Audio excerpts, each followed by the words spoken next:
morning. How are you guys doing? Everybody got their coffee in hand, ready to go? Yes? Okay. Today we're going to be looking at the general idea of the science and the art of teaching. But I'd like you to turn this around and think more about the art in the science of teaching. A lot of you already are very wonderful artists in this craft of ours, in the science of education. But what we want to try to do today is link that into the science. Where is the neuroscience perhaps behind some of this information? Before I start, I want to extend an invitation. I'd like you to write down my email address and this website in case you want the slides. You can take all the pictures you want, but if you want slides, go ahead and just write me. And also for follow-up. Hopefully this is a partnership. This is an alliance. We're all trying to do the same thing, reach this high-quality education. And sometimes along the way, we have questions about different parts of our jobs or the way that we can apply certain types of methodologies. Or what I'd like to do is extend the invitation that if you are willing to take the time to write and explain things to me, I always write back. And if I don't have the answer, I won't lie to you. I'll tell you, here's some information. Can I point you in the right direction? So hopefully you'll take me up on that invitation. But I also want to use this as a teaching moment. Does anybody know why I'm asking you to write something right now? Why do human beings write? I'm going to give you a really big hint, a nice idea to start the morning off. There is no learning if you don't have well-functioning memory systems and well-functioning attention systems. Those are two vital pillars to all of learning. So now if I ask you, why are you writing? Why did I ask you to write something? Hopefully it gets you to pay attention, but mostly it's going to extend your memory. Our memories are very fragile, and so if you write nothing down, you probably don't pass it into long-term memory. Therefore, you're probably really not going to learn very much from the experiences you have. So please do write this down. I hope that that's something that's now intuitive to you. And I'm also going to ask you to keep those pencils out or those tablets out, because at the very end, I'm going to ask you to do a bit of a reflection. In order to sort of see, did this make a difference? I want to challenge you to see or think about, is there anything I'm going to say to you that would be new? Something you haven't heard before? Perhaps 3 things that you didn't know before. And then also 2 things that you're curious about now, that you want to know even further. You want to know a lot more about this. And that's what I hope you'll write me the email on, right? But perhaps the most important thing is, are you willing to do something differently based on the information that we talk about today? Would you actually change your practice as a teacher to do something slightly different based on the information we share, okay? So it's sort of a heads up. I'm going to be asking you this at the very end, so hopefully you'll be able to write these things down. In the course that I teach at Harvard University Extension School, it's called the Neuroscience of Learning. It's an introduction to mind, brain, health, and education. We do 3-2-1s after every single encounter. And it's a really powerful thing, because at the very end of the semester, we pull all of these things together and share them. And people realize, wow, I did learn a lot. And yes, I am so curious now about these aspects about the brain and learning. And these are things, these are promises to myself about how I'm going to better my practice. And so I just want you to know that this is one of those very powerful tools. I hope you guys can also incorporate that into your own courses as well. So I'm going to start by saying thank you so much for the opportunity to come back to Oahu. Some of you might have known. My dad grew up in Aiea, and so basically we came back here every single summer ever since I was really little. And so I thought I would be nostalgic and take the opportunity to show you a couple of pictures. It's also the chance for me to also sort of publicly call out my cousin, and publicly embarrass here, and also my auntie, public school teachers here on Oahu who are really exceptional. But the other thing I want to do with this picture is tell you a little bit about my dad, who is probably one of the best teachers I have ever known. And I get the chance to actually observe literally thousands of teachers around the world. So I wanted to tell you a little bit about him, because it's going to help us illustrate what we really mean about the art in the science of teaching. Before we start into my dad, the first thing we're going to talk about is values that have sort of transcended going into the science, understanding neuroscience, what's going on in the brain, really, and how it learns. But what does this do about the things we already value in great teachers, okay? The second thing I'd like to do is to share 6 principles, just 6 small things that a large group of neuroscientists have agreed this is good information for teachers. Because unfortunately, in general settings and through popular press books and sometimes in professional development, teachers receive a lot of information about the brain that doesn't have evidence behind it. And there's actually a group of people, 41 different experts from 11 different countries. In reflecting upon this, they actually could only agree on 6 things that we should tell teachers, and that's what I want to share with you today. And then additionally, I want to leave you with 4 ideas, hopefully big ideas that might be a little bit more transformative, and to think about how you might incorporate that into your own life, okay? So, if we talk about my dad was a teacher for years, but he began not as a teacher. He actually left, he was given a scholarship to study nuclear physics, from ROTC scholarship, right, in UC Berkeley. What he didn't realize is that when you get to Berkeley, nuclear physics in the 60s was not like the thing to do. So there was a bit of protests and things like that, and about in the 2nd year of college, you know, love child, we were born, my sisters and I, and he shifted gears drastically. He had a real change of consciousness. He started to think, what does it really mean to serve your country, to be part of the greater fabric of society, to contribute, to give. So a lot of his friends were off to Peace Corps and stuff like that, but he said, no, I'm going to do something bigger and bolder. I'm going to be a public school teacher. And not only that, he decided that he was not only going to be a public school teacher, he was going to teach math in public schools. And not only was he going to teach math in public schools, he was going to go to some kind of crummy neighborhoods where kids had a lot of trouble, broken homes, drugs, gangs, things like that. So he's going to be a public school teacher teaching math in a bad neighborhood. But to top it all off, to make sure he set himself the biggest challenge possible, he decided to do this in middle school. So he took on this very big challenge, and I watched him develop. I mean, it was a beautiful thing. He actually developed beautifully as a teacher, and I can say that because literally we were born when he was 19, right? So I watched him grow into his career and to see how he really developed in that. And some of the highlights that I'd like to point out, because when he finished being a teacher, I kept thinking, what made him so great?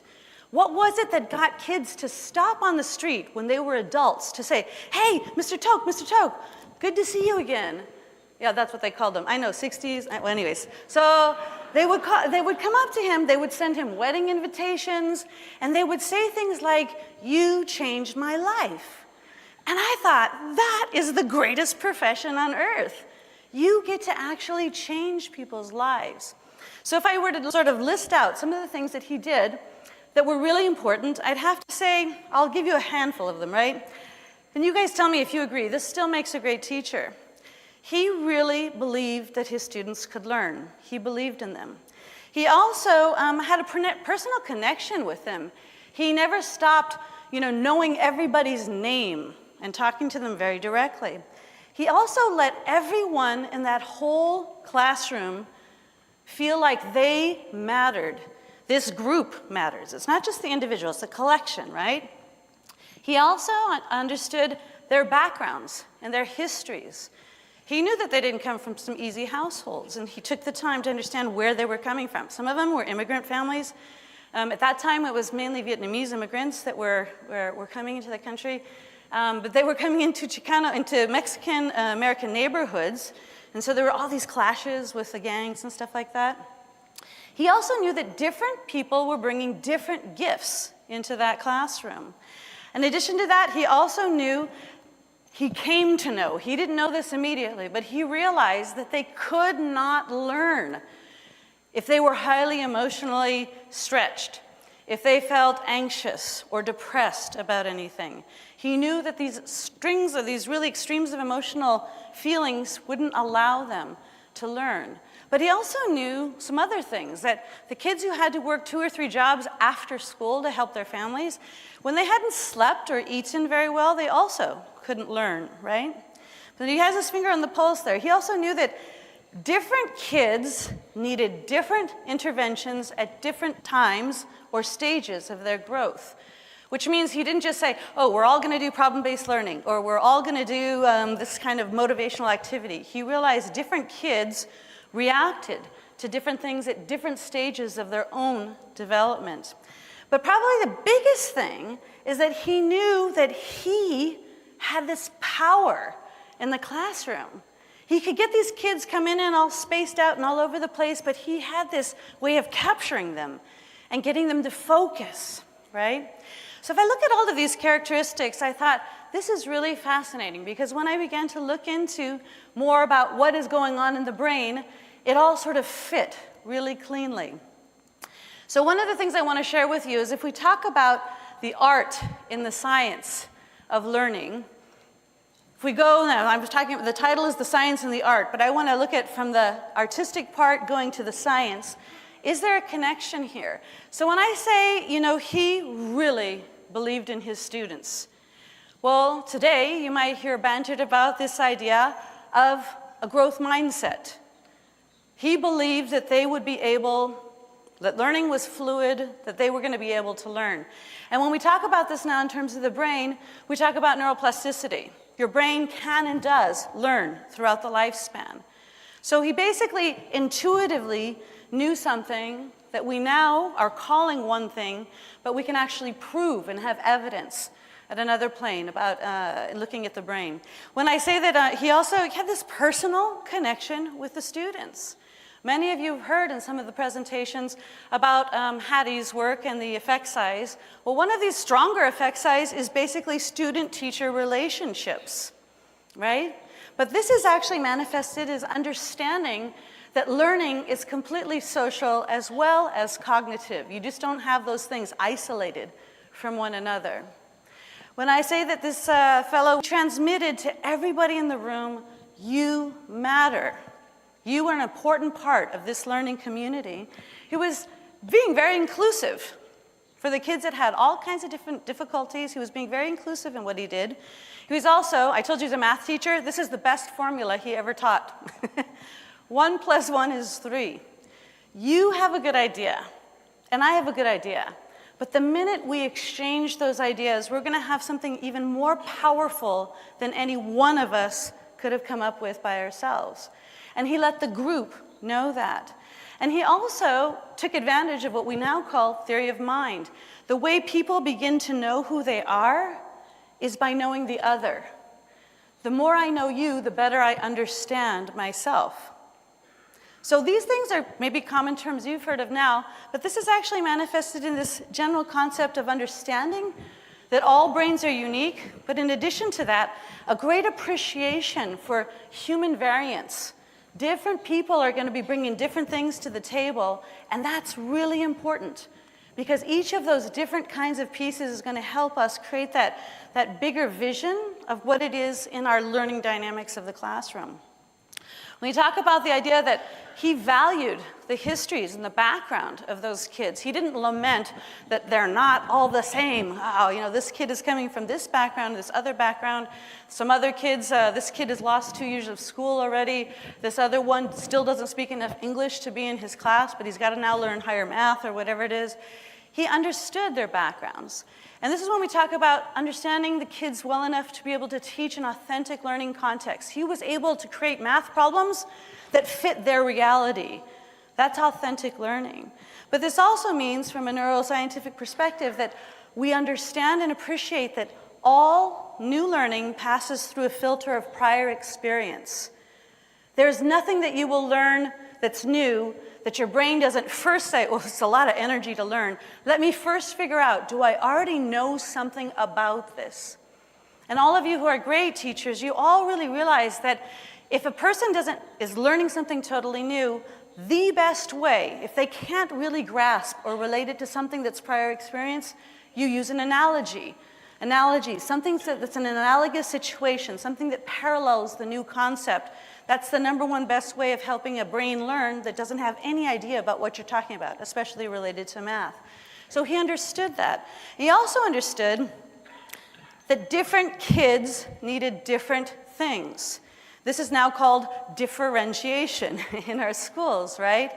But this also goes to this idea of grit, of helping kids understand and realize it's not just your starting point, man. Stick with it, perseverance. You're going to be able to get to it. It's just that right now, it's easy for this guy because he's had a lot of prior experience with this, but you're going to be able to do this. Hang in there, right? So this is understanding that different people have different types of potentials because of what you're born with. But how many of you have heard of this concept of nature versus nurture? Nature versus nurture? We don't say that anymore. We now say that you are who you are because of the genes you inherited. That's nature, right? You have this genetic potential, right? But only a fraction of that is actually potentiated by your environment, okay? So you are nature via nurture. But here's a very big finding that's coming out of resiliency studies. There are some kids who are born with like not too great genetic makeup and also in a really bad zip code, and they still make it. So in resiliency studies, the big idea was to try to figure out what is playing there. It's not nature, it's not nurture, what's going on? So now we say nature via nurture plus free will. You get to choose what's going to happen. You get to maximize your own potential. And this is one of these very big, powerful things that maybe back in the 60s wasn't naturally intuitive, but I think it's something that my dad really had his finger on. In addition to that, he knew that students could not learn if they had these really extreme emotional states, if they were sad, if they were angry, if they were depressed, if they were anxious, or if they felt bullied and intimidated. If we understand that, we also understand that there's a very big connection between the mind-body connection, right? You guys know the difference between emotions and feelings? And an emotion is something you can't really control. It's of the body. It's a hormone, a neurotransmitter, a chemical that will release, that will make your body have that tight knot in your stomach, or your fist feels like punching somebody out or whatever. Whereas the feeling is of the mind. You get to choose how you react to the emotional state, right? So understanding this balance between mind and body was important, but he also had his finger on the button there of understanding social emotional learning. And this gets to a very big point that we now understand in neuroscience, is that cognition and emotion are inextricably linked. There is no learning without emotion. So if we know all of these things now that we can actually measure that and show that. But the very powerful thing is if you can help teachers understand what is that exact kind of trigger that makes that kid feel that way or have that emotion, how can you now help him feel in a different way? And he also knew that he could not, the kids could not concentrate if they were distracted with something, or if they had not slept or eaten well. So also of the mind and of the body. And this leads to a very interesting idea, which I hope is filtered to your schools. We think we have an epidemic of ADHD in our society. What I think is we have a real big problem with sleep hygiene. When you look at a kid and you diagnose and you say, what are the symptoms of ADHD? And then you look at the symptoms of not sleeping enough, identical. So we quickly diagnose and say, this kid has an attention problem. Well, he can't pay attention because he hasn't slept well, right? So this gets us to sort of rethink the way we diagnose things. And the big idea is to begin with the physical. Has the kid eaten well? Has he slept well? Number one. Then from there, if you could say, yeah, he has. Okay, now let's go to the psychological. Are his parents fighting incessantly at home and he's totally distracted because they're about to get divorced? Is it psychological? Then, if none of that's in play, then think about the neurophysiological. Could it be he has a chemical imbalance that's actually causing him to have some kind of an attention problem? But you don't start with drugging that kid. You start off scaling it up. This is a different way to think about how we diagnose things. And this is because my dad really understood something that I tried to express to you about writing.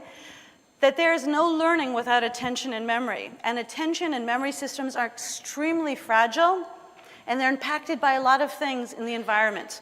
How well we sleep, how well we eat, our emotional states, all of that influences whether or not we're able to learn or not, okay? He also knew that they had to be totally focused to learn. Learning math problems, especially out of context, how does the quadratic formula fit into my life in the barrio, was really hard for a lot of kids, right? So he understood very clearly about concepts of mindfulness, of being centered and focused and being able to use attention systems to their best. But this also is now being measured through something called the default mode network or the default mode mechanism. We can actually see in the brain what happens when it's slightly quieted and it's focused. So we can now measure some of the things that were intuitively part of the way people teach. And he also knew that different tools were helping different kids at different moments, was what we talk about as far as differentiation is concerned. But he also understood the cycle. Learning is not A to B, and it happens really quickly, okay? It's almost like taking a step up a spiraling staircase where you do 2 steps forward and 1 step back, and 2 steps forward and 1 step back. Because there's something happening in your brain. It's called synaptic pruning, where you're actually refining neural pathways as you go forward with the information. So this means that appreciating the general cycle of learning. It's not just that a kid, but he knew how to do this yesterday, what's wrong with him today? The truth of the matter, that's totally normal. A consolidation of the information as you go along, reconfirm it, use it in a new context, solidify it, prune it. Now I have this refined neural pathway. It makes it quicker to be able to react, right? So we know that there are constant changes in the brain. How many of you have ever taught a little kid how to read, or an adult? Have you ever taught anybody to read? A room full of 2,000 educators, and nobody has taught anybody to read. That's what's going on in Hawaii? Oh, no, okay. Okay, we got a couple of you there. You weren't a parent? Yeah, okay, okay, so have you ever noticed that when you teach somebody to read, right? You teach them symbol to sound, you sound out words, you animate stories, you put your fingers on the words, you do all this days and weeks and months. And one moment, he reads. Did he learn to read in that second? No. There are at least 16 different neural pathways that need to be primed before that kid can actually read. And when they are all ready, then he can read. So one of the bigger ideas that we have here is that appreciating this learning cycle and also understanding there are constant changes in your brain, but most of them are invisible as far as behavior is concerned. So some of us get totally frustrated, right? It's like, I tried this, I tried that, I tried the other thing. This kid's really dense, he doesn't get anything, right? You think, what is wrong with him? The truth of the matter is you are making headway. You are slowly but surely creating what's necessary to have all of those neural circuits ready so that somebody is able to then execute a behavior or an activity or understand how to add or read or whatever it is. But it's very complicated. It's not just like I do one thing, it results in something else. I have to reinforce multiple pathways before that kid will learn to read. So this is understanding and appreciation that there are constant changes, and to understand that cycles are not A to B. They're very much sometimes going backwards, and that's totally normal, right? I guess the big and final point is that he knew he could change the mood.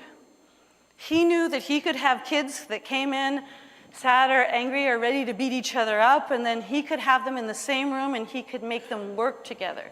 He knew, I'm going to ask you guys a quick question. Do you think that you smile because you're happy, or are you happy because you smile? Yes. Both things. So interesting. We know that even like blind babies will smile, so it's an innate thing. When you feel pleasure, you'll smile. But your brain is now so connected to the idea when this combination of muscles is happening, that means I'm happy. So basically, you can make yourself a little bit happier by smiling. But the other thing we know is that when I smile at you, the likelihood is you're going to smile back. And when I see you smiling at me, that makes me even happier, right? So he knew this without anybody telling him the neuroscience. He knew that his mood was contagious.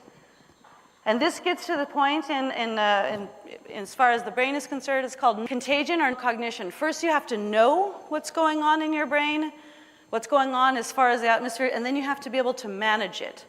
Am I aware of these social interactions and what it is that is happening here? And then can I actually manage that? Can I change that? And that's really at the heart of all of emotional intelligence or social emotional learning, is actually understanding what is this social dynamic that we have, how is it that we interact with each other, and the dynamics of the classroom. So, standing back from that, basically it's sort of like maybe an over-analysis of what I think was great teaching. My dad was a great teacher, you can leave it at that. But I believe that teaching is teachable. And so having people understand what leads to, what is actually happening in your brain, is a very powerful tool for teachers to have, okay? So why should we overanalyze this? I want to ask you, how do you start questions? What are the words you can use to start a question? How, why, who, what, when. So if all of these are the types of words we use to start questions, I think Sugata said this yesterday, there's some level of questions that if Google or Siri or Alexa can answer it, it's kind of low-level information. It can be found somewhere, right? The joy of learning really comes in being able to tackle these more complex questions, things that are more critical and creative. And so actually getting to the theory of why, if we can ask why and how things work, how is my brain really doing that? I was just at the Punahou schools and Kamehameha schools and loving when you have interactions with kids, they ask the best questions. The best questions. And usually it is, I want to know just how sometimes the memory gets in there and sometimes it doesn't. Brilliant. How does my brain make a memory? Brilliant question. Because they figure, if now I know how to do that, what would I do better the next time? How will I approach that learning a different way? So when we talk about the past, maybe 50 years ago, we really were acknowledging this is great teaching, what we do, and what we call it. Okay, that's important, and that's telling us basically what works, right? So if I say that my dad believed in his students, and we now call that, understanding and fostering growth mindsets, that's very good. And a lot of you are going to be happy to stop there. But I'm going to extend this invitation to some of you who are willing to sort of go beyond just tell me what to do next in the classroom, tell me an activity. And those of you who want to go to the why questions, if you know how your brain works, then you understand why it works. And once you know why it works, it empowers you to now make better choices about the activities and the interactions you have in classrooms, okay? So this is kind of the push to get you to why ask why. And this is very philosophical debate, like we have all these articles from like the 80s, talking about the heuristics of attributional research. My own personal theory is much more aligned to Elmo. You ask why because that is what the brain does. It's insatiable. It's always a 3-year-old mentality. But why? But why? But why? That's brilliant. And if we can sort of recapture that in our own formation as teachers, that's really the essence of why we all became teachers, I think. At least for me, I became a teacher because it's the closest thing to being an eternal student. It's so cool to learn new stuff, right? So hopefully we can recapture that, and I can convince some of you guys to tip in this direction. So in summary, then I'd say basically, the essence of great teaching has not changed that much. I think that my dad would still be a great teacher right now if he was still teaching, because the things that he did, that artistry, I think are still valued. What has changed is our better understanding of what influences student learning outcomes. So we now have more longitudinal studies. For example, education is only about 150 years old, but now we can actually compare whole cohorts of kids who grew up and some who did something and some who didn't do another. For example, those who did brain gym and those who didn't. And we follow them for 14 years, and we realize there's absolutely zero difference in their abilities after they've gone through that program. So this informs decisions about what we choose to do and how we spend our time in our classrooms. We also now have internationally comparative scales. This means that we can look at and understand what is true about all human brains, and then what things are changed due to cultural influences, especially things like artifacts like writing. For example, how many of you know what that says? Niju ichi, right? That's 21, okay? In Japanese, very interesting. If you write in Japanese, you have 2, 10, 1. Totally logical, right? Very interesting. It's kind of like the way we used to write Roman numerals, right? You have two, you have the 2 10s and then you have the 1. But these days, when we use the Arabic numerals, sometimes this doesn't make the same logical sense, and actually it's a distinct neural pathway in your brain that is hanging on to that piece of information, which is very interesting because stylistically it's changed. But did you know that original Arabic numbers actually were totally logical? You just had to count the number of angles. Do you see 2 angles? 2 has 2 angles, and 1 has 1 angle. So think about 3, same thing. 4. So the numbers used to be more logical than they are now, but this changes the way that you have neural pathways in your brain for sort of storing things like numbers and letters, okay? And we also have information that is methodologically comparative. We can now compare scales. Before we used to think, oh, that's qualitative research, that's quantitative, or that has to do with developmental trajectories of a kid, or that's a classroom intervention. But now, thanks to this wonderful work of John Hetty, you're able to actually compare very different things and look at their effect sizes. What is really worth doing in classroom settings? So the idea would be to understand the things that do harm, try to stay away from the things that are just developmental. If you just sit there, you're going to learn something because you're going to mature, and your brain cannot not learn.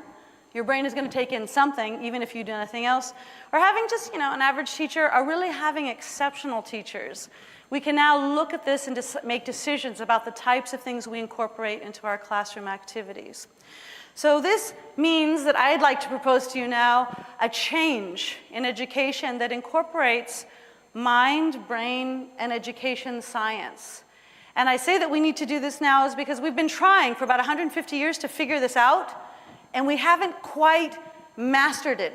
Is there anybody here who is really sure that they maximize the potential of every single kid in their classroom every year?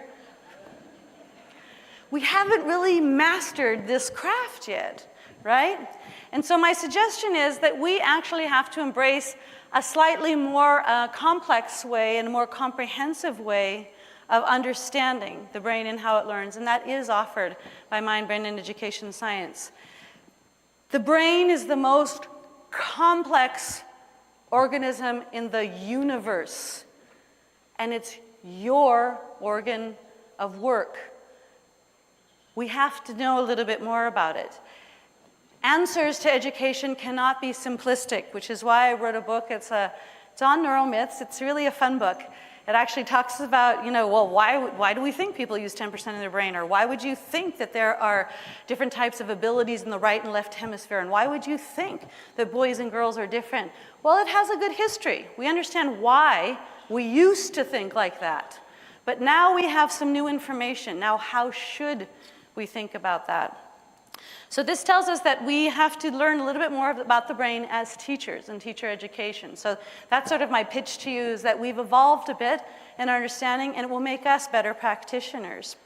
So silently read this, soak it up, take a bunch of pictures, make it your screensaver. Leslie Hart recommended in the early 80s that if you are going to pretend to design an educational experience, help another learn, it is almost like saying, go ahead, can you please sew me a glove? And if you don't understand how hands are made or structured, it'd be impossible to make that glove. He suggested back then that teachers who pretend to design educational experiences without a better understanding of the brain are going to be handicapped. You might, sort of by descriptive idea, get some kind of an idea, make some kind of a glove. Or you might create some kind of a lesson that hits some kids sometimes. But you're not going to be able to maximize the potential of all those kids in your room without a better understanding of the brain. Okay, so bottom line, unfortunately, after looking at worldwide studies from 2009 all the way until the present around the world, unfortunately, most teachers do not know a whole lot about the brain. In fact, most teachers have never had an official course, for example, about the brain and learning. And that's very unfortunate because most of them would actually say they want to have a course on this. So back in 2017, the OECD countries, I was lucky enough to be on this panel, that was making recommendations to all these governments, including the United States, that said, teacher education has to include more information about how the brain works. And that's sort of the change that's happening right now. So if we look at this from this other perspective, people usually buy into this. Most teachers, if you ask them, and this is a recent survey that was done of about, I think it was 10,000 teachers. It was done online, and they asked, do you want to know more about the brain? And most teachers say, oh yeah, I do. But they don't know what to believe, and they don't know what should be taught. So we decide, okay, yes, teachers should know more about the brain, but what should they actually learn? What is the information that would be good to start to share with them? And by the way, just parenthetically, if you see things that are brain-based learning and all the rest of it, and it sounds a little bit too easy, there's a really high probability it is not founded in evidence, nor will it work, unfortunately. So I'll talk a little bit more about the study that we did. But if we created what was called a Delphi panel, which is a panel of experts, right, in a field. So we asked a lot of educational neuroscientists, we asked people in cognitive psychology, educational experts. We asked them to review information. And the reason we used a Delphi panel is because it's not just my idea, it's not just your idea, it's not one author's vision. It was basically saying, here's a bunch of really smart people who know a lot about this topic. Let's see if they have consensus about what we should tell teachers, okay? And that's why we use a Delphi panel, because it seeks consensus. And we compared information from a Delphi that was done 10 years ago to one that was done now to see what they believe. What we wanted to ask them is there anything that is really true about all brains and human learning that we should tell teachers? And then are there things that are also true, tenets, but that might have a huge range of human variation? For example, do you guys think that motivation is important for learning? Yeah, but what motivates you does not motivate him. So saying, oh, let's do a motivational activity, it's like, for who? For who? Because different people are motivated by different things. So we know this is very important in learning. Motivation is very important.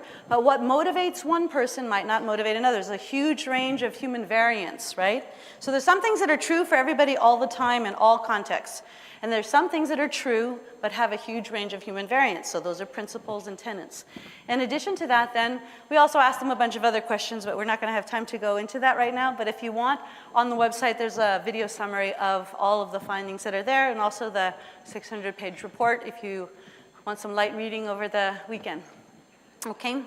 So what are the things that came out of that? We sent 109 invitations to all continents, and 41 people responded and participated from 11 different countries.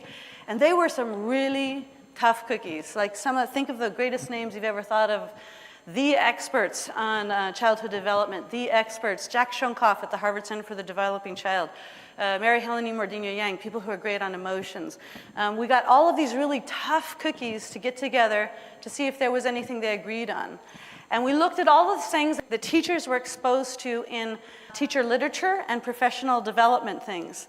Basically, that children had to drink a lot of water, right? Or their brains will shrink.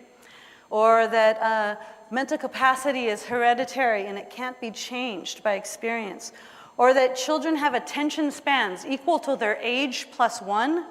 Interesting. Or that listening to classical music would increase their reasoning ability, or that people use 10% of their brains, or that brain development hasn't finished by the time somebody's in puberty, or when we sleep the brain shuts down, or that some people are right-brained or left-brained. We asked them this, we asked them more than 100 different things. And they couldn't just say, I agree or disagree. They actually had to provide evidence. So they say, well, Here's my evidence. We do not use 10% of our brain. That's just due to poor brain imaging back in the 90s. Here's my evidence, looking at neural networks. You're using so much more than 10% of the brain. Here's my paper, my research. And we created these nice folders of all of this evidence. And then we sent it back to the whole group. Well, 98% of you believe that neuroplasticity exists, and here's the evidence. Do you agree on how it's worded and how we should share it with teachers? And so we went back and forth to get consensus, right? Unfortunately, what we found out of those 100 different things is that there were more myths being floated in teacher education than there were truths. And there was a lot of stuff because, unfortunately, a lot of people believe in myths because it makes it easy. We like to be told, just paint your room a light green. We have evidence, prisons, when they're painted light green, there's less fighting, therefore paint your classroom that way. It's like, no. If it sounds too easy or too good to be true, it usually is not true, okay? So coming through with that, we have now some published reports in case you're interested in having a look at that sort of summarizes this. But understanding the myths is a really big part of teacher education, getting away from those myths and then hanging on to those few good things. So over the past 10 years, teacher education has evolved a bit. What's fascinating is that the science has only been confirmed. 10 years ago, we thought that there were only 5 things we should tell teachers. Now there's 6, which is very interesting. But 10 years ago, we only had like 29 myths, but now we have more than 70 myths. This means like a little knowledge is a dangerous thing, right? People know a teeny bit and they start to run with stuff and they make stuff up, right?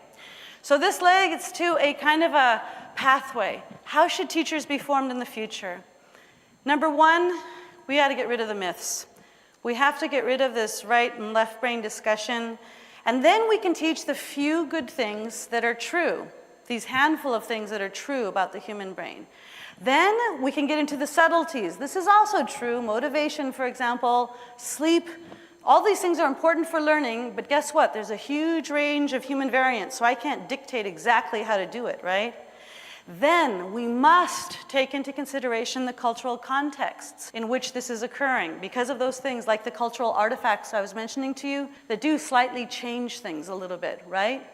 And after we've done all that, then we can talk about, okay, this is a great activity for your class or something like that. But we shouldn't jump to say, what should I do? I want to do brain-based stuff. Tell me what to do. Again, a little bit of knowledge is a dangerous thing. We're going to talk about some of those myths in just a second. But this means actually embracing things that come from all of the learning sciences. This means understanding a little bit more about how nutrition influences learning or how sleep can change potential to learn. And also understanding things about what's going on in people's brains are working a little bit differently. Every single person's. Now, what's going on in this kid's brain, right? Understanding a bit more about neuroscience and psychology. And actually reaching this midpoint, everybody is studying how the brain learns. Mind, brain, and education science tries to study how we should teach to take advantage of what we know about how the brain learns, okay? So it's a slightly different vision of how we should undertake teacher education. The beauty of mind, brain, and education science from my perspective is that different researchers are doing things at different levels. So there's some people who are really looking at this molecular level. How are cells changed? How are neural networks built, right? But other people in mind, brain, and education science are looking at a kid. Why is this kid who's got a twin so different from his twin? We look at individuals and how that works.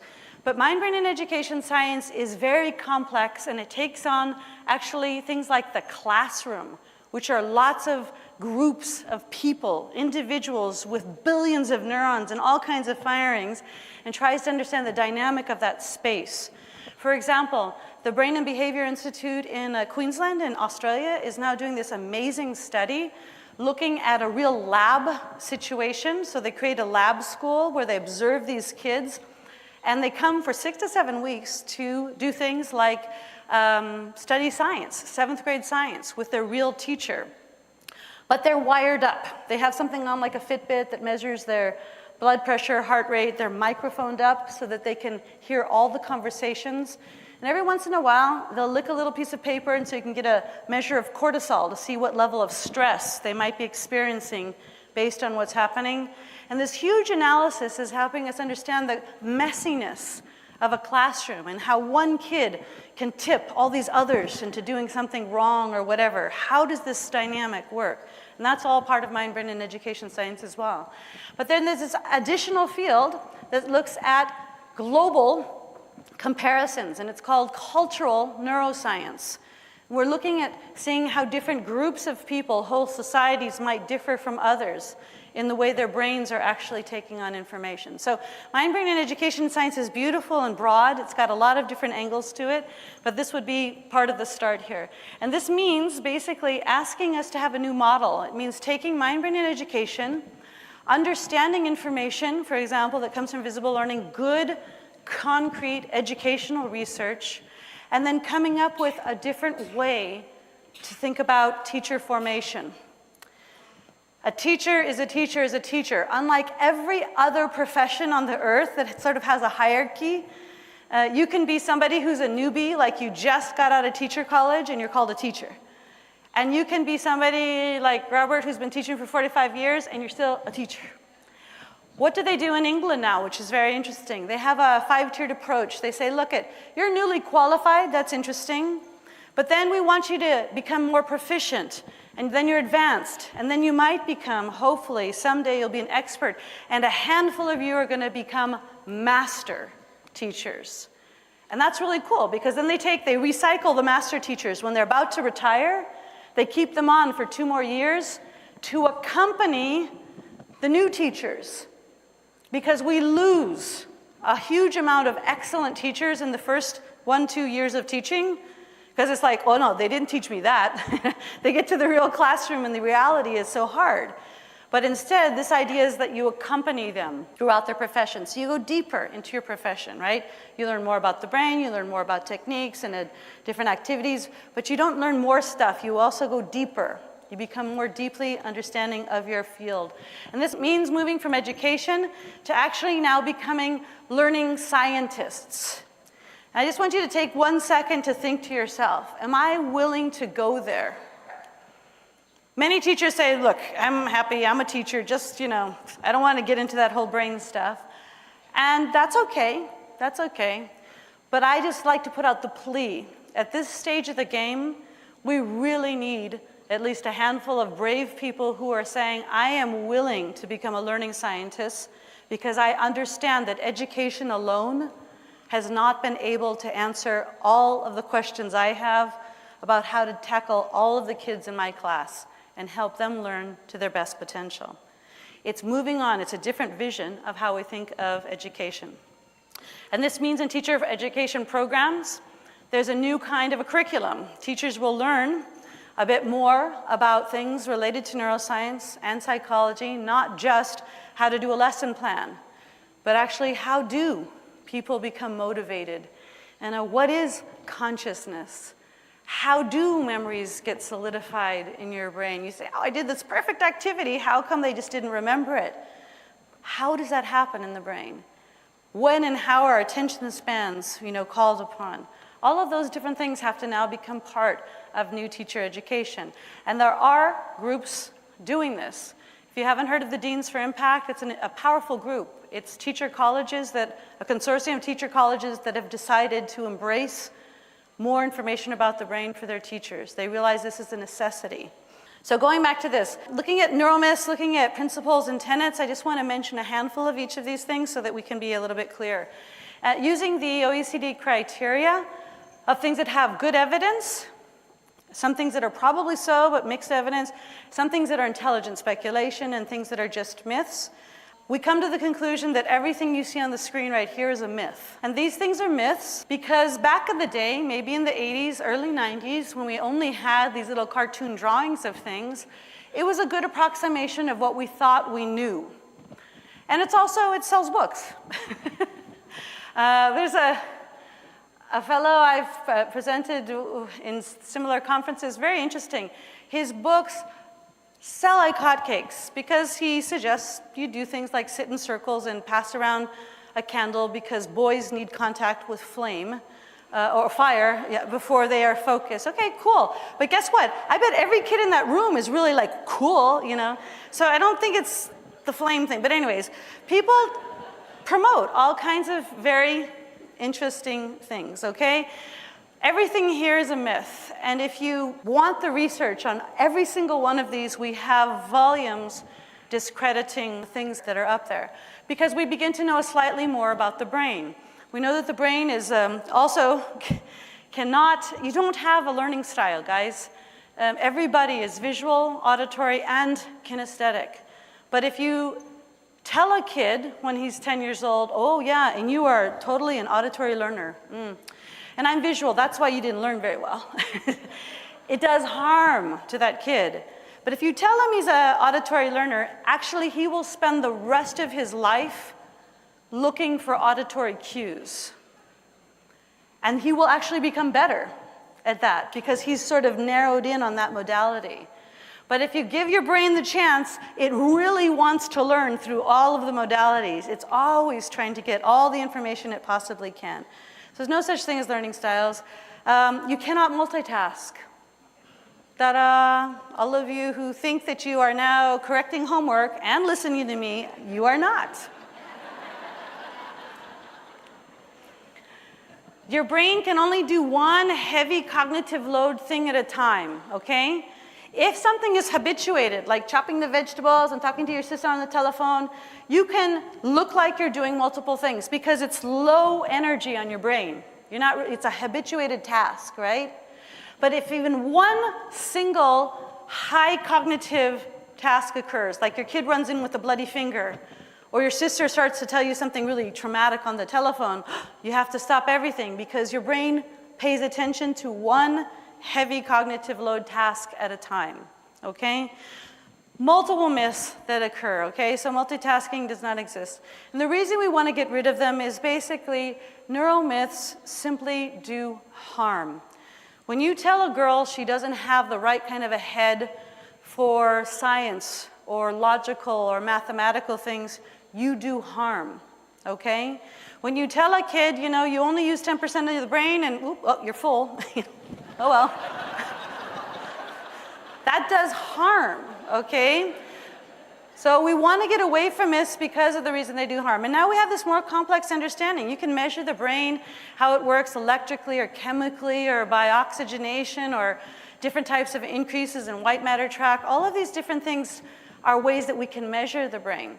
And this kind of beautiful complexity, even if you're not attracted to brain scans, makes you appreciate just one thing. I want you to hopefully write this down. Your brain does not work by saying, oh, let's stimulate the reading part of your brain, or something like that. Or math or logic is in this part of the brain, or whatever. It's actually composed of incredibly complex networks. There is nothing your brain does that's only one hemisphere or another. It is always an integrated system, always, okay? So now, I don't know if any of you have seen these newer scans from the Connectome project, but the Connectome project actually combines all of these different types of neuroimaging. It shows you the electrical, the chemical, the white tract, it puts them all together so that we can have a more complex appreciation of just how the brain really works. And based on all of this information, we can now say, okay, yeah, maybe there is a node. A node means a place in the brain where the signal passes through multiple times during a specific activity. Maybe there are specific nodes, but that's not where language is. That's not where reasoning is. It's not in a single part of the brain. That's called localizationalism. And it kind of went out of style in about 1895, okay? We don't talk about this piece of your brain does X, okay? It's a much more complex system of different types of networks. And one of the brilliant things that we've been working on, for example, with Punahou teachers and literacy, is if teachers can understand there's at least these 60 networks that have to be primed. When the teachers understand that, they become better at analyzing and diagnosing what the problem the kid has, okay? So they realize, is this really a working memory problem, or is it semantic recall? He doesn't remember the meaning of the word. Or is this a problem that he's not able to combine all of the symbols correctly So he's not a fluid reader, but what does that mean, right? So breaking those down into their smaller parts, we can make more accurate interventions in our classrooms, okay? So based on this information, I want to ask you guys some quick true or false. And they're not really true or false because there's no such thing as truths in science. There's just more evidence or less evidence. So it's really, is this really strongly evidence-based, or is this probably so, or is this intelligent speculation? For example, it's intelligent speculation to think that men and women's brains are different because from the outside they look a little bit different. But there's just not enough evidence to say that there's any difference. There's only about 5 physiological differences in the brain, and there's no studies that show that that actually manifests itself into different behavior. There's a lot of studies on hormones, definitely, that changes behavior. And men and women share the same hormones, but in different proportions. But it's not because their brains can't do something. So maybe there's only one study on children showing that there's a slight advantage to boys learning spatial activities, but if you give girls 4 repetitions of new training, they do it better than the boys. So it doesn't really matter. There's no dominance of skill sets based on gender. It's an intelligent speculation, but it's just not true, okay? So I'm going to give you a couple of questions, and I'd like you to tell me where it falls. Is this true or false? So test your own knowledge about the brain, okay? Human brains are as unique as human faces. First of all, what does that mean? Ask the person at the table next to you if you think you agree on an answer to that. Human brains are as unique as human faces.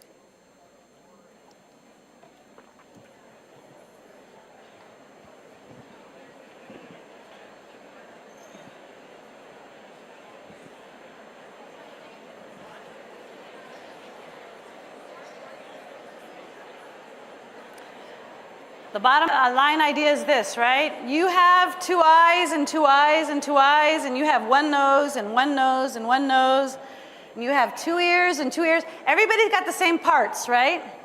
Same thing about the brains. We all have the same parts of our brains. Does anybody have the same face in here? No way. And this is the same thing about your brain. What changes the brain? What makes the brain unique? What makes the brain unique? Let's just even put it farther. If you have 2 identical twins, their faces look the same. Are their brains the same? No. Why are their brains different? Experience. Development. Experience. Experience changes the brain, okay? So the uniqueness of the brain, this is the wording, by the way. I didn't have this confluted word. The experts agreed. It was very hard to parse words to come to something that 41 people would agree on, but this is the statement that these 41 neuroscientists agreed on. This is true. Tell the teachers this. And if you tell the teachers this, it has implications, doesn't it? What does this tell you about teaching? If you know that brains are unique, what does this tell you about sort of like testing requirements, or think about standards instead of mastery, or using other things like universal design for learning as opposed to other curriculum structures? It tells you a lot and makes you think. And hopefully some of your policies might change based on that single idea about the brain. How about this one? All brains are equally prepared for all tasks.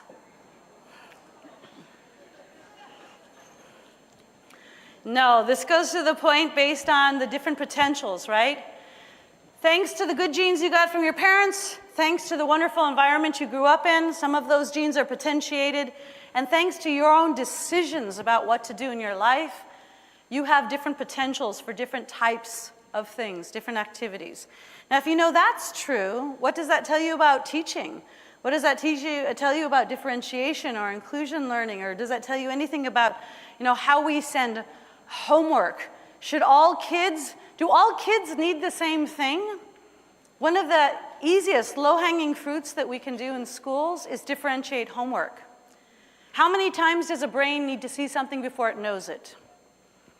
If you dare to answer this, it means you've listened to a neuromyth. The answer should always be, in education, whenever somebody asks you a question about the brain, what should it be? It depends. This is my friends over here from Punahou. Okay, it depends. It depends on prior experience. If this kid has a really strong foundation in addition, I can probably teach him to do subtraction in 10 steps. You know, he sees a new thing, he sees the difference between subtraction and addition, he has past knowledge, he can do it fast.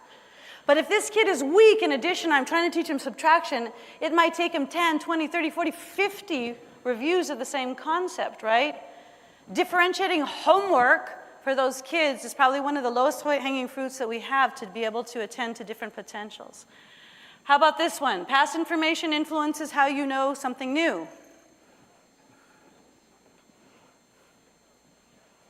Absolutely. Your brain is so smart. It does not want to expend energy where it doesn't need to. So the first thing that your brain will do is that we'll look at and try to understand, what do I already know about this? Before it tries to learn something new, it first passes through the filter of prior experience. And this is huge. If you write nothing else down, write this down. The more you know, the more you can know. Because things pass through the filter of prior experience, the more experiences you have potentiate different types of connections, which means at some point you could connect things to other things that you might not have connected before. The more you know, the more you can know. And all new learning passes through the filter of prior experience, okay? We need to know our students well enough, though, to take advantage of that. How about this? The brain changes constantly with experience. Do you believe that? Absolutely. And usually this occurs, though it can occur beforehand, normally changes occur at a molecular level before you see it in behavior. Remember the example of the kid reading? A lot of these changes are slowly occurring in the brain before you actually see the kid has done something that shows you an activity, that he has actually learned something, okay? What about plasticity? You guys all buy into the idea that your brains are plastic? Yes? When does your brain stop learning? When you die. Very good, yes. You learn until the day you die, okay? And this is a really big and an important idea to take into consideration. Many people think, oh no, it's all downhill after adolescence, right? Oh no, it's too hard to learn when I'm an adult. Guess what? There's some truth to this. The energy it takes to learn something new when you're older is slightly more because you basically have to unlearn an awful lot of things before you have the new learning. So it's almost twice as much energy because you're having to decouple things. So it's always better to learn it the first time around. If a kid has learned through habituated behavior that it's okay that his dad hits his mom and he begins to hit his girlfriend, in order to break that, you actually have to unlearn a behavior to learn a new thing, which takes more energy than just doing it right the first time, right? Okay?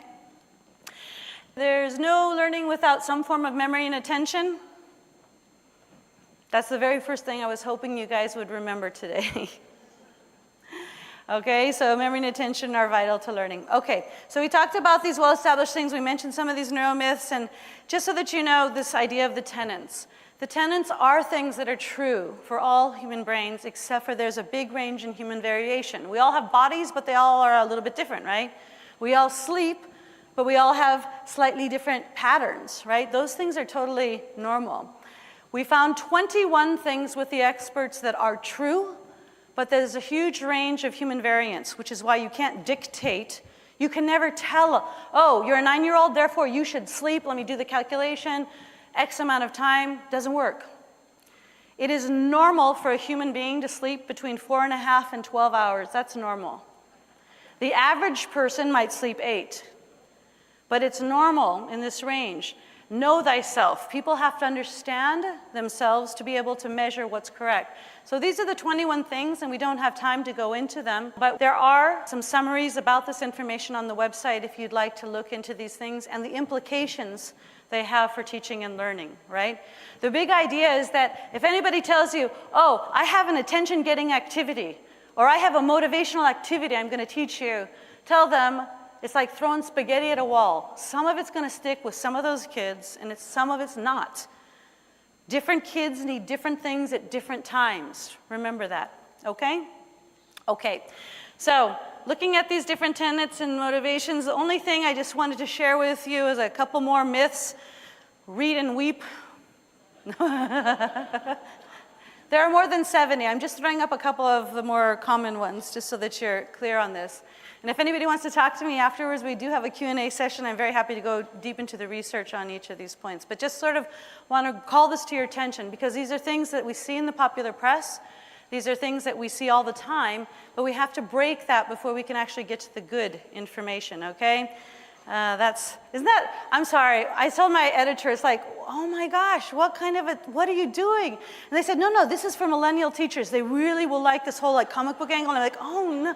This is the cover of my very serious book, okay? Anyways, okay.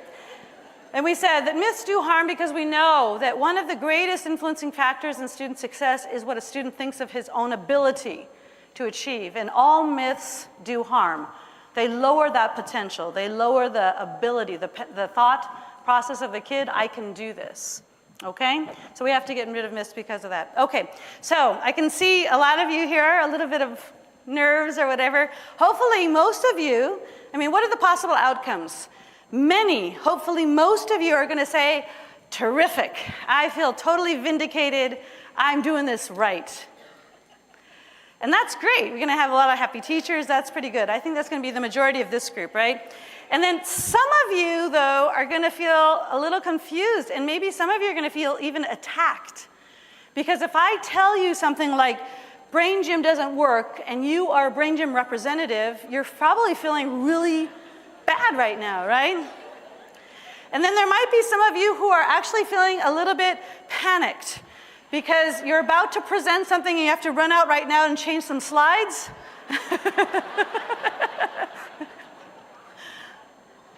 I presume this is going to happen, but what I really hope happens, and I was always taught, instead of saying the word but, you should always say and it doesn't really change the meaning. It's much more positive. Is that true? I don't know. And I hope that everybody leaves. 100% of us are going to leave with this kind of tickle about feeling, oh, this is cool, but I don't really get it. And that's a healthy confusion, right? And that it leads to intellectual curiosity, and that hopefully that intellectual curiosity will lead to better knowledge. But the whole idea is this: it doesn't stop at knowledge. There's a big saying in Latin, right? To know is not enough, right? Knowing stuff is cool, but it actually means nothing in our profession. You can know a lot of things, but unless you operationalize it, unless you use it, unless you take advantage of it, it makes no difference to our profession. So to know is not enough. You have to go beyond knowing and actually buy into doing something. And I would recommend, if you guys have the chance, this is the penultimate slide here. There's a very simple thing that all teachers could do, and I don't think we realize this. Did you know that teachers do more experiments in one day than a neuroscientist does in their entire life? Did you know that?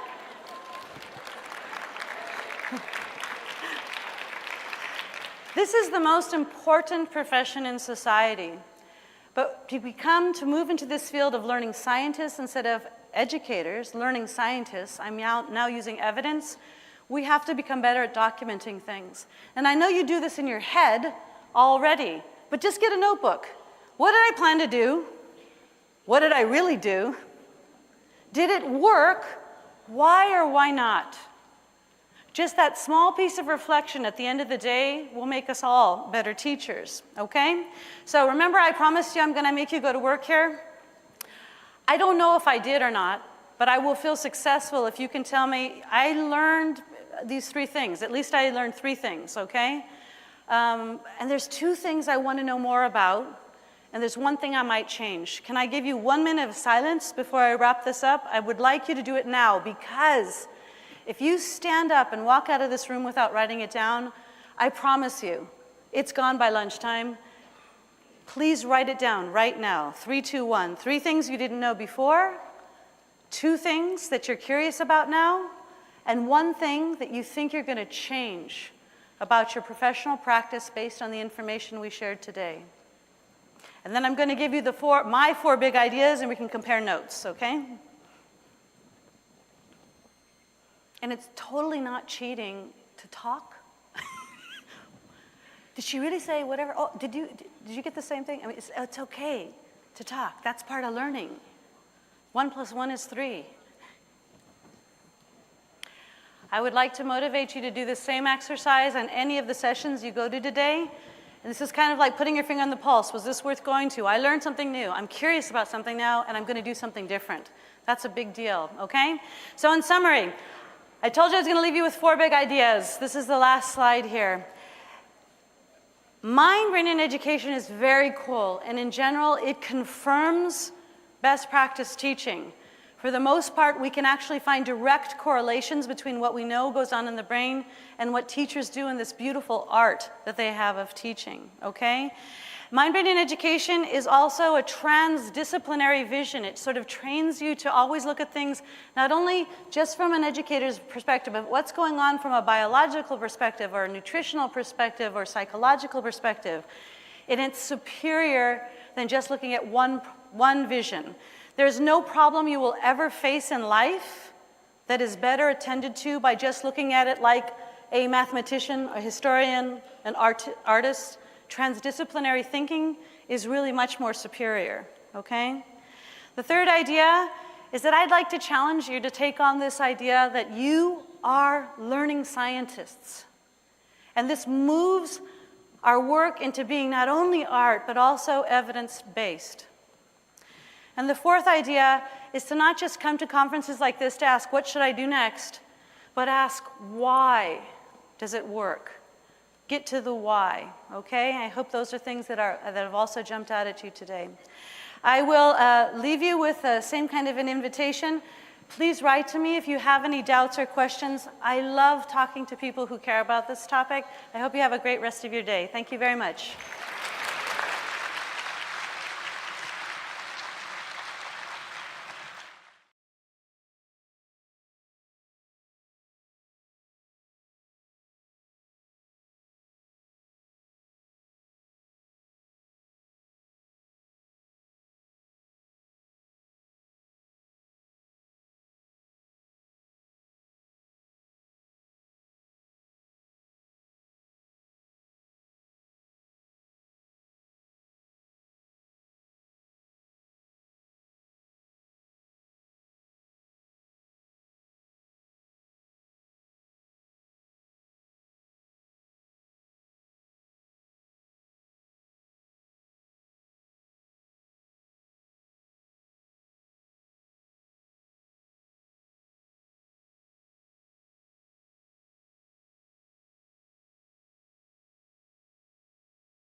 Welcome to the show, Dr. Aprilla West. We would love to hear you share a bit of your incredible and diverse work that you do, as well as your background with our audience.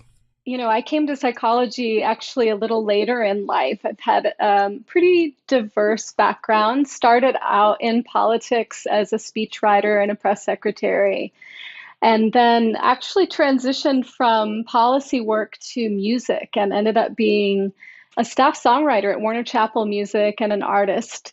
for a while. And then from there, moved into doing some nonprofit advocacy work around campaigns like the Darfur genocide and also some civic reform issues, and got really interested in human psychology there, which led me into getting trained as a mediator. And then once I got into mediation, I was like, whoa, I want to go deeper with people. I really want to be able to understand, conceptualize, hold, and work with anything that comes into the room. And that's what led me into psychology. There is a lot of skills going on there. And I, just for my own curiosity, I'm kind of wondering, how did you go from writing speeches in the political sphere to writing music? Yeah, well, it's actually a more natural transition than it might sound like, because in both spaces, we're really figuring out how to evoke emotion in people, right? Whether it's activating people around a certain cause or policy direction, or whether it's really bringing them into the deepest experience of heartbreak or new love or some of the other peak experiences that we have in life. So for me, it didn't feel like a strange transition. The cultures are definitely different in politics and in the music industry, but it felt natural. So it sounds like emotions played a big role in your career, and that naturally leads to emotional efficacy. And Johnny and I believe that emotional intelligence and communication are really key to building successful relationships, but also your career. So could you unpack for our audience what emotional efficacy is? Absolutely. And by the way, I think you just said it really well. But emotion efficacy in its simplest form is just being able to do what matters most, even in the face of intense stress, challenge, or pain. Now, this is a lot more difficult than it sounds because, as I outlined in my most recent book, there's a glitch in our code. Our emotions tell us about everything from fake news to what really matters most to us. And so if we don't have the skillfulness to decode what kind of messages we're getting from our emotions, it's really hard to figure out how to choose wisely. I'm kind of curious on this, on the emotional efficacy tip.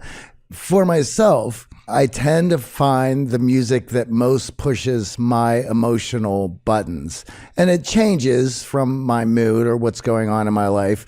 But the more emotional, the better. I mean, it just drives me in so many ways. When I listen to today's music, I find it devoid of any emotion, especially, I mean, it's not to say that there aren't artists who are doing that, but on pop radio, it's empty, at least to me. Did you find that in the same way, or were you working in an area that was writing quite emotionally stirring music? I'm not sure that I struggled because in order to write music, you have to tap into something that is evocative for you. If you're bored, you're not going to write a good song. You really have to find a subject, a topic, a moment, a person who, brings out all the emotional stuff to take advantage of that, to put that into music.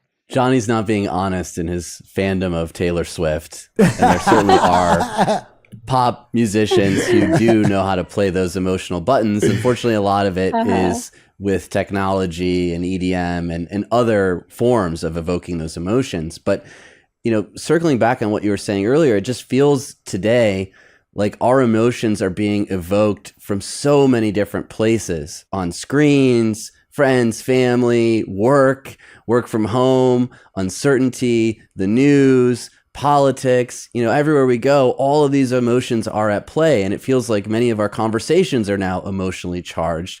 So it feels to me like emotional efficacy is more important than ever, to be able to sort through like what really matters to you versus understanding, hey, this person is actually just playing with those emotions, or they're trying to evoke these emotions to get me to act in a way that isn't really in line with my values. Yeah. And what you're bringing up is a great intro to this idea of the emotional default world, which really is where we are in this trance of reactivity, where we're moving from emotional reaction to emotional reaction, and we lack the spaciousness or the curiosity to really think about what is it that I'm experiencing? What is this other person experiencing? To step into more perspective around what's happening. And it's so easy Because by design, our emotions want to suck us in.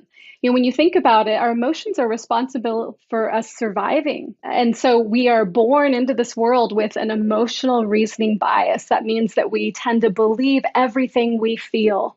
Our emotions are by design super sexy, super seductive.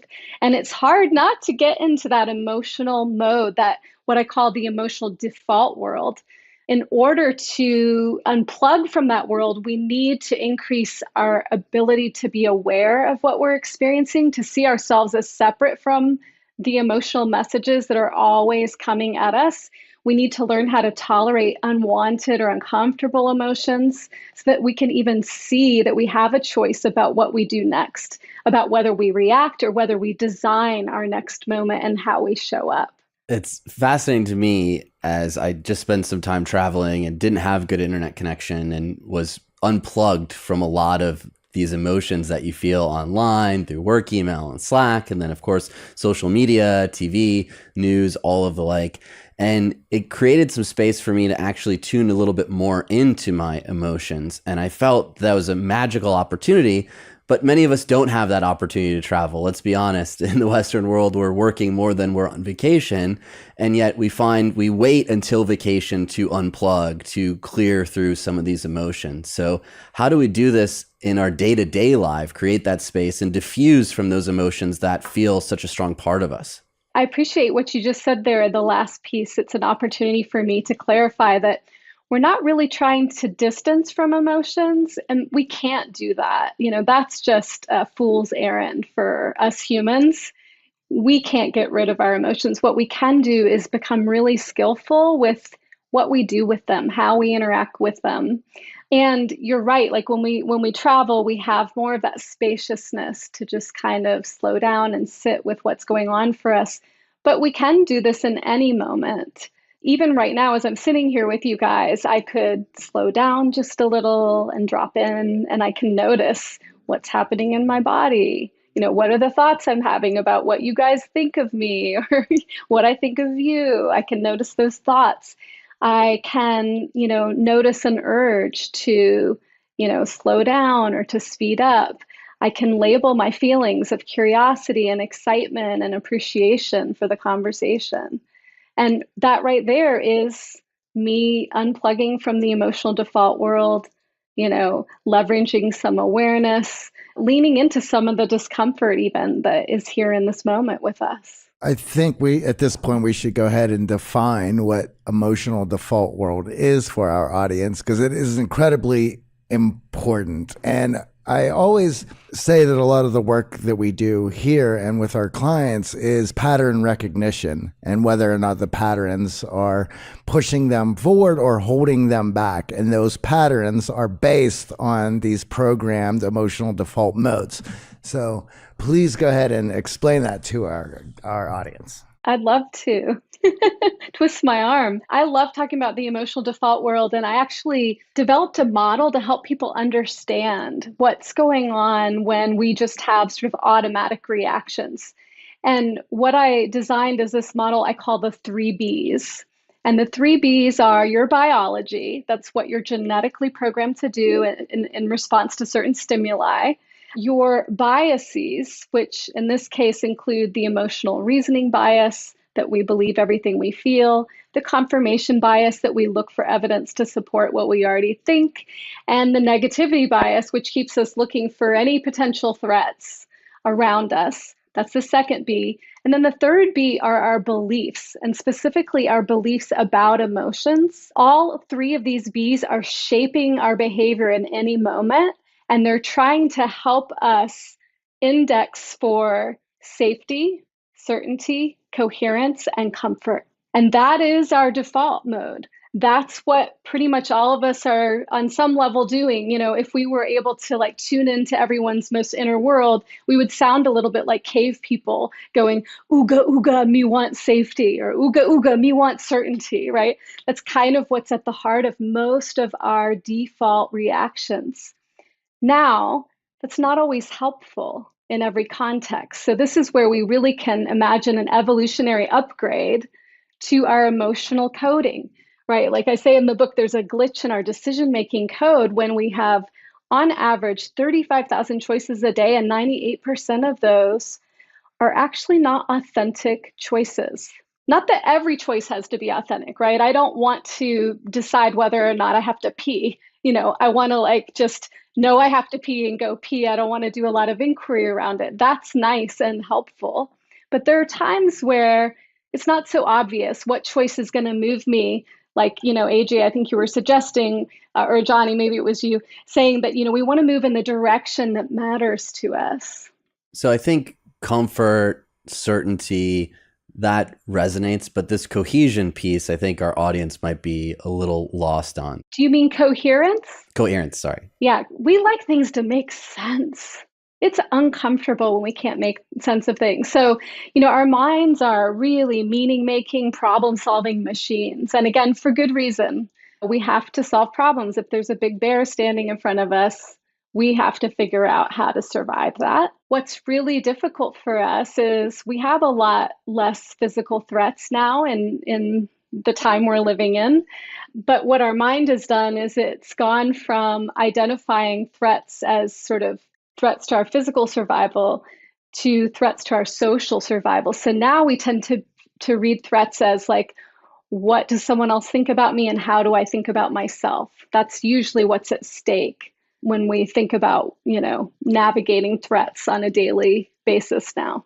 And in our experience, a big part of that is the bias to personalize a lot of the response that we see in others and then have the emotional reaction. So you have someone that you're trying to get to know and they don't respond, and immediately you personalize that lack of response to, I did something, they don't like me, they're not going to want a second date, etc., when maybe they got in a car accident, maybe it had literally nothing to do with you. And I even fall into this trap. So I had a really close friend and I had reached out to him a few times, hadn't heard from him, and then I come to find out he was in some major legal trouble and I didn't know. He was keeping it from all of us and he was very stressed about it, but I had personalized it. Oh, what did I do to him? Oh my God, why is he not responding to me? He normally is so responsive.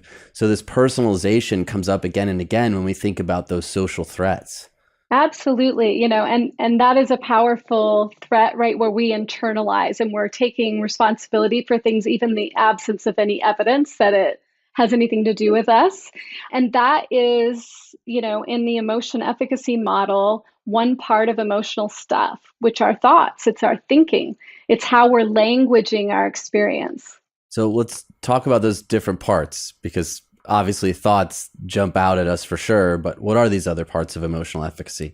So if I were to ask you guys right now in this moment, what are you feeling? You would probably be able to tell me, yes? Maybe at least one feeling. So. Okay. If I then asked you to tell me why you know you're feeling that, what comes up? Past experiences of labeling those emotions and feelings. Okay, so you're comparing it to other times where you've had the same experience. But how do you know that you're experiencing the feeling you're experiencing right now? I would most likely look to physical cues and okay, stories, nice. experiences. Okay, so sensations in your body, that's definitely one part of it. Yep, and then you're also mentioning stories, which is thinking. So that's another part of stuff, yeah. What else? What I'm compelled to do because of how I feel. Yes, exactly, urges. Perfect. Yeah, and then AJ, you also mentioned labeling, the experience of being able to label your experience. So you guys, well done. You've basically outlined all 4 parts of emotional stuff. And stuff is an acronym that stands for sensations, thoughts, urges, and feelings. It makes it really easy to remember. And this is always happening for us. Even more basic is the answer to the question, what is emotion? In our culture, especially in English-speaking cultures, we tend to conflate feeling and the word feeling and emotion. Feeling is actually just an interpretation of your sensations and thoughts. Emotion literally means energy in motion. It comes from the Latin word emotere. And all of this stuff is energy in motion. All of your sensations, your thoughts, your urges and feelings is energy in motion. That's the basic model for emotion efficacy training, and it's it's sort of the jumping off point for people to become more aware of like, when I say I'm feeling something, what's actually going on? Right. I notice in that, for many of the clients we work, they're with men. So they tend to shy away from or try their best to distance themselves from expressing those emotions to others. And there's a bit of an internal struggle there of not wanting to showcase too much emotion. And then it leads to a lack in expressing that emotion and vulnerability and certainly harms their relationships. So are there differences to the experience of those emotions for men and women? Is that something that you've seen in your work? I do see it a lot. And this actually fits into the 3 Bs we were talking about. What are those default shaping forces in our lives? Because part of our beliefs about emotions have to do with what we've learned, not only just in terms of our own levels of comfort with emotion, but our family of origins, beliefs about emotions, and then also what our culture tells us is okay or acceptable for people who identify as male or female to express or even feel. And so I do think that there's a lot of rules that have been made up about what's okay to experience, especially for men, as you're saying. Why is emotional efficacy so important? Well, if you care about how your life unfolds, then you want a powerful relationship with your emotions. Because even in moments where we're not aware of it, our emotions are our primary motivational force. So I've been watching with great curiosity the rise of interest in Stoicism over the past 5 years. And it's really interesting to me / amusing because why is Stoicism so popular? It's popular because it feels good. It's an emotional experience to feel like your emotions aren't controlling you.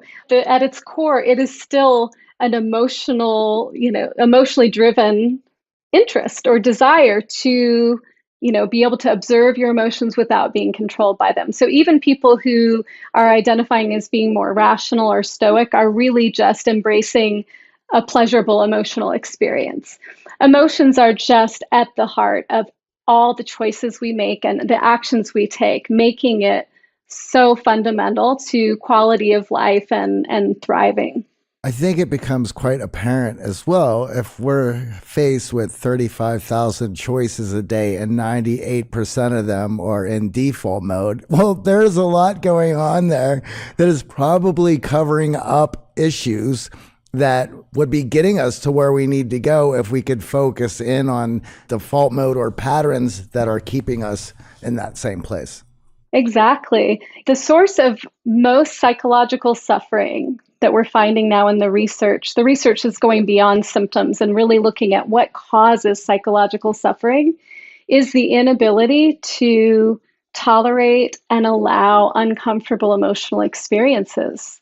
And this leads to all kinds of suffering. I mean, we see this in people who struggle with drug and alcohol abuse or addiction. We see it in relationship patterns that are unhelpful. Anytime we're moving away from something that we don't want to experience, it's possible we're also blocking ourselves from connecting to what really matters. And those emotions actually connect all of us because they're universal. So a lot of what we're seeing in society is categorizing and labeling and making emotions good and bad and things to avoid and things you want to pursue and chase. But all of those emotions are universally expressed across all cultures, across all humanity. And we've found in a lot of the work that we've done with our students is there's also a lack in emotional vocabulary. So with this labeling goes good, bad, I feel okay, and you don't have quite the range of expression of emotions when you start labeling things as good and bad and things to avoid and things to share and not to share. So what have you found in your work around labeling and how does that impact our emotional efficacy?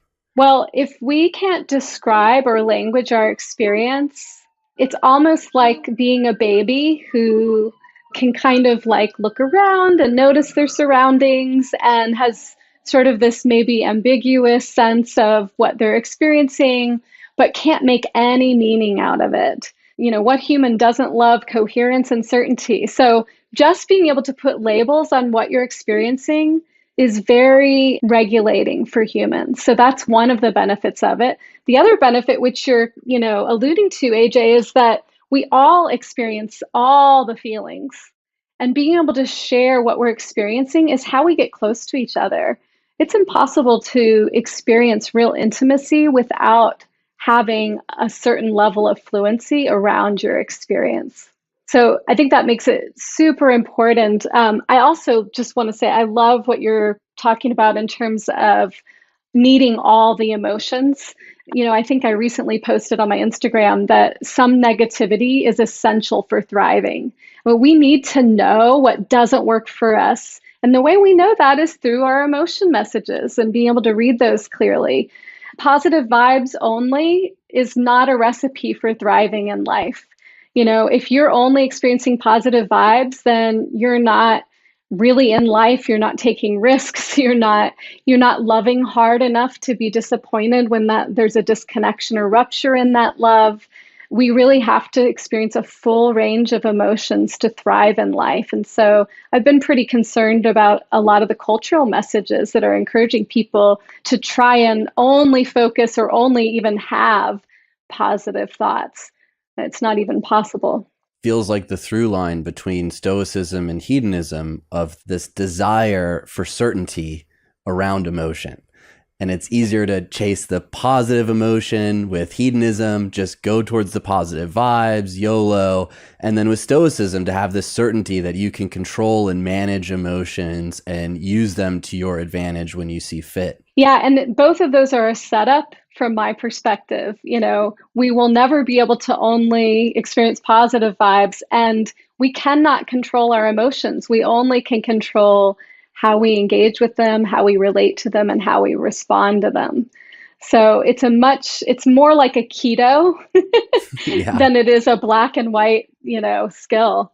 I also feel that a lot of times because of these cultural forces to hide or not show the full range of emotion because, hey, you don't want to let people down. You don't want them to see you in the negative. And obviously the highlight reel that social media creates, we're lacking this ability then to recognize in others when they might be feeling what we label as negative emotions, and also to feel them in ourselves because we don't feel comfortable expressing those negatively labeled emotions. And that is not healthy. Right. It's not healthy. It's not helpful. There's also a belief that we perpetuate there that negative emotions are somehow undesirable or ugly. And I feel sad a lot of times that people don't have the experience of joining in someone's sadness and really celebrating that we have the ability to celebrate/mourn together. We're losing a lot of rituals around the experiences that are less positive in our culture as a result of that. And that also means a life that has less meaning for people. Well, thinking about Johnny's music selection, sadness is often a driving force of some of the doom metal that he listens to.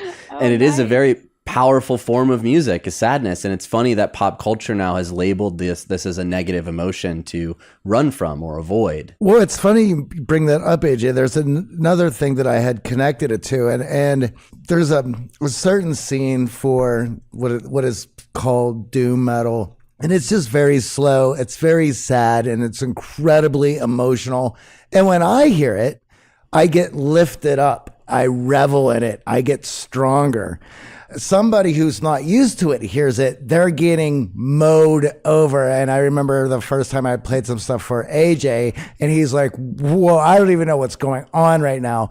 And one of the things that I had connected it to why it feels so good, I've also lived in the Southeast and played within the alt country scene as well. And really sad country songs to the untrained ear it puts people in a place where they're squirming and they're trying to get out of it. But folks who understand those sad country songs are being lifted up by the same music. I really enjoy how people are experiencing that. And I also know that they could easily fall into the joy that I'm getting out of it as well. But their first guttural, visceral instinct of hearing that is they're uncomfortable with the overwhelming emotions that it throws onto them. Well, I mean, so they're being true to their wiring, right? Which is to index for comfort, certainty, coherence. I will say, I remember when I first started writing songs, and for me, country music was the least interesting. And then as I began to appreciate it more as a craft and, the stylizing and things like that, I got more interested in writing it. But in the beginning, I did feel like it was pulling me into something that felt a little too obvious or too simple to hold my interest. I think it's very contextual for people. That's why we like different kinds of music, right? And different things like, blow our skirts up.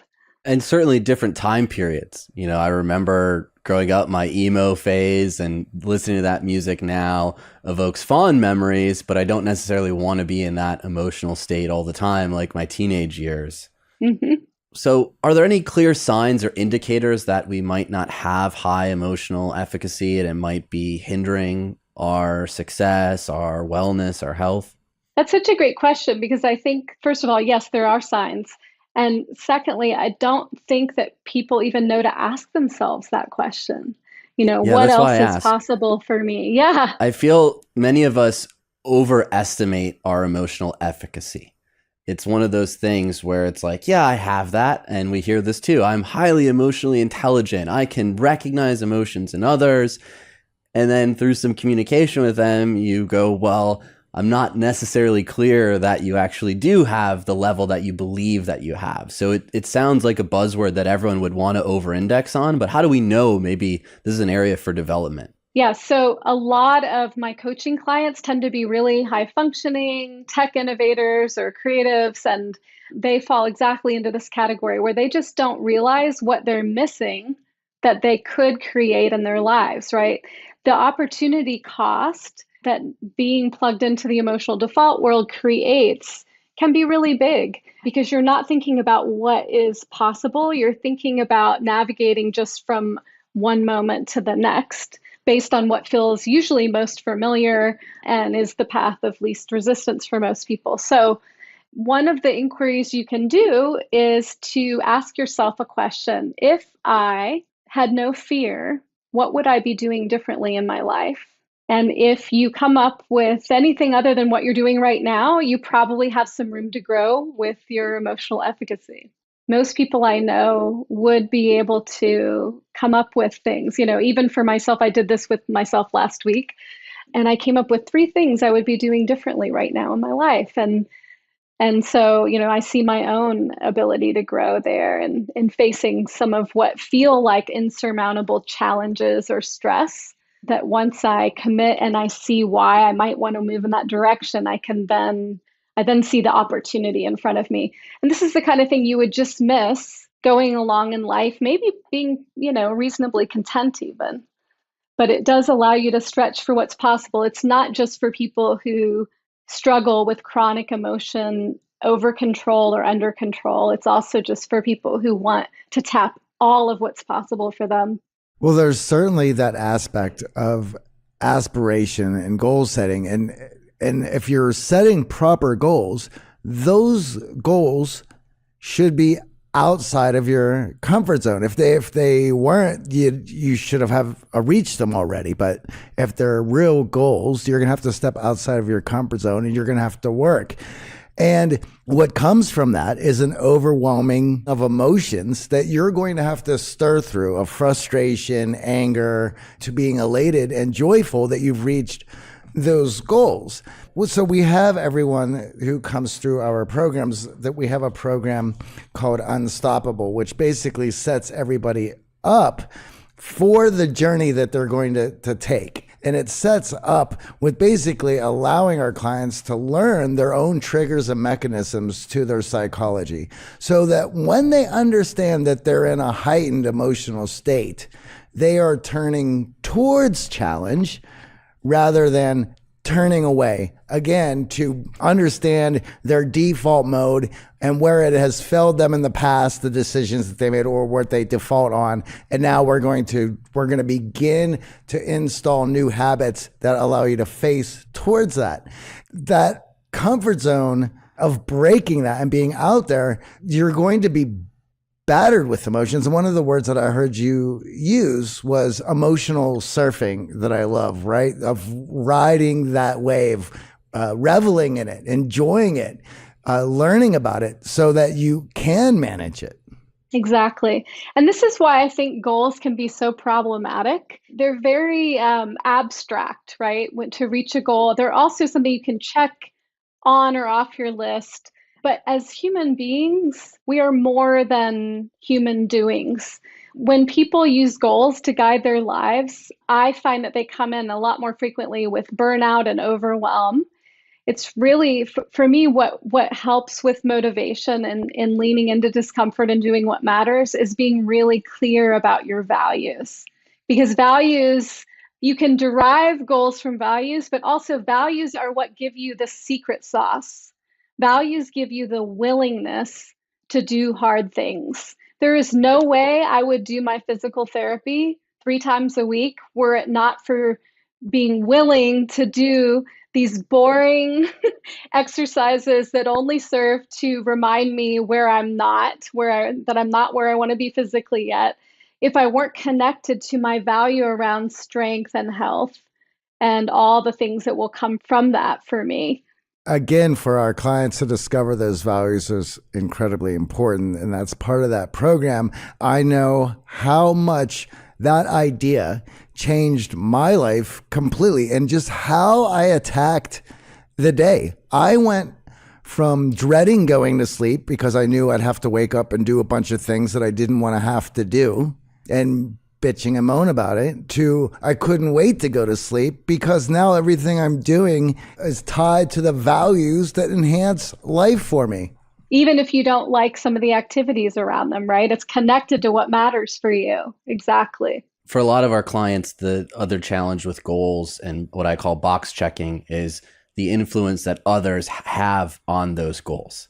Marriage, kids, buying a home, safe career choice. I mean, a lot of these things are passed down through our families and culturally as the safe, comfortable route to success. And then many of our clients find us having reached those goals, checked those boxes, and still feeling an emptiness, feeling a lack of connection with others, and a wondering and a regret around, did I make the right decision living my life based on these goals? Yeah, exactly. And so you're referencing the third skill of emotion efficacy training, which is values-based action. And in that part of the training, we're looking at what part of what you organize your life around are shoulds, things that you've learned or internalized you should do. What part of this are just values that your family or your culture has?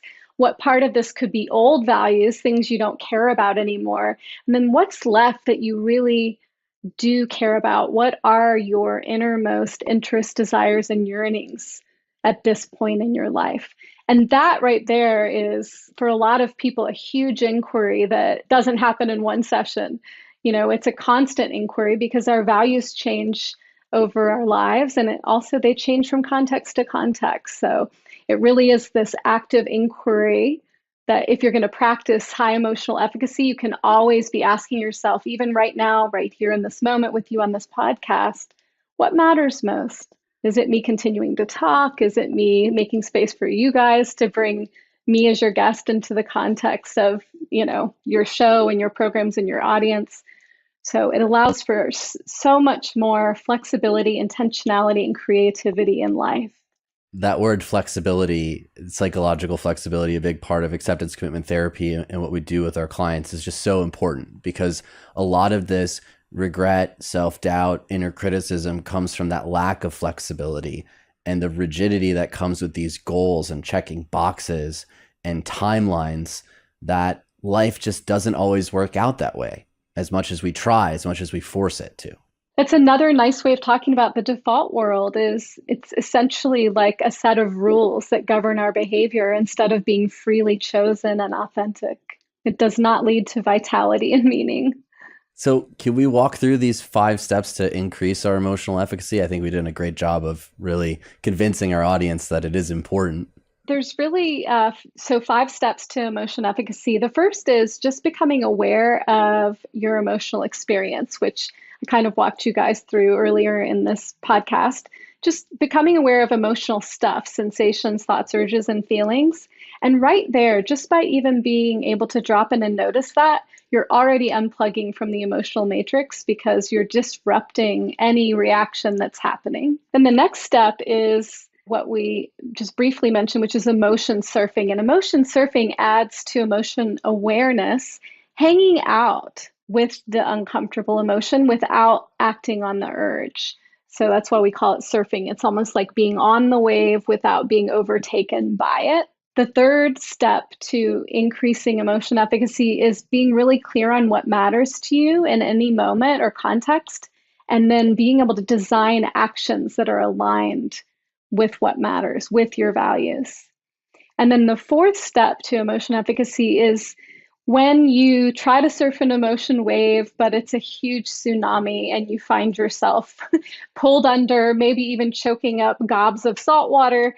Sometimes we do need skills, which we call mindful coping, to dial down the intensity of emotion or regulate your emotions, not for the purpose of getting rid of emotional distress or pain, but just so that we can get clear again about what matters and how we want to show up in that moment. In the training, all the skills are practiced in activated state because, to borrow a quote from Morpheus, it's one thing to know the path, it's another thing to walk it. So everything is experiential. The practice is experiential. It's really easy to know what you think you should do when you're in a moment of choice, when you're stressed or triggered. It's a whole other thing to actually have access to doing something different. Identifying, labeling, and becoming more aware of these emotions certainly gives you more control that you've had in the past. And AJ brought this up earlier, that everything is now triggering, from the music that we're listening to, the messaging that we're seeing. You go on Twitter and it is built specifically to rile you up. And it's coming from everywhere now because now everyone has the tools to be a marketer and be effective with this stuff. And one of the things that I tell people, I'm like, if you're online and you feel yourself in a heightened emotional state, ask yourself 3 questions to work through it before you just lose yourself in how mad you are, which is, what's the message? Who is this message for? What do they want you to feel? And what do they want you to do? If you answer those 3 questions, you can see it for the marketing and advertising that it is, and it kind of gives you some detachment from it. And then you can see like, oh, well, this is for this group to feel this and to do this. Answering those questions is enough to allow you to calm down a bit and see it for what it is. That is a nice slowing down. And I would just add one last step to that, which is, how do I want to show up in the face of this marketing? Maybe it's even marketed to you. Maybe it says something that's really offensive to you or something that feels very threatening. And maybe you can or can't see their agenda. But ultimately, what you do next is about your ability to design your actions, how you want to show up. And with this high emotional efficacy, what does it actually look like on the other side, having developed it, for those who do have it? That is such a good question. I'm going to give you a couple of really different examples. It can look like someone choosing not to take their life because they know that what they feel is not all there is, that feelings can come and go and can change, and that what they're feeling in this moment might not be what they're feeling in an hour or 2 hours or a day from now. It can look like someone learning how to listen in conversation with their partner, where they may think they already know what the other person's going to say, but they decide and get clear that what matters most is being open and respectful and showing the person that they do care what their experience is, even if they think they already know it.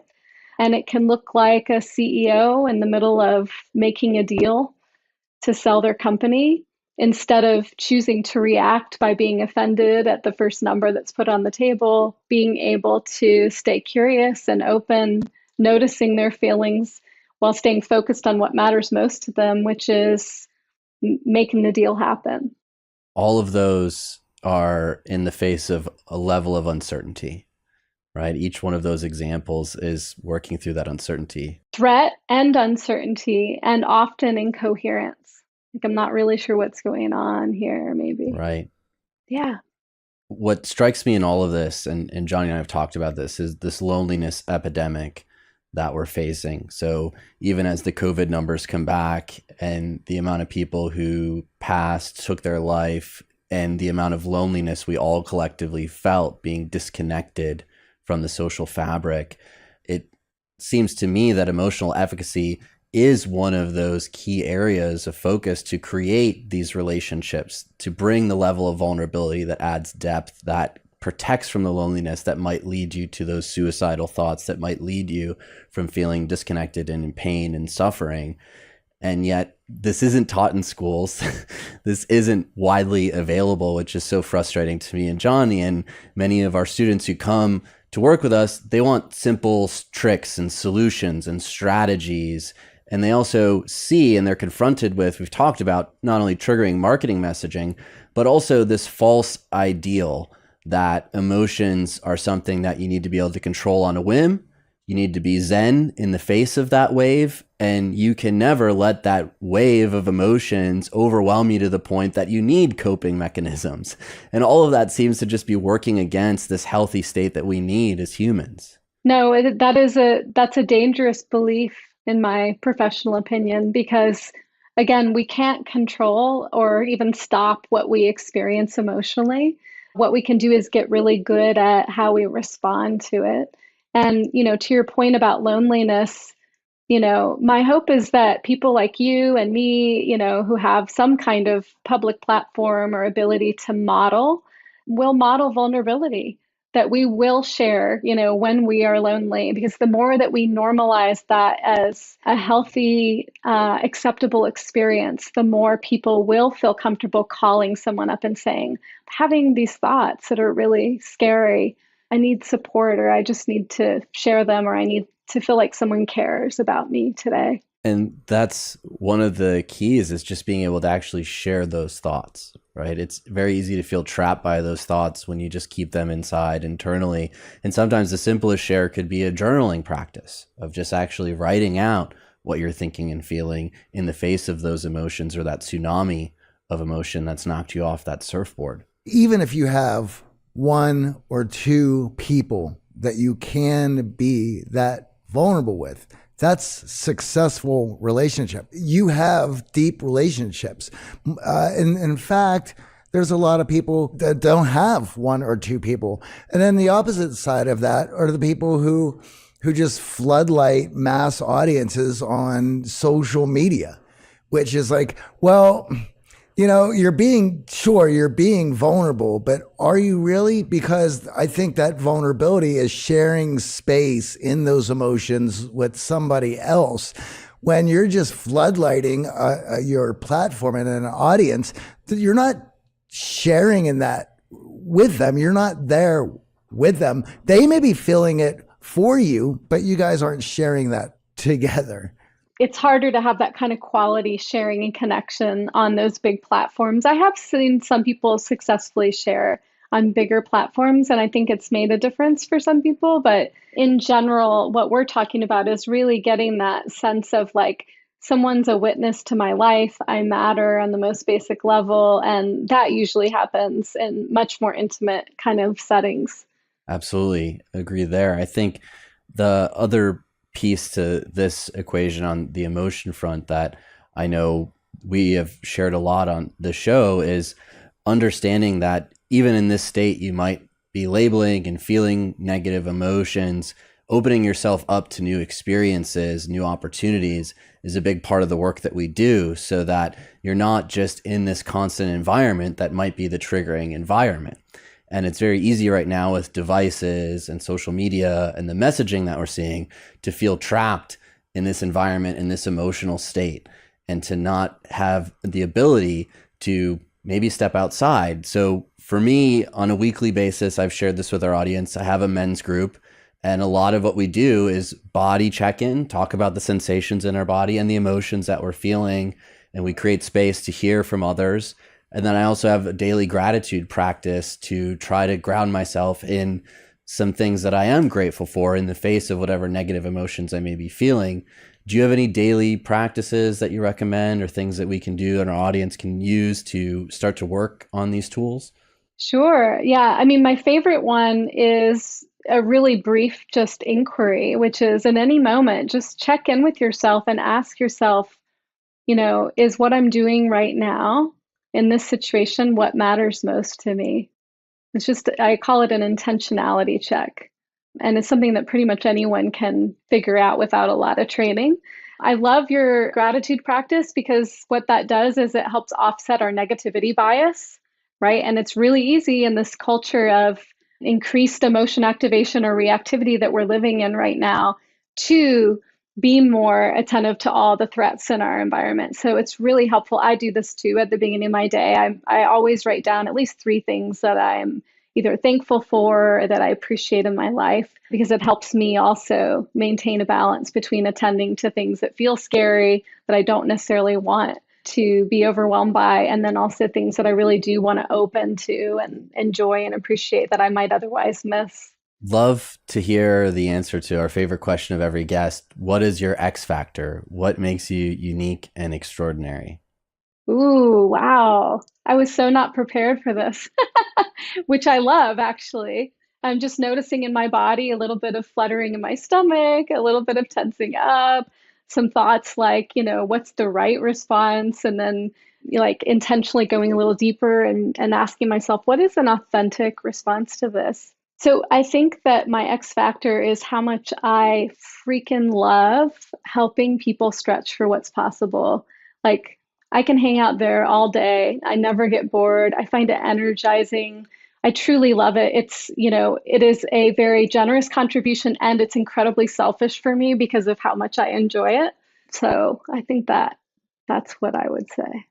I love that. Thank you so much for joining us. Where can our audience find out more about your latest book and all the great work you do with your coaching?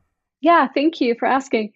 So the most recent book, What You Feel Is Not All There Is a self-help book. It's available on Amazon and across the interwebs. And if you want to find me, I am on IG at Dr. Aprilia West. That's APRILIAWEST.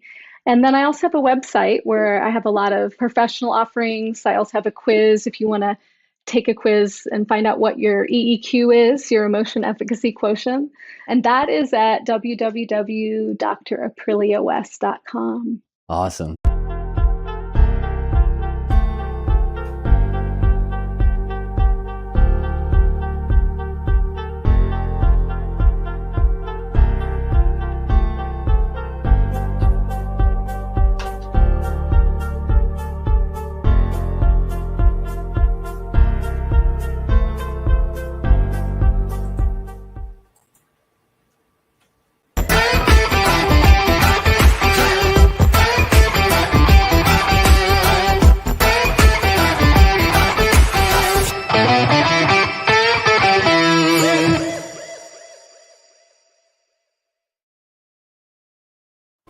Hello, and welcome back to the Deborah Peters Show.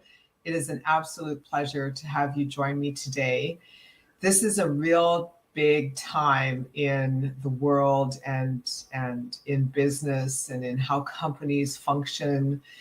We've got every kind of environment now, from complete remote working to hybrid to full-on, full-time in the office and everything in between. But bottom line, it's all about relationships. And that's what this podcast is all about. This podcast is all about being conscious in every area of your life, your business, your relationships, your health, your wealth, your self-expression. And of course, the highest level relationship you can ever have is with yourself. And so today we're going to dig into what relationship dynamics play out in your life, especially in your work life, and how you can navigate that in such a way that you're making people feel like they're part of the team, and therefore they're bringing even more to the table. So my guest today, thank you so much for joining me. This is the second time we get together, Carrie. Welcome back. Thank you. I'm glad to be here. Yeah, and you're an educator, and your background is in relationships and work relationships. So with all the changes that have been happening post-pandemic, and people making personal changes in their lives and where they live and how they live, what are you seeing that's really happening in terms of relationship dynamics? I think the biggest thing is that the more you talk to people, the more they will start to reveal that they're feeling really disconnected. Yeah. That it's a struggle. And even if they've gone back to work, like things are a little different. And, I think a lot of people are really finding that challenging of how do we get reconnected to each other? How do we get reconnected to the work and the purpose? And what is this all going to look like? I think there's a lot of fear out there. And so that's really the biggest challenge that I think most people are having. Yeah, well, I mean, seriously, we've had the fear of Jesus put into us about, you can't talk to people. If you don't act a certain way, you're going to make the world die, and people are going to die around you because you're not behaving a certain way. I mean, there's been a lot of programming and conditioning that's taken place with the propaganda that's gone on around this. So I see it too, and I'm just generalizing, but to make the point is that people are afraid to engage. They want to. Mm-hmm. I saw that this summer when I was working remotely and traveling throughout the South. I noticed in different states, people were handling getting to know the new person differently. Mm-hmm. And some were just completely afraid to even look you in the eye. And others were like, I want to talk to you, but I'm shy. It's a little bit of everything. And so that's the tricky part, isn't it? It is. And I think you're right. I mean, I think there are so many sort of cultural, societal messages out there that are things I like when I talk to folks about relationship and the importance of relationship and how do we build relationship. I often will point out to them that there are 3 really big barriers to creating relationships. Sorry, my dog's he's like chiming in. Yeah. He's like, I would like to be in relationship. Like, I want to do that. Dog I heard outside. Stop, you're fine. Sorry. Anyway, so there are 3 really big barriers to creating relationship, and they are power, competition, and fear. Sure. And man, look at the cultural messaging that we've gotten, especially in spades in the last 3 years, right? Yeah. Power, competition, and fear. Those things actually prevent us from being in relationship with each other. And absolutely, the 3 building blocks, or some of the building blocks of healthy relationship are the opposite of those, right? Trust, reciprocity, and cooperation. But those things are things that take time, and we have to build those things. And somebody has to be willing to be vulnerable and take that first step so that somebody else can come sort of meet them halfway. And when we're constantly bombarded with all of these cultural messages about we should be afraid of each other, and we don't know how to get along with each other, and our differences are bigger than our similarities, then it can feel really overwhelming to figure out, where do I even start? Well, and it creates a whole program. It's the process of, let's just say, the 0 to 7 imprint years. It's really easy to create a program within a child's mind. They just are quite accepting, very malleable. Mm-hmm. With an adult, it's different. It takes a lot of repetition, 3, 7, 21 repetitions to create a new thought pattern or adjust to a new habit. so to see people become so shut down and so afraid to engage with each other really does signify the enormity of how much hammering on the nervous system has actually taken place. And the bizarre thing about it is that we are, as human beings, we're social animals. We need that. We need that interfacing. And if we don't have it, then I think science has shown us that parts of our brain start to shut down, and our health starts to decline, and our immune system starts to collapse, and it's not good all the way around. Yeah, no, it definitely isn't. And that's in one of those instances where our brains are kind of at odds with our body, right? Because our brain's job is to keep us safe. But if your nervous system is in this constant state of awareness, heightened awareness, then everything looks like danger, right? Yeah. And so unless and until we can figure out how to settle our nervous systems and really feel calm, we don't know how to discern the difference between discomfort and danger. Yeah. Right? And to bridge the gap with a hug, just need a hug. I think most people right now just really need a big old hug. Yeah, I think a lot of people definitely need that, or even just a warm smile, right? Yeah. I'm just going to meet your eyes with my eyes, and and I'm just going to look at you kindly, and just give you a smile. It's kind of amazing the difference that can make when you feel like somebody is actually paying attention to you. Yeah. Yeah. I remember during 2020, I was based in downtown LA, and I would walk down the street and I would smile at people because I was happy, I was taking care of my mental, emotional state and taking responsibility for that. And so I'd walk down the street and I would smile and say hello to people. I was just my normal self. I didn't dial that back, but they would run. They would cross the street. They'd scurry to the edge. And it was really, I laugh about it now, but it was really hard at the time because I was just really I was that one craving that hug. I just really wanted to talk to people. Yeah. Now what I'm seeing, which is fascinating because I'm in a different geography, different market, because I'm remote working now since the end of May.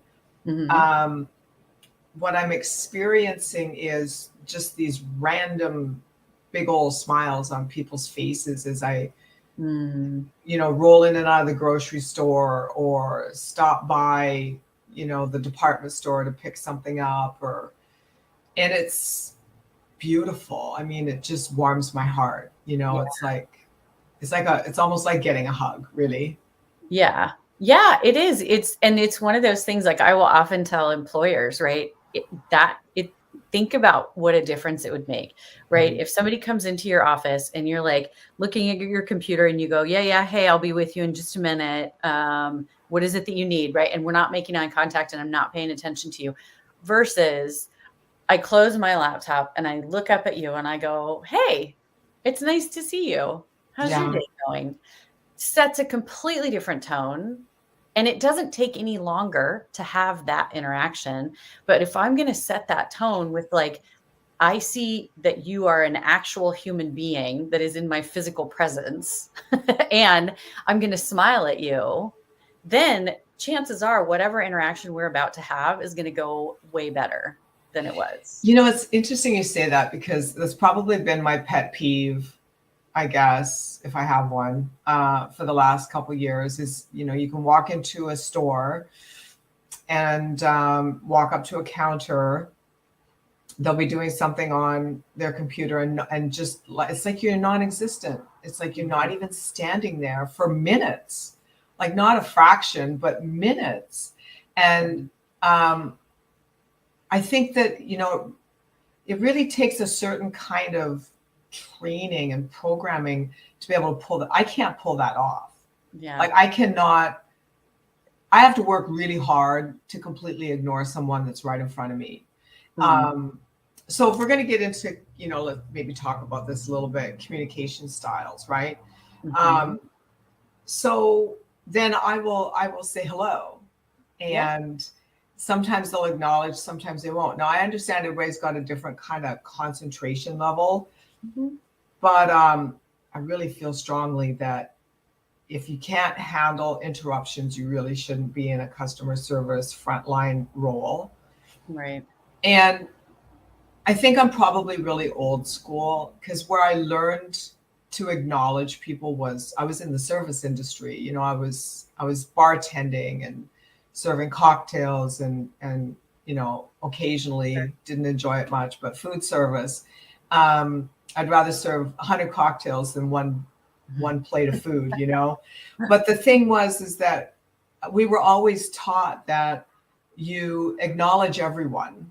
Like, you could be totally caught off guard, the only person working the room, and you get slammed and every table's full. But if you acknowledge everyone, just look them in the eye, give them a smile, let them know, hey, I'm working on you, I'll be back. They will wait forever. Yep. But if you ignore them, nobody likes to be ignored. Right. We all know what that feels like. If like you walk up on the street and you see a couple of your friends standing there talking and they wait 5 minutes to acknowledge you and you're just standing there awkwardly and feeling weird. Mind blowing. It's horrible. Like, we all know what that feels like. And that is physiological, right? Like, one of the most basic psychological needs of human beings is belonging. Yeah. We need to know that we're not invisible. And I used to do a lot of street outreach with folks who are unhoused, right? And the thing that they would say more than anything else is like, yeah, it would be really great if you could give me $5 so that I could go get a warm cup of coffee. But more than anything, just acknowledge me when you walk by. Just say hi. Like, it feels so horrible to think that I am literally just invisible. Because I have a theory on that. And I have a theory that most people don't acknowledge someone who is, say, living on the street and panhandling for money, because they don't want it to be contagious. Right. I think there's an element of that going on. It's like, if I engage with this person, and of course it's not, but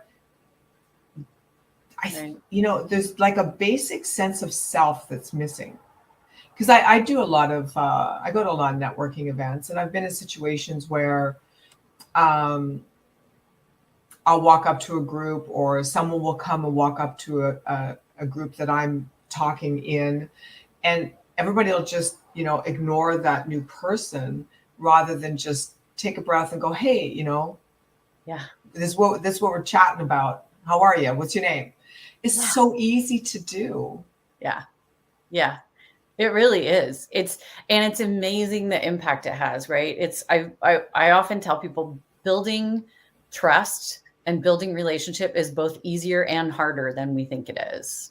It's easier because oftentimes that's all it takes is to start, right? Or to just acknowledge that there's some awkwardness here. I'm feeling a little weird about this.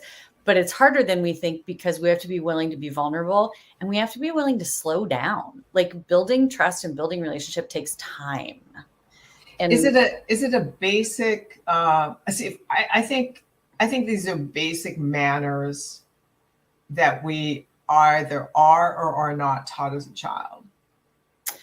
I think that's part of it, but I think the other part of it is that it's those hierarchies, it's those power structures, right? Like, I don't know about you, but my parents were baby boomers, and I was raised that children are supposed to be ignored, right? Like, you are not, that didn't hold me back. You're spoken to, right? Oh no, me either. I always got in trouble for that, right? But there was this, like I was brought up, and even in school, I was brought up, like, there's a time and a place for you to speak, and you wait until I acknowledge you, right? As a child. And And then, we do all these we set up all these competitions. Like a lot of times in workplaces, there will be these sort of artificial competition things that we set up because we think it's going to increase productivity. But and maybe it does increase productivity a little bit, but more than that, what it does is it divides people, because who wants to be in relationship with someone you're in competition with? Like, horrible. That feels awful, right?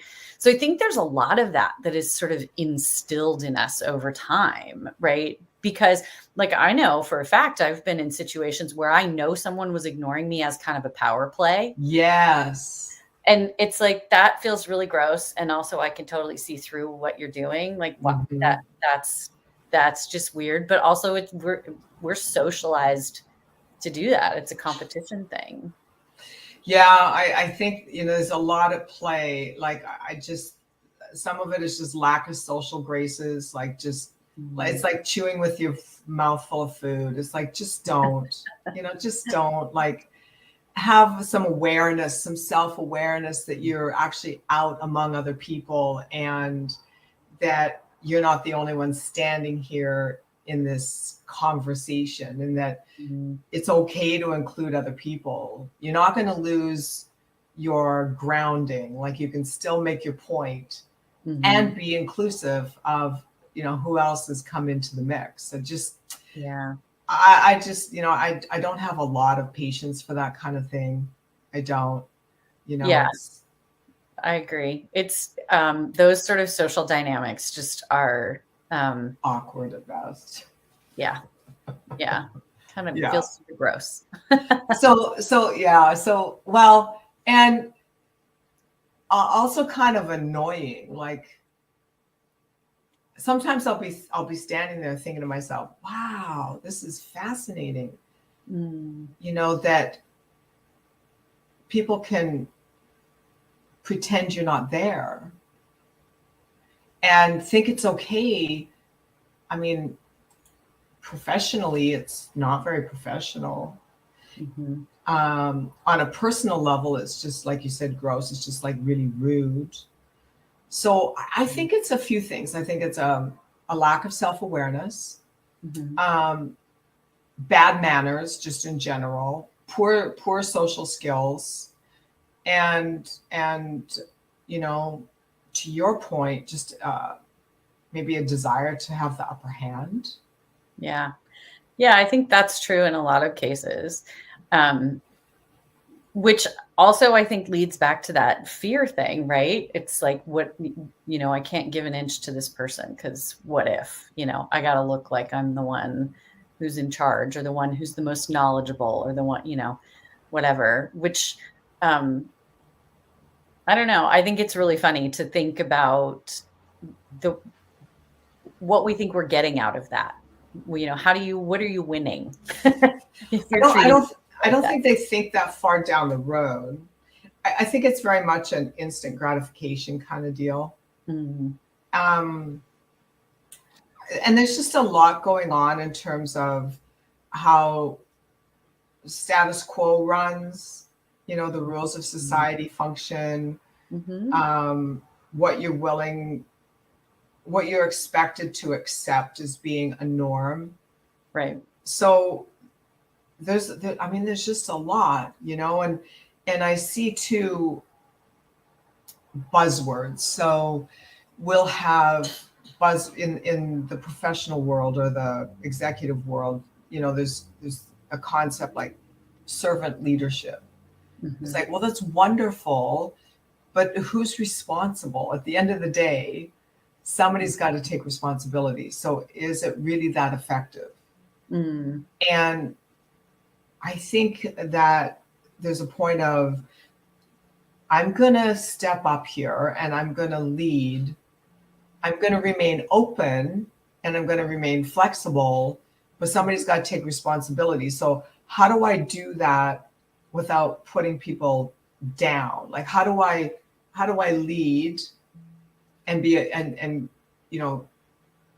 keep the charge moving forward, as they would say, like, moving the needle, and yet remain where I'm not developing this staunch hierarchy. Yeah. I mean, I think that one of the best ways to do it, like we need to have, if we're working together as a team, we need to have sort of a shared sense of reality, right? Sure. Yeah, absolutely. Somebody is ultimately responsible for this deliverable thing. Whatever we've all agreed is the important deliverable thing. Yes, this is the person that's responsible for that. And the reason that we're a team and the reason that we were all hired is because we each have different skill sets that Right. feed into this person's ability to deliver that thing. And so, as long as we all understand that there isn't one person who's more or less valuable than anybody else on the team, right? We Hmm. all have a role to play, right? If you think about it back in, caveman times when we were, roving around sort of nomadically and figuring out like Survival. everybody had a different role, right? At Yeah. the end of the day, somebody was in charge of starting the fire and somebody was in charge of cooking the thing that they'd hunted.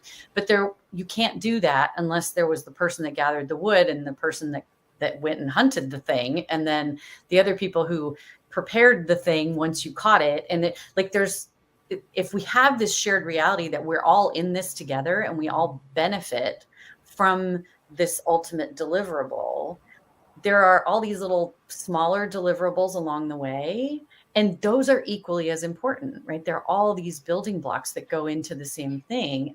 And so I think if there's someone who's a leader, they're going to be most effective if they're able to create a climate where everybody actually understands their own worth in this larger system Sure.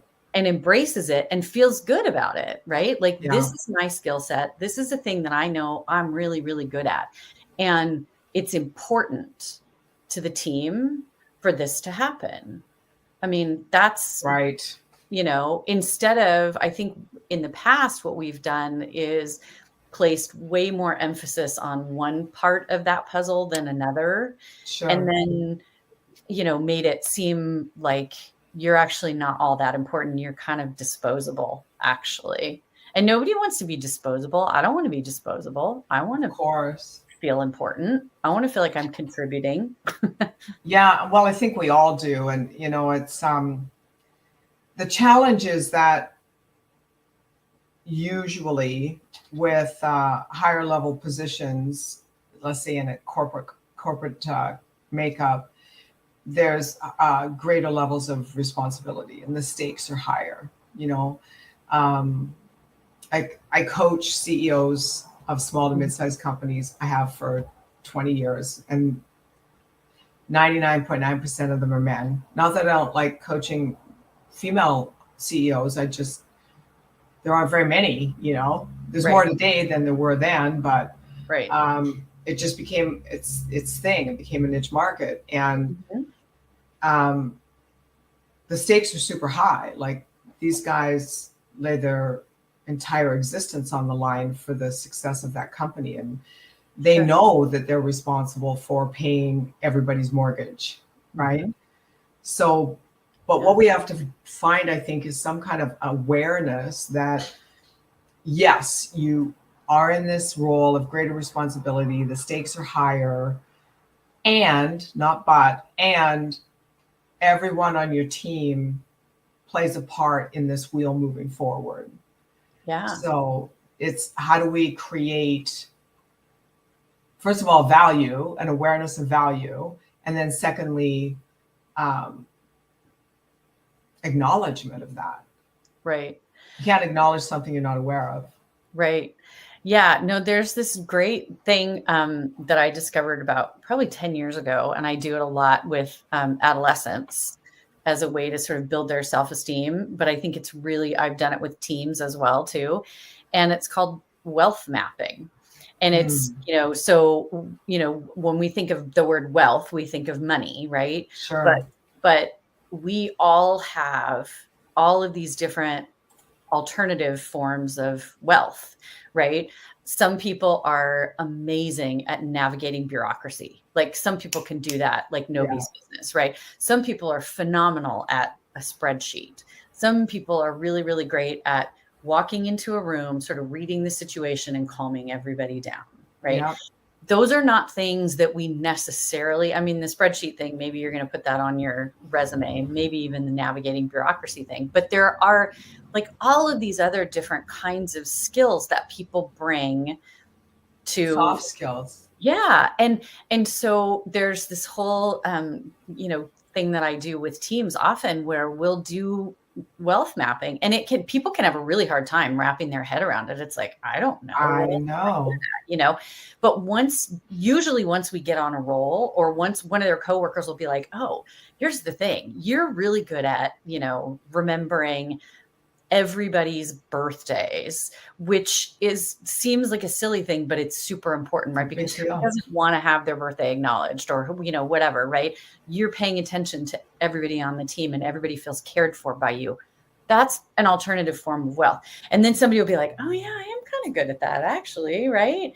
And so doing that in a team and being able to recognize and acknowledge all of these other things that your coworkers are doing, the way that they move through the world that is slightly unique, that makes them who they are, that also really benefits everybody else around them, can be huge, right? Yeah. That's a great way for people to understand. And it's also a great way to, often leaders don't know those kind of things.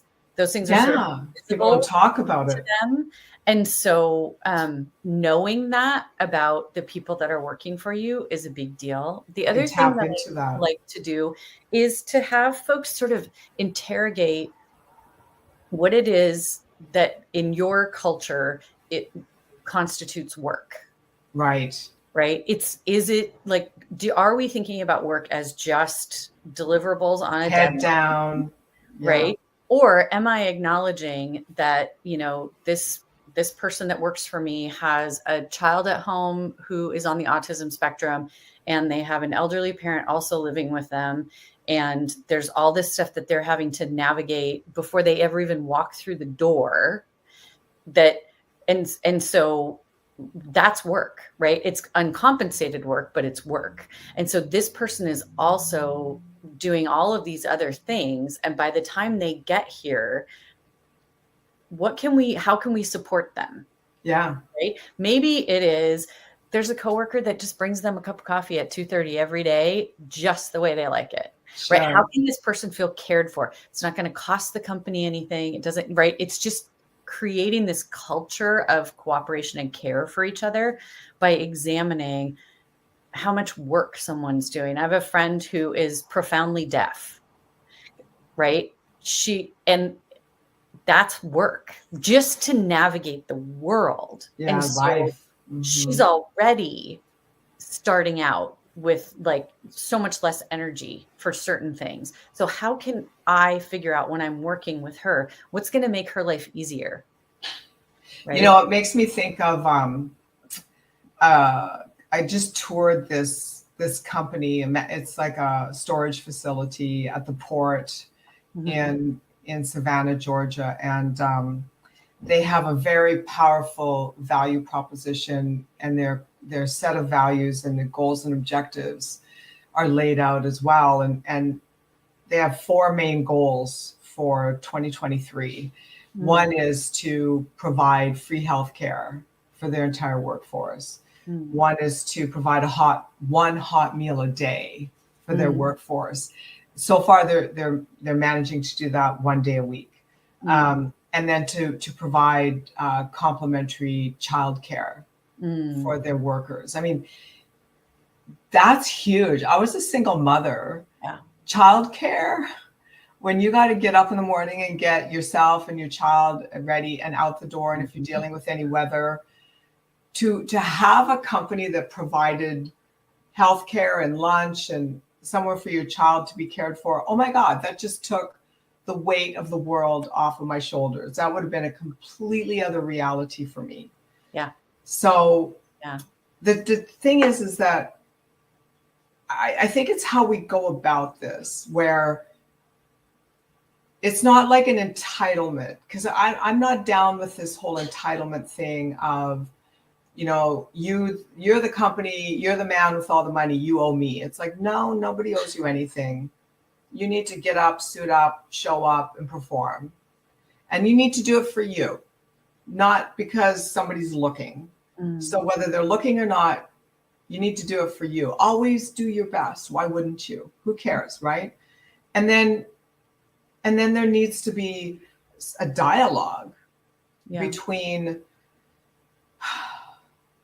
the people that are in the company and the people that have the influence to create the structure of the company, so that there's like you said, a unified vision. It's like, who are we becoming as a company here?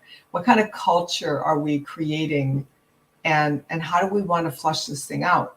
What do we want people to feel like when they spend most of their lives coming here every day of the week, 5 days a week, whatever? Because we do spend most of our adult life working. Right.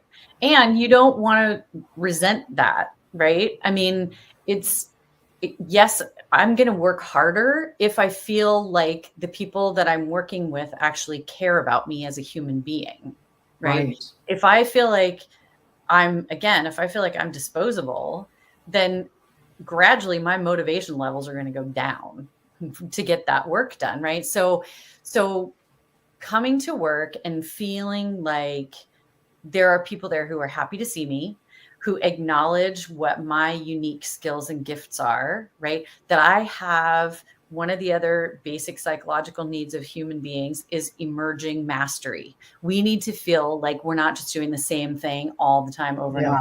I need to feel like I'm getting better, like I have I'm learning a new skill. I'm, maybe I have opportunities for advancement. I'm, so how do we create a system that nurtures all of those things, that nurtures relationship, that doesn't treat the human being like it's just this machine that's going to come in and do all the things for us? Because that might work for a little while, but unless we trap people into sort of being beholden to that particular job, they're going to leave because they're miserable. Like you said, I'm spending most of my adult life doing this. I would like to be enjoying it. Yeah. And then I really feel that who we are being is what gets reflected back to us. So if we want to be treated that way, we need to show up that way. We need to come into that environment full on. This is I'm showing up, I'm communicating, I'm contributing, I'm bringing my best self as much as I can. Yeah, I'm gonna have a bad day once in a while, but that's not my attitude. That's just having a bad day, and then we'll get that mirrored back to us, rather than, I think, looking for the company to provide something we're not already being is kind of foolish. Like, if we want this company to show up a certain way for us, it's like any relationship in a marriage, business partnership, parental. If you want your child to be a certain way, if you want your spouse to be a certain way, be that thing, be that energy, be that focus. And if they're not capable of mirroring it back to you,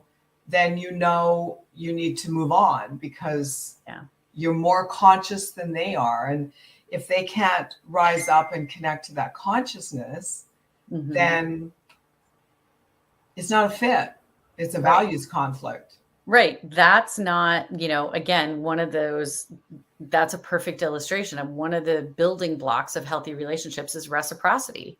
Yeah. If you're not going to meet me halfway, right? If I'm going to say to you, here I am, I'm putting myself out here, I'm working my tail off, I'm showing up, I have this great attitude, and you're just ignoring me, or, then that's not healthy. That's not sustainable. So how do we have reciprocity? Again, that doesn't necessarily mean, I'm equal to the CEO in terms of, all the work things, but it does mean that I'm seen as a unique, important human being who is also part of the shared vision of this work that we're doing together.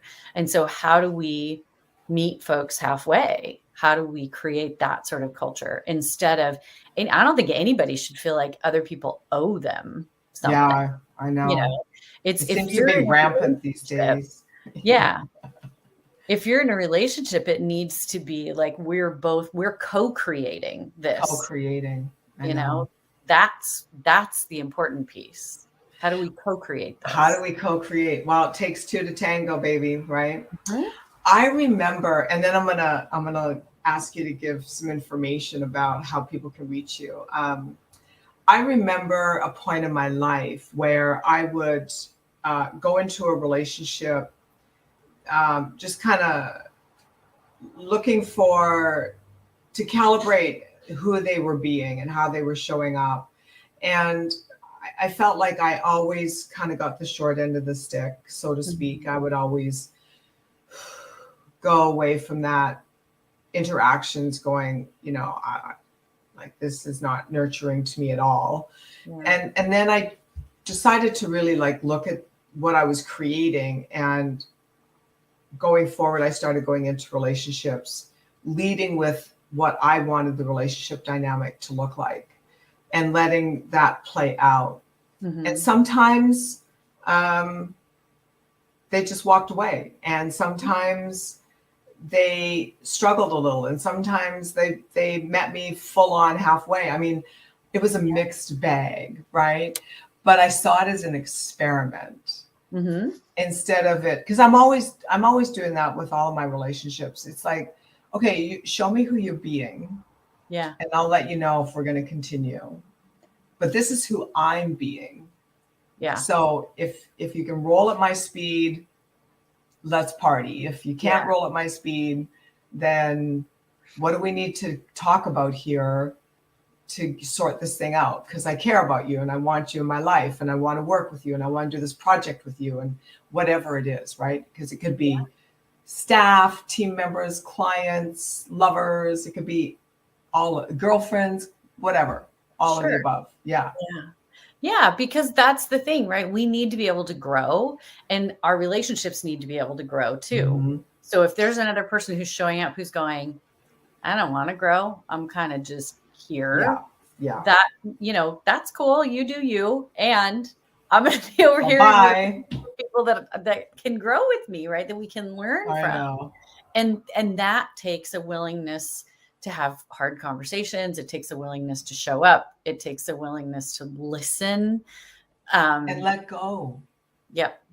Yeah. And let Yeah. go. So how can people find you? So I've my probably the easiest way is my website, theselfproject.com. So Nice. it's I work with, like I said, teams and educators and parents and adolescents around relationship, around building healthy, strong, reciprocal relationships. So go to my I love website, it. theselfproject.com, and you can see all the things. All the All the things. things. And I know you've been traveling around the world, so I'm glad to be able to have you back on today. Thank you for being here. Yeah, thank you for having me. Yeah, it's nice to be home for a little while. I take off again this weekend, but it's all good. It's all good. It's all the work I love doing. So, I yeah. know. You're living your best life, girl. That's what I am. matters. Yeah. Well, Yeah. thank you so much. And thank you everybody for dialing in today and liking and sharing and commenting. And just know that the Deborah Peters Show is on every major podcast platform. You don't have to watch us on just one network. Go to any of your favorite platforms and the show will be there. Make sure you say hi and subscribe and invite your friends. And that's how we grow. So thank you so much to Carrie for being on my show today. Remember, everybody, stay aligned, stay alert, and stay awake.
What do you mean, don't shout?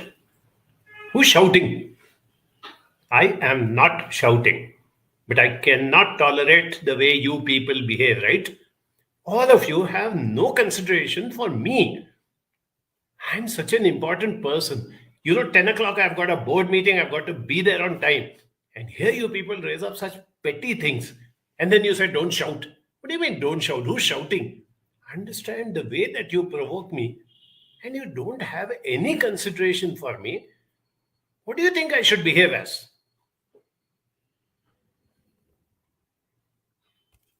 What is this, yeah? All the time telling me don't cry, don't cry. Obviously, I cry, right? Look at the way you behave. Look at this. Even I have to go for work. I'm getting delayed. Oh my God, this unreasonable behavior. It's too much. I'm not able to deal with it. I don't know what to do about it. Okay. Taken you a little by surprise, but this is reality. There was this very famous book by John Gray, which says, Why Men Shout and Women Cry. It's one of a lot of books written by him, which are very, very useful at a practical level, and I have read it more than once. I have quoted from it. I have used it for helping, counselees and all that I've done. So at one point, when I was talking to somebody like this, it just struck me that I should also, try and see if I can convey that message in a more of an interactive manner, knowing how many of us nowadays read books. So I thought, let me put it in a more interactive and a more visual form. So that's why I took up this topic.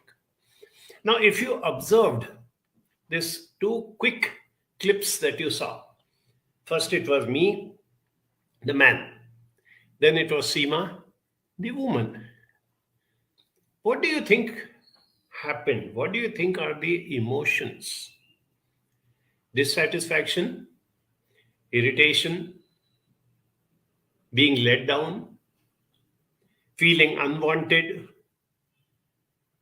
The emotions were exactly the same to the man and to the woman. But did you see the outburst? Did you see the typical reaction, a male reaction and a female reaction? So what happens is that the women say, why do these men shout all the time? Can't they control their emotions? Why do they have to be so loud and brash and angry all the time? And surprisingly, I have so many men who come and say, I can't even carry out a decent argument with my wife. Anything I say and she breaks down and starts crying. That is her weapon. Now she starts crying, what am I supposed to do? I have to leave the place and go away. I have to stop the argument. Wonderful, isn't it? See how she uses crying as a tool to get the way that she wants. I can't even raise my voice. I can't say anything because she's got this wonderful tool, no? Breaking down, crying, whining. Now, this is what I want to discuss today. Right. Firstly, let us understand that a lot of women feel men do not have emotions. I want to clear that myth. Men have as much emotions as women. This has been proven by research and surveys and whatever it is. You don't have to take my word for it. A fact like the soldier who sacrifices his life for the sake of his country. It is a purely emotional act. I will go to the extreme of giving up my life for my country. A man who slogs away to glory, works in a horrible job for years and years because he feels only then he will be able to give a good education to his children. He is governed by his emotions. A person who wants to achieve, by achieving career-wise, even a person who wants to win over the love of his girlfriend, It is purely an emotional act which makes him go out of the way, promise her the moon, do anything for her. These are all emotions, right? So let us understand that men have as much emotions as women do. The only thing is the expression of those emotions comes out in a different way. I would not even say wrong way, I would say a different way. So there are innumerable instances, for example, where a man is so busy with his work, 24/7, he is at work, in office, or even when he comes home, he's on the laptop or he's on the mobile. And the family, particularly the wife, feels this person is so indifferent. This person doesn't love his family members. This person only thinks of his work. Now you ask the man, and like I mentioned a minute back, he says, I do it because I love my family. If I did not have a wife and children, I could stay in a one room or rough it out somewhere, and whatever I earn, I would have been very happy. But I've got this responsibility. I have to provide, I have to get a good house, I have to provide basic amenities, I have to give a good education to my children, I have to give them so many things, no? I love them so much that the only way to be able to fulfill what I want to do with them is to work harder and harder and harder. It's a highly competitive world out there, dude. You don't know. Unless you are on your toes and perpetually struggling, you will be left out. So that is what I do. So what I was saying is that the expression of love is in a different manner.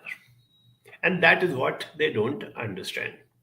Similarly, men who claim that my wife is perpetually nagging me, she's always correcting me, she's always making demands on me.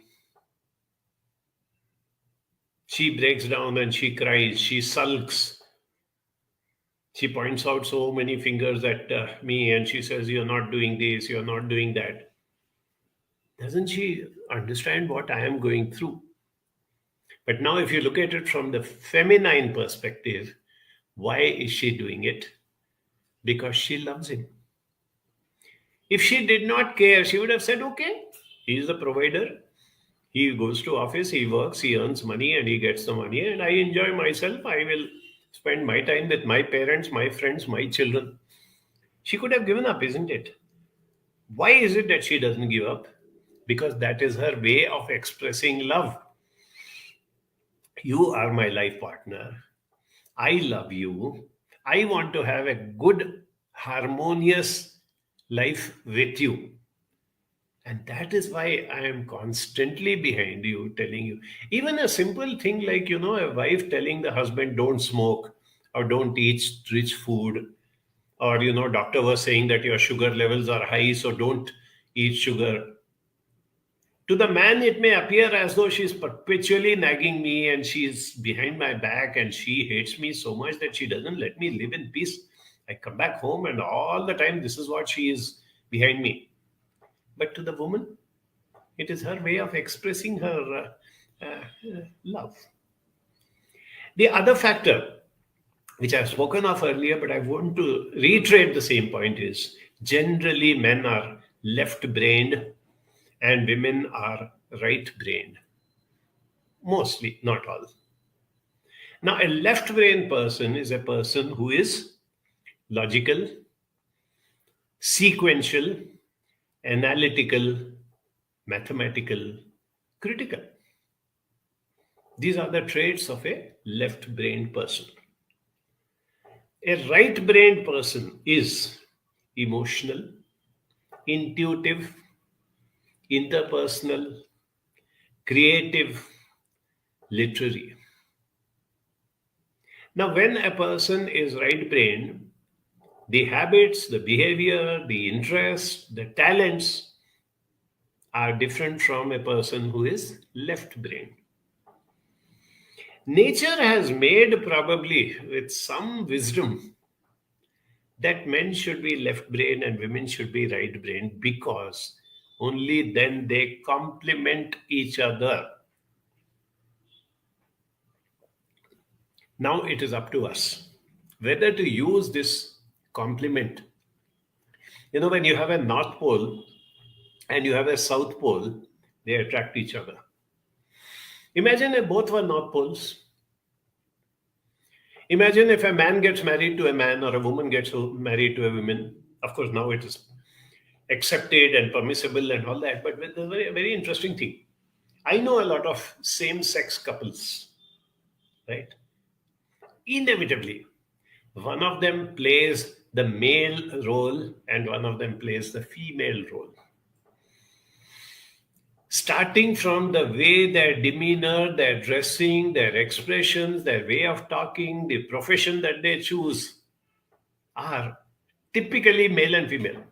So even though physically they belong to the same gender, they again attract each other and they live with each other and they love each other because they complement each other. This is what I want you to understand. There is a beauty in that, difference.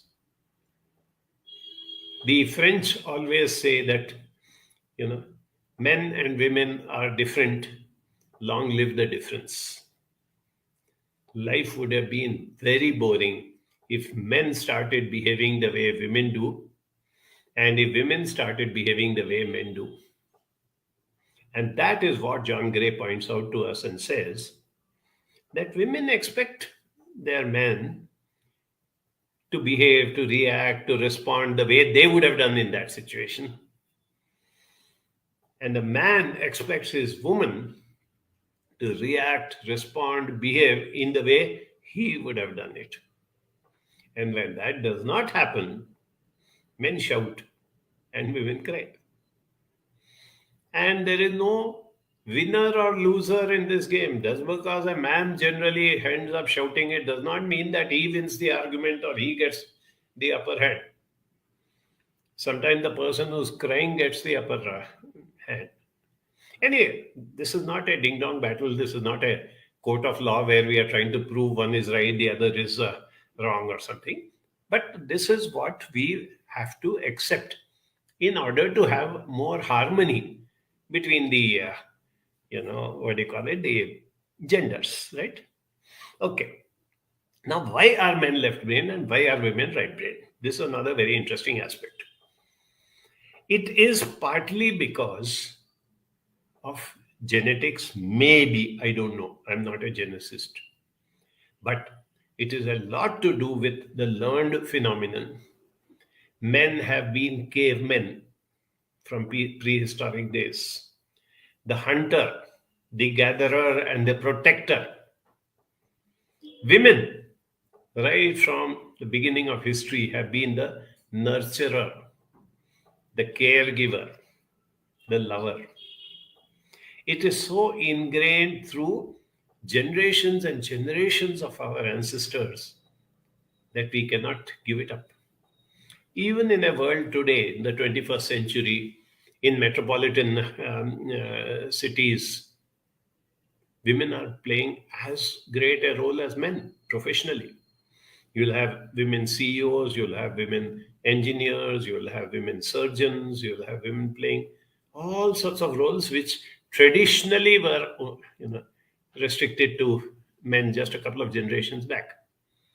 But has that changed the demeanor? Has that changed the approach or attitude or the emoting and the relationship? No. A woman who is a highly qualified person, holding a very, very strong career position and whatever it is, when it comes down to family, when it comes down to personal level, she still behaves the same way as her grandmother or great-grandmother did. And the same thing with the man. Let's say here is this man, who has a partner who is not only doing as well as him, maybe doing better. Maybe she is the main breadwinner. She's the one in the limelight. He acknowledges that. But because he's relegated to playing this role. There are men, for example, who are nowadays I come across who are doing a lot of cooking or taking care of children, which traditionally men never did. So you have this man who says, okay, you are busy, I'll take care of the baby. Or you are tied down with something else, I'll cook the food. So they are taking on feminine roles, right? But their demeanor, their expression, their behavior is not changing. When it comes to behavior which involves emotions, they still behave the way. Now, this is not going to change in the near future. If it has not changed in thousands of years, please don't have hope that it will change overnight or within this generation or even within the next generation. What we can do is, as far as the next generation is concerned, teach them a little more. Teach them to understand. I have a small little incident ingrained in my mind that I must have been 5 or 6 years old. I was running and playing. I fell down. And I saw small red spots on my knee. Some thing had grazed my knee and little blood was coming out. The moment I saw that, I thought I'm dying. And I let out a big shriek and I started bawling, crying. My father came running out and said, "What happened? What happened?" I pointed my knees. He went down and looked at my knees. He took his hand and brushed it aside so those red spots disappeared. And he said, "What's wrong with you? Why are you crying away to glory? Nothing has happened to you." I said, "No, I'm dying." He said, "No, you're not dying at all. Nothing is happening to you. Go wash your knees and this and that, and then go and play do whatever you want." And he said, "Don't cry like a girl," he said. At that age, daddy is the ultimate. He is the end all and be all. Whatever he says is the absolute truth, right? So this great daddy told this little 5-year-old fellow, that is me, don't cry like a girl. But daddy never told me how to cry like a boy. So what did I do after that? Anytime I had something disturbing me, I would make sure that I don't cry. And because of that, what happened? Emotions started getting suppressed, suffocated, stifled, till I came to adolescence. And when I realized that I'm a big boy, I have power, I have control, I have strength, I used to bring out my irritation, my disappointments by shouting. And daddy never said, "Don't shout like a boy." In fact, I vaguely even remember if mummy would complain saying, "Look at your son, how he is behaving. Why is he so uncouth? Why does he shout?" Daddy would probably laugh and say, "Oh, he's a boy, forget it. He'll get over it." So directly or indirectly, that thing was propagated, that it is okay for you to shout, but it is not okay for you to cry. Now, all the girls sitting out there who are listening to this program, go back into your childhood. When you were a small child, and if somebody did something to you, and if you picked up your fist and started boxing that person, what would your parents say? "You're a girl. Don't behave like this. What's wrong with you?" Even if you shouted, they would have said the same thing to you. That is how that indoctrination came in. But when you cried, what happened? "Oh, my poor baby. Come here, sit in my lap. Don't worry, Mama is here. No, we'll take care of you."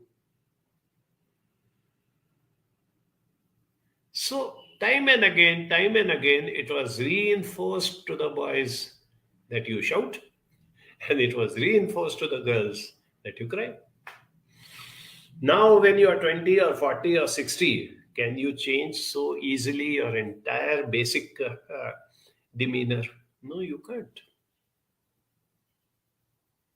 In fact, as I was mentioning to you about a girl, protecting herself or hitting or whatever it is, boys and men are made to believe that they are physically stronger than women.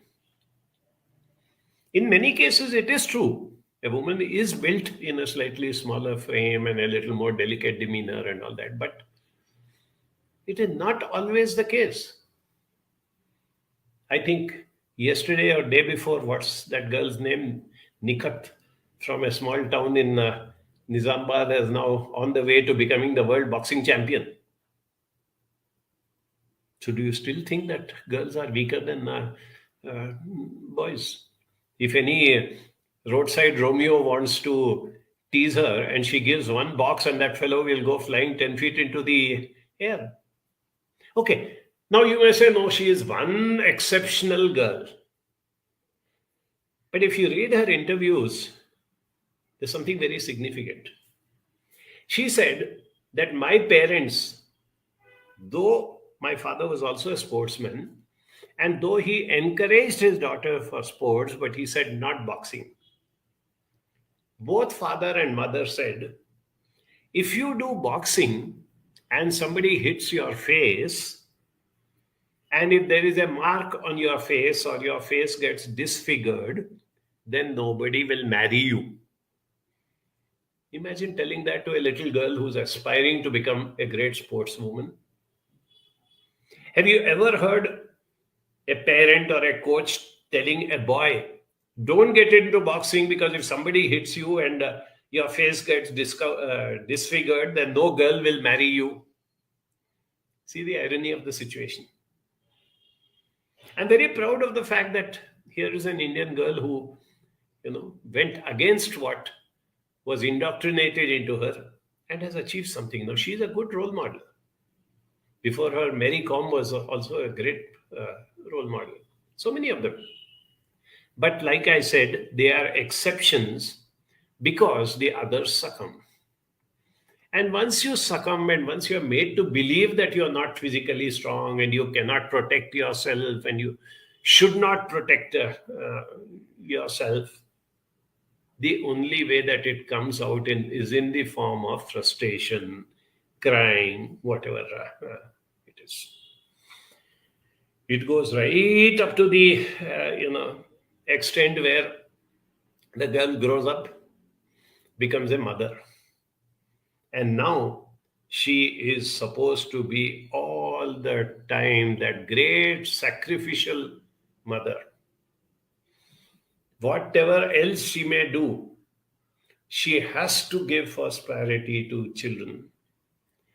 One excellent example is this great lady called Indra Nooyi. She was the CEO and even the chairman of PepsiCo. PepsiCo is one of the maybe top 50 organizations in the whole world. Indra Nooyi, a girl born and brought up in India and in Chennai, migrated to USA. Her parents didn't go. She went over there and went up the corporate ladder. And eventually, as I said, she became the CEO of PepsiCo. At the same time, she married and she had 2 daughters. While she was going up the ladder in the corporate world,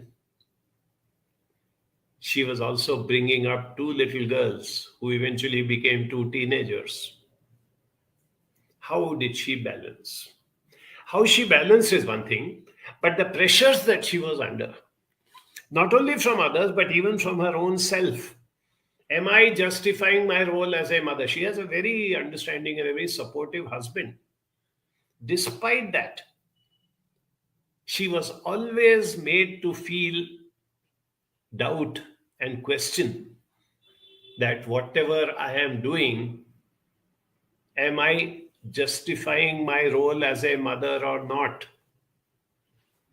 In fact, her mother gave her a very interesting piece of advice. She said, you go to office, do your work, come back home, and when you park your car in the garage, leave your crown in the garage. What is that crown? The crown is CEO, chairman, whatever she was. She said, leave that crown in the garage and then come inside as a wife and mother. Have you ever come across an upwardly mobile or a successful man being given that advice by his elders? Leave your crown in the garage and come back to being a husband and a father. This is where we need to work on. We need to work with children. There's a lot that can be done. The children who have not yet come to that stage where the gender differences become very obvious. The 4-year-olds, the 6-year-olds, the 10-year-olds, both boys and girls, can we help them to understand that while you belong to one gender, and you should be proud of your gender, you should be proud that you are a boy or you are a girl, nothing wrong with that. At the same time, you need to understand the other genders. And that includes more so particularly the boys. I remember, I think it was the first Independence Day message that Prime Minister Narendra Modi gave from Red Fort. And he raised a very interesting point. He said, we are so protective, so possessive about our daughters. We keep asking our daughters, "Tum kahan gayi thi? Kiske saath gayi thi? Where were you? Why did you come late?" But he said, we never ask our sons, "Tum kahan gaye the? Kiske saath gaye the? Kyun gaye the? Kyun late aaya?" When we are encouraging the boys to start feeling that way, what do you expect will happen when they grow up? We have been doing this one generation after another. At least now, can we put a break to it? You cannot change grown-up men, you cannot change grown-up women. Men will continue to shout. Women will continue to cry and say, "Kya karun? Maa hu na." Typical Bollywood dialogue. So there's not much we can do about it. But there's a lot that we can do with regard to the next generation. This men crying and women, men shouting and women crying, as I said, is not genetic. It is an inbuilt thing which comes out of indoctrination. It is based on the upbringing. It is based on the lessons and examples that are taught. It is based on the role modeling that we do with our children. Children growing up, particularly boys, watch their father shouting and their mother crying. And nobody seems to be bothered. Nobody points out and says, this is wrong.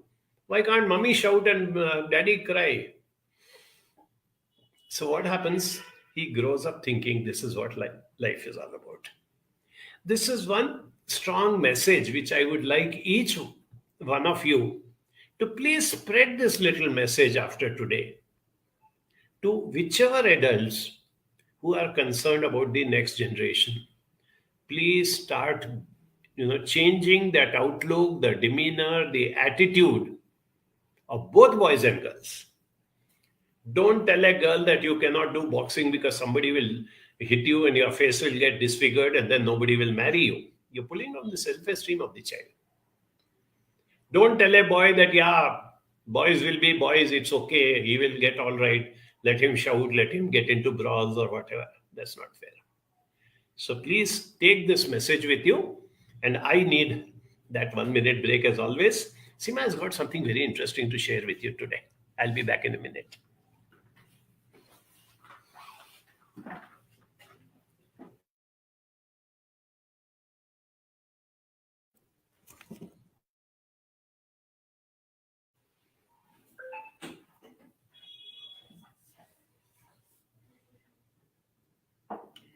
Hi, today you can see all of us wearing, I don't know if you can see it, yeah, Banjara Right Forever t-shirts when you walk into Banjara.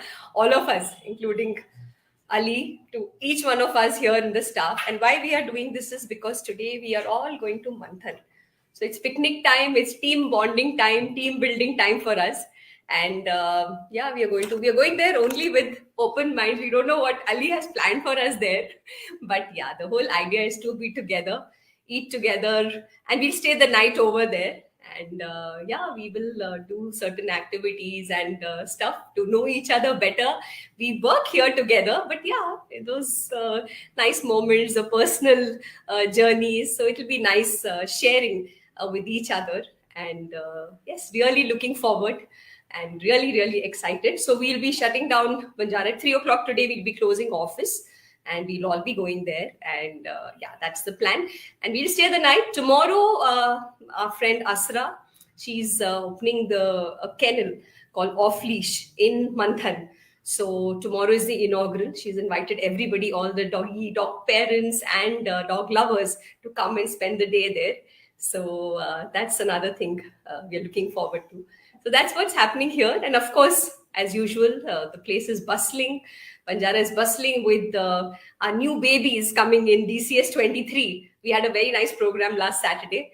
And they were here and we interacted. It was nice. And every day we have, many of you coming here for inquiring about the program as well as for admission. So yes, admissions are going on in at full speed. So do come. 25th June is when we officially start. But don't even wait till then if you're planning to take this up or you have somebody in mind who wants to take it up, because we've already started the entire process of rapport building and meeting up. So do reach out for DCS 23 and all other programs as usual are there on the website. So, all right, that's what's going on in Banjara. Thought we'll keep you posted.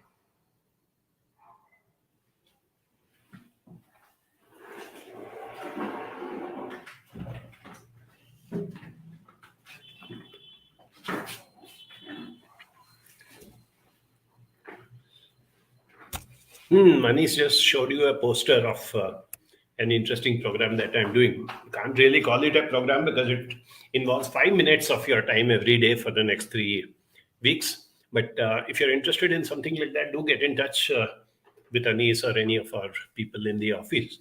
It's a very simple thing of how to enrich your life through the thought and the experience of death. Don't get scared. I'm not going to ask you to do something like PUBG or something that you jump over the roof or something like that. It's just at the thought process. And as I said, 5 minutes of your day. These are the little unusual things that we keep doing all the time, just to keep ourselves occupied and to do. So we've got this break in between the DCS 22, which ended, and DCS 23, which is going to start next month. So I thought, let me use that time. Okay, so now Anis is going to show me which are the comments and questions that have come up. So Vidya says, why is it so tough to make the men express his emotions? It is not at all tough, Vidya. Men express their emotions immediately. You say something and he gets provoked and he starts shouting. That is expression of emotions. What we need to do is not to make the men express emotions, but to express it in a different manner. There's a lot on that. I don't want to take the time of all the viewers today, but in a very simple form, I will tell you, do not get into arguments. If he's shouting, you don't start shouting.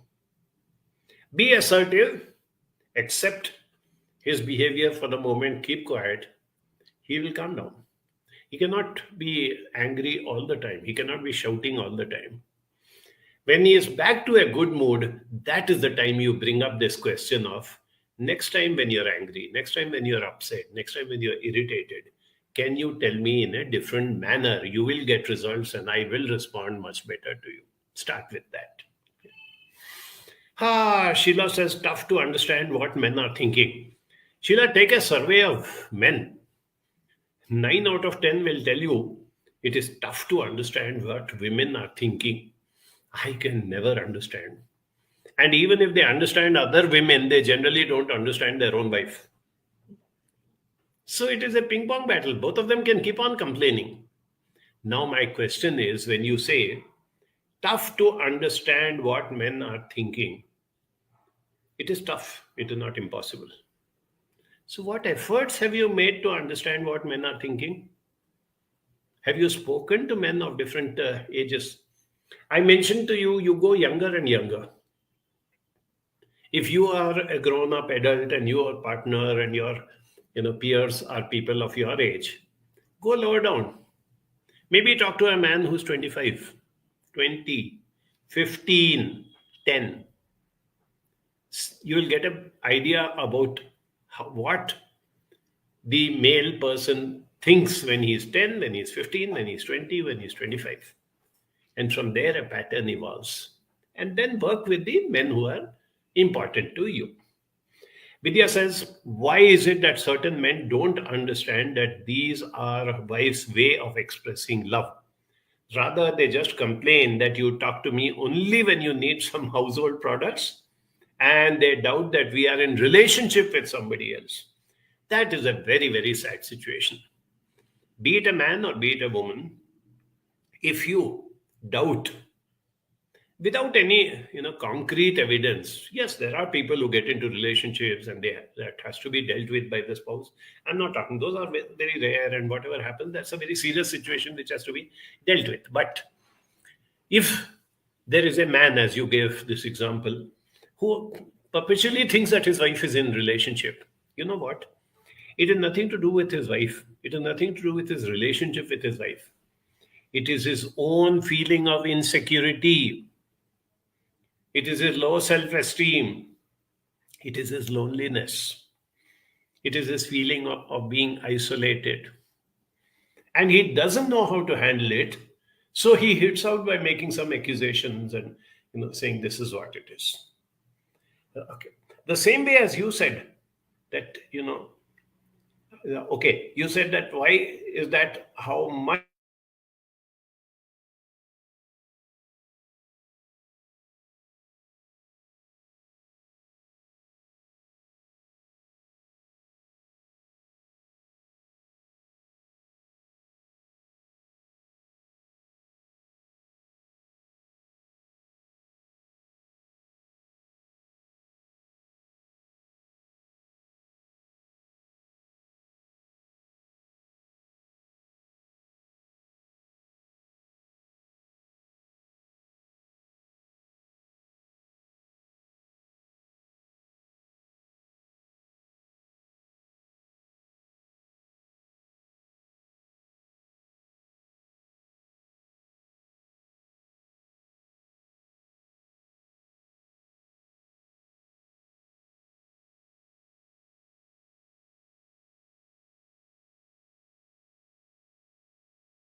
Yes, we are back again.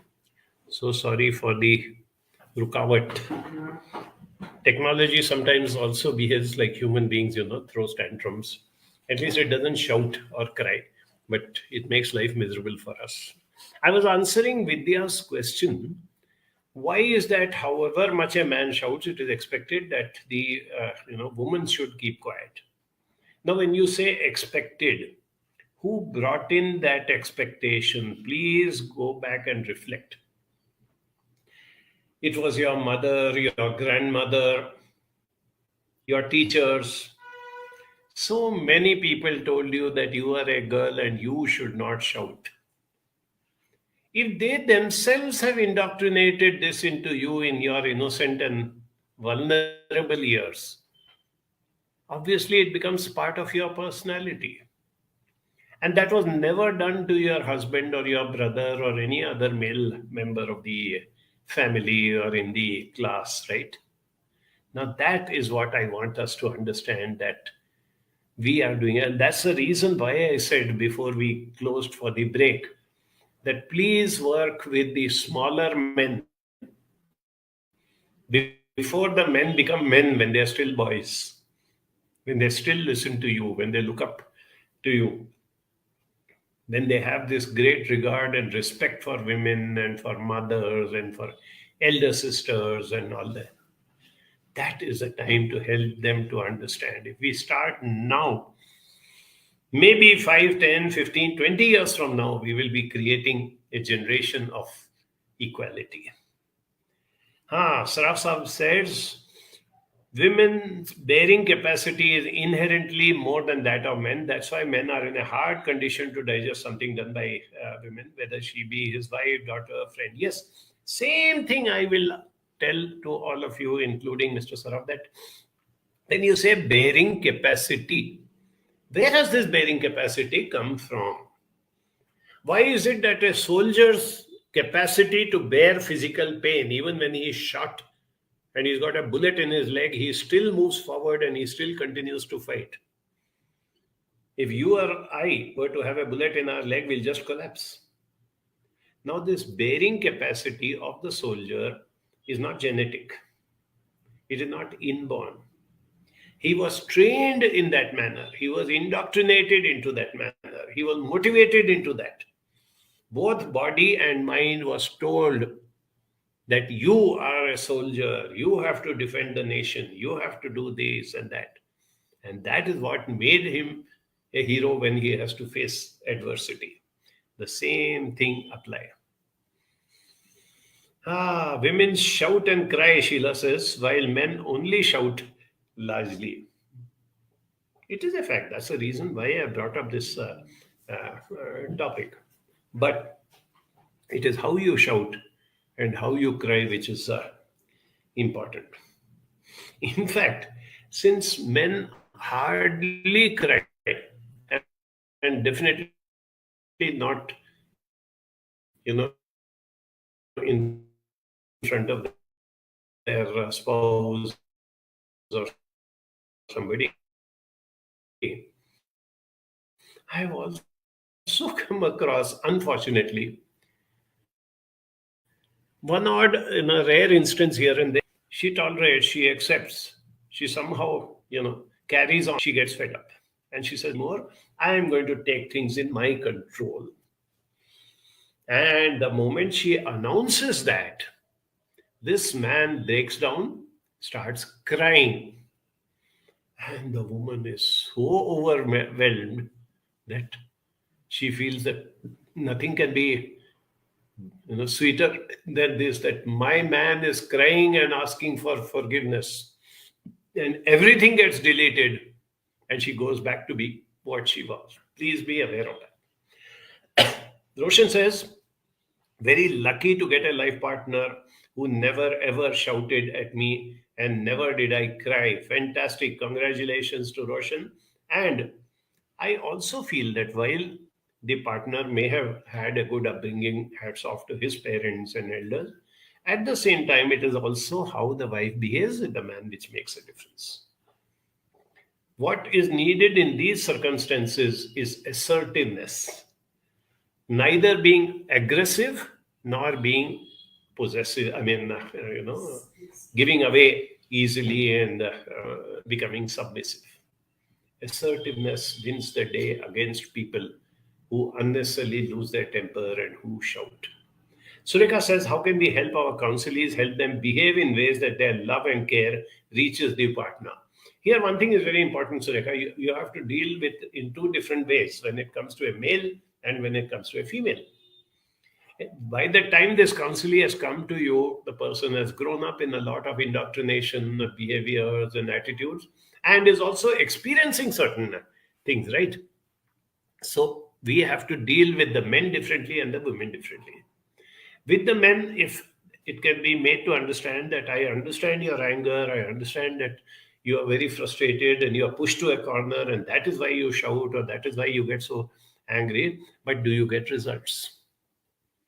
If you do not get results, would you like to try out a different way instead of shouting at your partner or creating that ruckus? Would you like to try? With a female, you have to tell her that whatever the person is doing to you, do not get provoked either way. Don't break down and cry and show your vulnerability, and do not start countering and shouting and arguing. Be assertive. We have to teach women assertiveness. And that assertiveness, believe me, is directly connected to self-esteem. Innumerable Indian women suffer from low self-esteem because of the way they have been brought up. I am not capable. I am a girl, my own dreams. And I have to listen first to my father, then to my husband, and then to my son. We have to break that. Any girl who has good self-esteem and who is assertive can easily handle a father, a husband, a brother, a son who tends to get angry and shout. Over a period of time, the change can be brought in. Conclusion is seeking help or counseling. Don't wait till it comes to that exhaustion stage, and where you get so frustrated that you may actually do something which is very impulsive. Do it while you feel that things are little better. This is another thing which I have experienced with so many people. Let's say you have this man who keeps shouting all the time, and the wife is very submissive. You know what she thinks? No, if I am nice to him, then he will stop shouting. If I don't argue, if I don't present my viewpoint, and if I accept his anger and do as he tells me to do, even though I don't want to do that, slowly he will realize what a good partner I am, and he will start being nice to me. Sorry, it doesn't happen that way. You have to take it as early as possible. And this includes what Sureka has asked: handle unresolved feelings from the past. This is something which, as you know, you will recall that I have been constantly striving on. Take this man-woman situation where the man shouts, the woman cries, whatever it is. Somebody has also mentioned the man always doubts his wife whether she is having other relationships. All this is based from the past. It starts in early childhood. And a lot of things from our childhood need to be resolved. Even if it is not currently an issue of shouting or crying or whatever it is, but a lot needs to be resolved. Our education system does nothing to help us learn life skills, to build up our emotional intelligence. But it's never too late. Even now it works. And this is something very, very heartening when Sheila says, being politely assertive has been working for me. I think we should give an applause to Sheila for not only believing in it, but practicing it. She's used a very nice phrase, politely assertive. Yes, I know you're angry. I know you've got meetings and you're very stressed out and you're a very important person. At the same time, I think we need to resolve this. I don't feel that I am going to give in at this stage. I need to do this. In whatever manner, whatever words, whatever expressions, but politely assertive can really go a very long way to help people. So these are some of the very, very important things. As I said, number one, we need to keep feeling frustrated because the woman cries all the time, or the woman is feeling frustrated because the man shouts all the time. It is not impossible, but it is tough to handle it, to deal with it, to try to slowly bring about a change to the extent that it is possible. Don't expect miracles. Don't expect overnight change from the person. But I can assure you that 10%, 20%, 30% more harmonious relationship goes a long way in making you feel contented. And it sets the ball rolling for better and better and better relationship. At the same time, look at the younger generation and see what we can do. Let us not be so selfish that we work only for our needs. We owe it to the next generation that we have to leave a good world behind them. There's so much talk going on about global warming, about wars and whatever we have been doing, the way we are destroying the world in so many ways. I am equally concerned about the way we are destroying the younger generation at an emotional level. I have told this a number of times and I repeat again that emotional intelligence can be built up at any time. And what are the first two pillars of emotional intelligence? Self-awareness. Yes, right now I am getting angry, I'm getting irritated, I'm feeling very disappointed, cheated. Awareness. The second pillar is managing the emotions. Now that I know that I am provoked, I am angry, I am feeling very restless. How do I manage? Which is the best way to manage my emotion? Roshan says, keep giving love and one is bound to get back love. No shouting and crying will happen. You're very lucky if you keep giving love and you do get back love. It doesn't happen all the time. I'm sure all of you have heard that little proverb that, you pick up a street dog and you nurture it, feed it, take care of it. Take care of all his needs. He looks up to you and says, you're taking such good care of me. You must be God. You pick up a little kitten and take care of it, feed it, groom it, protect it, do everything. The kitten looks at you and says, you are taking such good care of me. I must be God. Remember that some of us are dogs, some of us are cats. So you have to take that chance. Sureka says, how can we work towards better emotional autonomy, which prevents us from developing dependency? Yes, Sureka. Since we live in family, since we have to interact with people, I would suggest that we don't work towards developing or, working from, the dependency, work towards what I always call as interdependency. It's the same way as there may be a family where the man goes out to work and earns the salary and the livelihood, and the woman takes care of the house and the kitchen and the children. They are not dependent on each other. They are interdependent.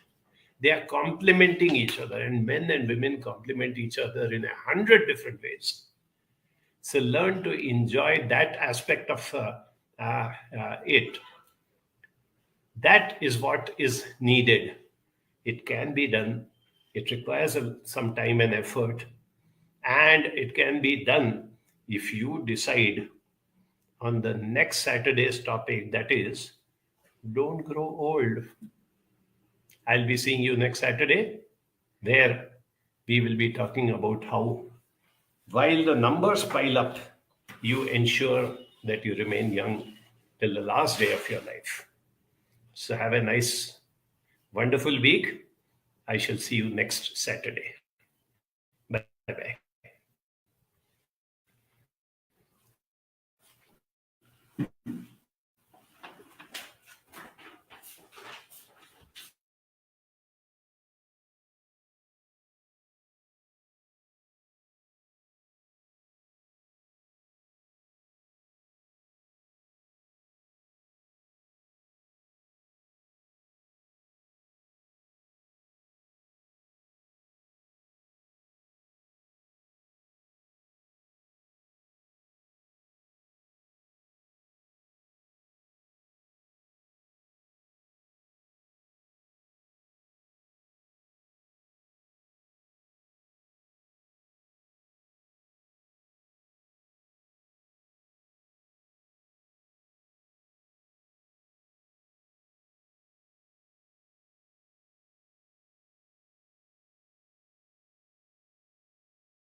Here at the Giver Marketing Network, we don't leave you drifting out in space. We connect you to a coach who will help you build and grow your marketing business.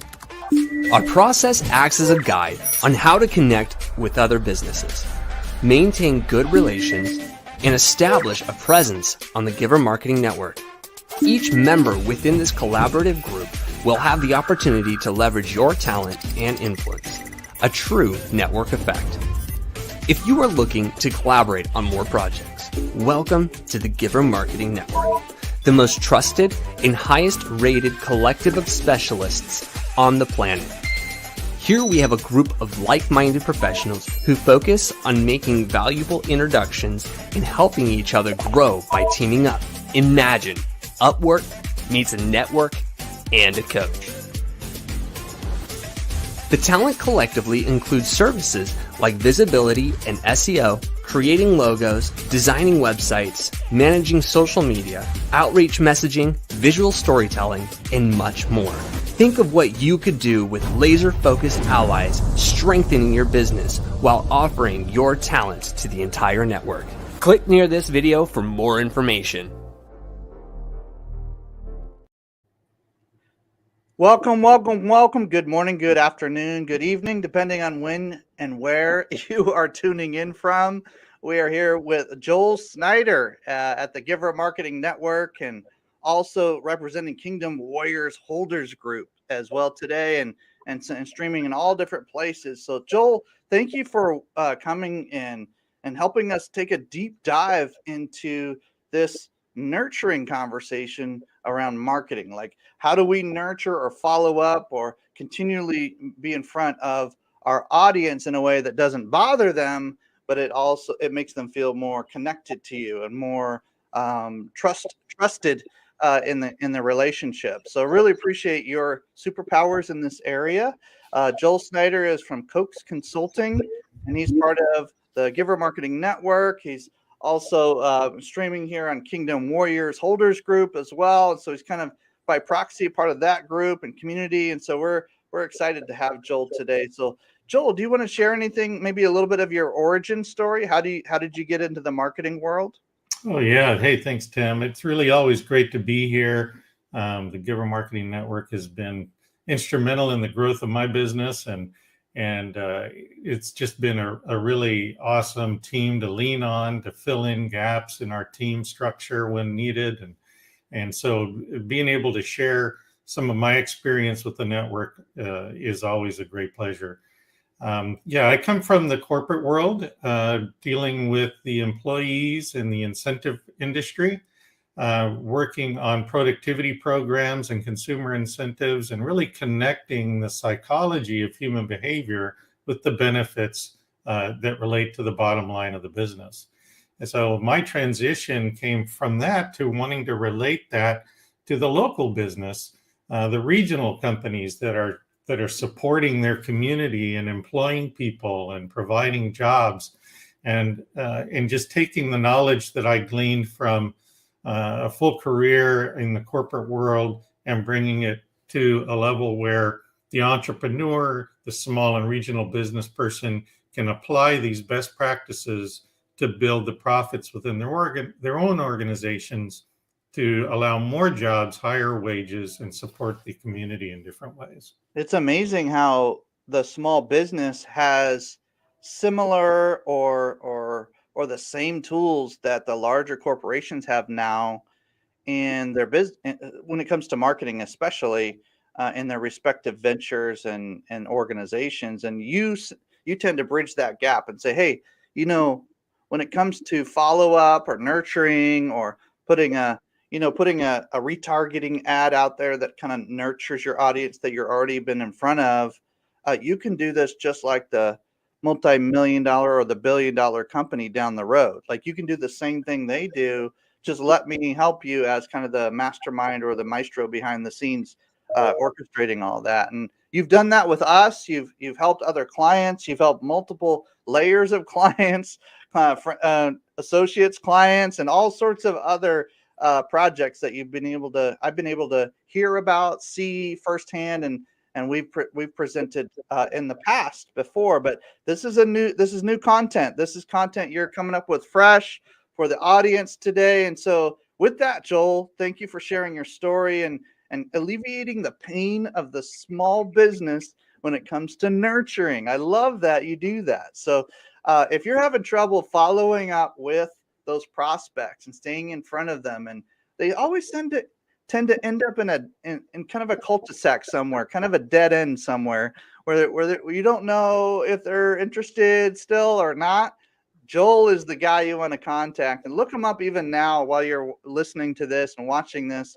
Look him up on LinkedIn, look him up on some of the other social channels. And at the end, he'll give you a goodie today that you can have some time with him at no cost. And I know your time is worth hundreds and hundreds and hundreds of dollars per hour, Joel. But you being able to offer a little bit of your time to our audience today is just a gift. And so thank you for doing that. With that, do you want to do some show and tell? Are we ready for that? Do you want to do that? Bring it on. Absolutely. Okay, let's go. All right, so we got nurturing for growth, or a deeper dive into nurturing. Joel, at this point, this is your baby. Take this. I'll click on some of the slides. Stacy, I know you're behind the scenes trying to help. I'll click on some of the slides because I'm seeing some of the kind of the rhythm of the presentation today. So Joel, you and I, man, let's do this together. Yeah, fantastic. Well, we have had some opportunities to talk about retargeting and different ways of nurturing a database over time. And I've been getting, a lot of requests for a much deeper dive. And so what I want to do today is really just kind of deconstruct the nurturing process and show lots of different applications, as well as some best practices and some sequences that will help, anyone, can do this from an organic perspective to a paid perspective. But the biggest thing is we want to lead with value. And we talk about this in the Giver Marketing Network all the time. So, my goal here is to give the information that empowers organizations to exponentially grow by closing that loop, right, between the cold traffic and the conversion. Because in the end, we want to develop a brand ambassador. We all know word of mouth is always the best advertising. And every time we can get testimonials, any type of case studies, anything that shows credibility, it's always a great way to do that, but it tends to come with some work. So what we want to do is leverage some automated workflows, and this is what we're going to talk about more today, to help that business grow and foster a value first mindset. So when we talk about value first, if you don't mind, I want to ask just genuine, authentic questions as we go along here, because we're always learning from each other, right? So value first, lead with value, bring something of value to the marketplace. These are phrases that tend to be used quite a bit in our own industry. What about for those who are watching that own another kind of business, or maybe lead a purpose-driven nonprofit of some kind of venture or organization where they feel like they have value inherently in the organization? That's part of their mission. But how do you recommend people communicate that on the kind of the tail end of or the beginning of a nurturing process, or the tail end of marketing process, right before somebody's about to purchase or donate or engage in a deeper way? How do we do that?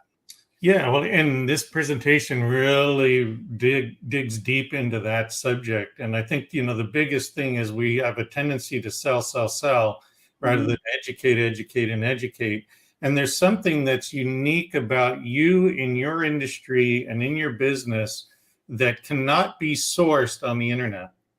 You have some specialized knowledge that will come up. You may have heard this phrase, "He's forgotten more than I know," on that topic, right? Yeah, they've forgotten more than we know, or something like that. Yeah. Right, because they have so much knowledge that it's not going to all be out front, and it's not already. So if we can determine some really unique, specialized knowledge that you have in your industry that can't typically be sourced by someone just typing in a search term, now you're delivering value beyond what is, in the pedestrian right kind of audience. In the common audience. Okay. So somehow it's going to be if I'm hearing you right, it's got to be some kind of application or deeper insight to how the mechanism or how the flow works, so that you can use emotional intelligence. You can use some things that really, whether it's a typical word search or an artificial intelligent aggregator of information, it's more than information, it's wisdom. You're applying this in a way that brings extraordinary value, not bottom of the barrel value, not value anybody can offer in your industry, but specialized value. Something I think wisdom's a good word for it. Yeah, okay. For sure. What to watch out for, some best practices, things like that. Application of that knowledge. Okay, great. Why does nurturing work, Joel? Tell us more about some of this. So there is this marketing trap, right? We're small budget marketers. Now, that may be an individual company marketing for themselves, or it might be a solopreneur who's just helping some of the people in their community, or they've picked up Uncle Bill's company to help them, and they may have a background in marketing, but it's a small budget, right? So their main focus tends to be on cold new transactions, and very few of them really spend effort on retargeting all that acquired traffic. And they lead with a gimmick and disqualify non-purchased data. And this is where explain that, because there's a couple of terms in there that, as marketing professionals, we understand it, but let's say that some of our audience is just either growing or learning or wanting to revisit this topic. Can you explain that a little bit more? Yeah. So when you go out and trying to build your business, you're acquiring some kind of traffic, either to your website or in your email, even phone calls, right? You're acquiring traffic that's coming to you. And typically we're leading with a gimmick of some kind, a coupon, a discount, a freemium, right? But we've disqualified the non-purchase data. So there's all this opportunity to collect data from the market that's going to tell you how to sell to them. And instead of listening and quantifying all of that and putting it into a system, we ignore it because we're looking for the lowest hanging fruit. We're looking for that immediate benefit, that immediate transaction.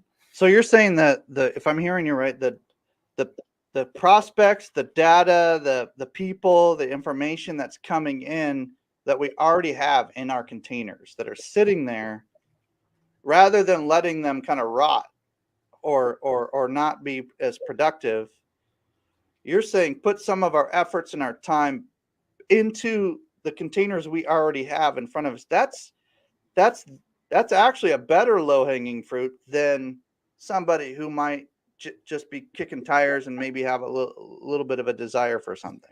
Yeah, believe it or not, the decision to purchase was made, a long time ago before they ever got to you. And so you'll see in the financial section, we know that we're going to leave about 40% of our revenue on the table by focusing on an immediate transaction versus the recurring relationship. Okay. So right? eventually they're going to buy because they do have everybody has some sense of a need or want for what you have at some point if they're in your ecosystem. It's just a matter of when and if you're still in front of them or if you've kind of forgotten about them. Okay, I got you. And if you think, I just pulled this little stat from Facebook. They're saying, you want to spend 5 to 10% of your Facebook ad budget. I say no less than 10%. And I actually coach my clients to look at 20 to 30% of their ad budget for retargeting ads. And retargeting means, ladies and gentlemen, for those who aren't quite aware of that, is people that are already in your database, you're just getting back in front of them again. You're re-engaging them. Right. You're inviting them back in. Love it. Love it. Let's go back one last point I wanted to put on this, the ignored opportunities. Most consumers are spending money on multiple products that only partially resolve their issue. So when we go back to our initial comment about not disqualifying non-purchase data, the question is, are you listening to that data? Because they're asking for it, right? Can you solve my issue? And they're out actively buying solutions that are only 2/3 adequate, right? Got it. And when you say non-purchase data, you mean organic engagement and engagement that's happened without you purchasing a particular ad or list of some kind, correct? No, what I'm talking about is the data that you acquire by the traffic that comes in that didn't buy. Got it. So the people are the non-purchasers in that phrase. Any of that traffic, any of that data that's being collected in your Google Analytics or in your website data, regionalism, how many bots versus actual visitors. I mean, we could go on and on and on. There's just tons and tons of people that didn't buy or tons of activities that happened that were not transactional that are of high value. Because so in a way, you could almost say non-purchaser data. Mm-hmm. It's the data from the non-purchasers. Right. Got it. Okay. Yeah. I love it. I love it. So if you're listening to that, it'll tell you what the next steps are. So let's go ahead now. So we're talking about solution-based marketing, really. Nurturing is the buyer is not asking what I want to buy. They're asking, who do I want to buy from? That's what we're assuming here. Yes. Right. So self-education, research, this buyer has already gone several steps before they got to you. Nobody wakes up in the morning and says, oh, I think I'll put on a new roof. Right. It has to be a need. They've done some research. They've got some pricing. They've talked to friends. Now they're looking for who. So we're assuming that in this conversation that they've gone down a journey where they've been aware of their need or want. They've done a little bit of research. Now it's our job to bridge the gap between just being aware of us to actually engaging well with us so that the trust goes from like a 3 to like a 7 or an 8 or a 9 so they can actually make a decision. Right. And if you think of all the stuff we've talked to up to this point, it's all about that, right? Yep. So now what we're talking about in retargeting is looking at intent and behavior as the driver. the who is your who is the beginning of the blueprint, right? The marketing blueprint. We're already down the funnel a little ways. Now we're saying, okay, intent and behavior. That's what's going to drive my next action. And we also know that nurturing is going to be less expensive than buying cold traffic, right? Because it's data we already have. It's people we've already captured, people on our email list or database. We saw a nice question come through. Is that people that joined your list and didn't buy, or whatever? So yeah, hopefully this answers that question. And then we're going to add automated workflows, right? So yes, Corey, that's exactly right. So automated workflows save time and provides valuable feedback. And we want to make it a simple design that gives the customer the information they want at the time they're ready to receive it. So I think another trap is in cold traffic, especially, we're looking for a transaction and we're just spewing information that the consumer's not ready for, or the buyer's not ready for. So the fire hose effect is not a good thing, Joel? You don't want to like just absolutely automate them to death and just kind of like throw all the data at them right at the beginning? You don't want to do that? Yeah. I mean, think of your own experience, right? Do you go and get a manual on how to install a roof? No, you start at the beginning and you kind of work your way through aesthetics and materials and costs. And then you think about how much time it's going to take and what you have to do to accommodate that, right? And there's a series of questions that you present to a vendor. So all of that is happening in the mind of the purchaser or the mind of the consumers. And we're saying, here's the end at the very beginning, rather than saying at the beginning, these are things that are going to be important to you, and this is how we're going to solve it. Okay. So that's solution-based presentation. That's that value-based information that we're talking about. And it's got to be valuable to the audience, not just valuable to you, right? We got to think, we got to have an emotionally intelligent, like others awareness. Like this is where they're at. It's not about what's valuable to me. What's valuable to me is a sale. What's valuable to them is a solution, correct? Right. And they're going to tell you how to do that with intent and behavior. So let's go on and dig a little deeper, because we've got a lot to look at. So tracking everything, we talk about that all the time. We want to make sure that we're delivering salient value. So not just what we think is valuable, but like you said, what's valuable to them. And we want to do that with specific workflows. And Corey, I've got some really good tips for you here coming up. Positioning, right? We want to position ourselves as the only option. And I put this term, beating the scratch test. This actually came from one of my coworkers, one of my business partners. And what we talk about is, can somebody scratch the name off of someone else's brochure and put their own name on it and hand it to the consumer? Right? So your information needs to be unique. Your value proposition needs to be specific, and that you position yourself as the only option so that no one else can take your name off, put their name on and say, yeah, I can do that too. So it's not enough to have just a unique personality or a smile. You got to have something tangible or something you can articulate very clearly that's unique, correct? Yeah. And if we're in a solution-based marketing mindset and you have unique knowledge, now we're delivering true value, right? And then we're going to test each step for responses. We're not testing for sales.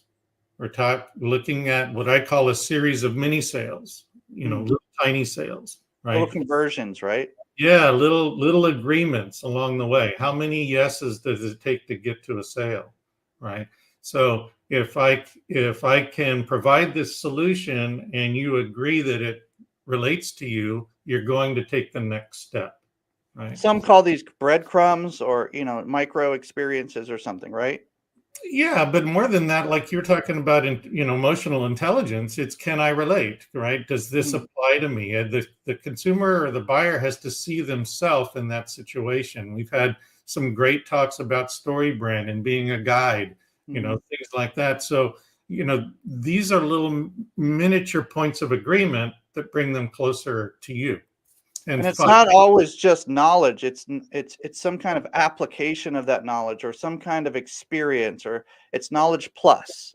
Yeah. It's I mean, why would specific you, to this. why do you stage a house in real estate for people coming in the room, Yeah. right? You don't leave the previous family's stuff laying around Mm-hmm. because we want that person to see themselves in the space. Ah, that's a good analogy. That's good. And then be authentic, be honest, no tricks, no bait and switch, all that stuff. That's what I love about you, Joel, and a lot of the folks that we're spending time with, our clients even.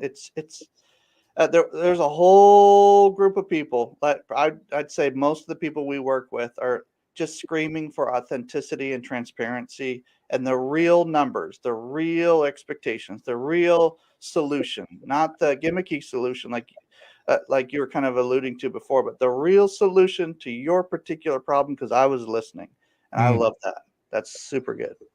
So we talk about some of the different tools. So CRM, of course, we want to track all the activity and move people through these automated processes.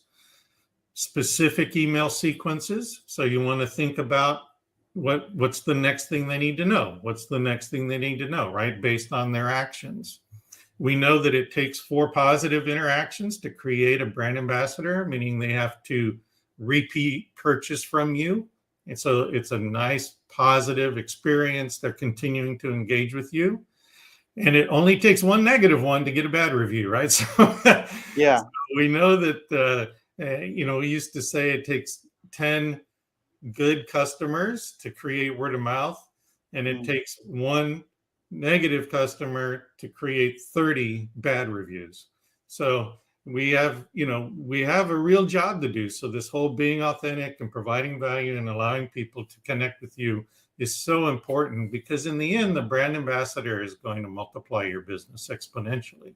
Do what you say what you do, give them expectations that are clear, no bait and switch, just stay real with it. CRM, what does that stand for, Joel? Yeah, so customer relationship management. So let's go on to the next slide. I want to dig into this a little bit more. So when you have a workflow overview and you're using a good contact manager, then you can create these automations. And I'll show you how this all kind of fits together here in the next few slides. So the automation model. So we're adding a prospect to the top of our workflow. That action is going to be based on their intent and behavior. Do we need to send them a message? Do I just need to classify them in another way? Do I need to invite them to a meeting or to a webinar of some kind? And then will my system update them by creating a note or move them from one stage to the other in the buyer's journey within my system, right? And then customize these notes so that it appears on their contact record, using little trigger fields to update information about that. And a little pro tip I put here at the bottom, if your system allows it, set up browser and mobile notifications so that you receive a personalized message when your contact moves from one stage to the next. So if you have good automation, and we put people in the top of this automation, and based on their intent, they're getting a sequential set of activities. Now I want to be notified when they've moved maybe down 2 or 3 stages, right? In the meantime, I don't have to think about it. So now there's a comment here that automation is great, and these are a big part of what we have to do in order to leverage the technology that's available to us, especially the smart business owners. What about like the phone call? Like when one of these triggers and you notice somebody goes into the next stage, can there be places where we make a quick phone call or a text message or a conversation that's maybe you notice something and then that triggers you and then you can take an action? Is that what you're alluding to here? Right. So if you take the pro tip and you get that notification that a customer has moved from one stage to the next, then maybe in your sequence that that point is when you make an personal outreach. Got When it. you go to Okay. a phone call or you send them a personalized email, so let's move on. If there's more here on this. So we've got to prepare the workflows ahead of time.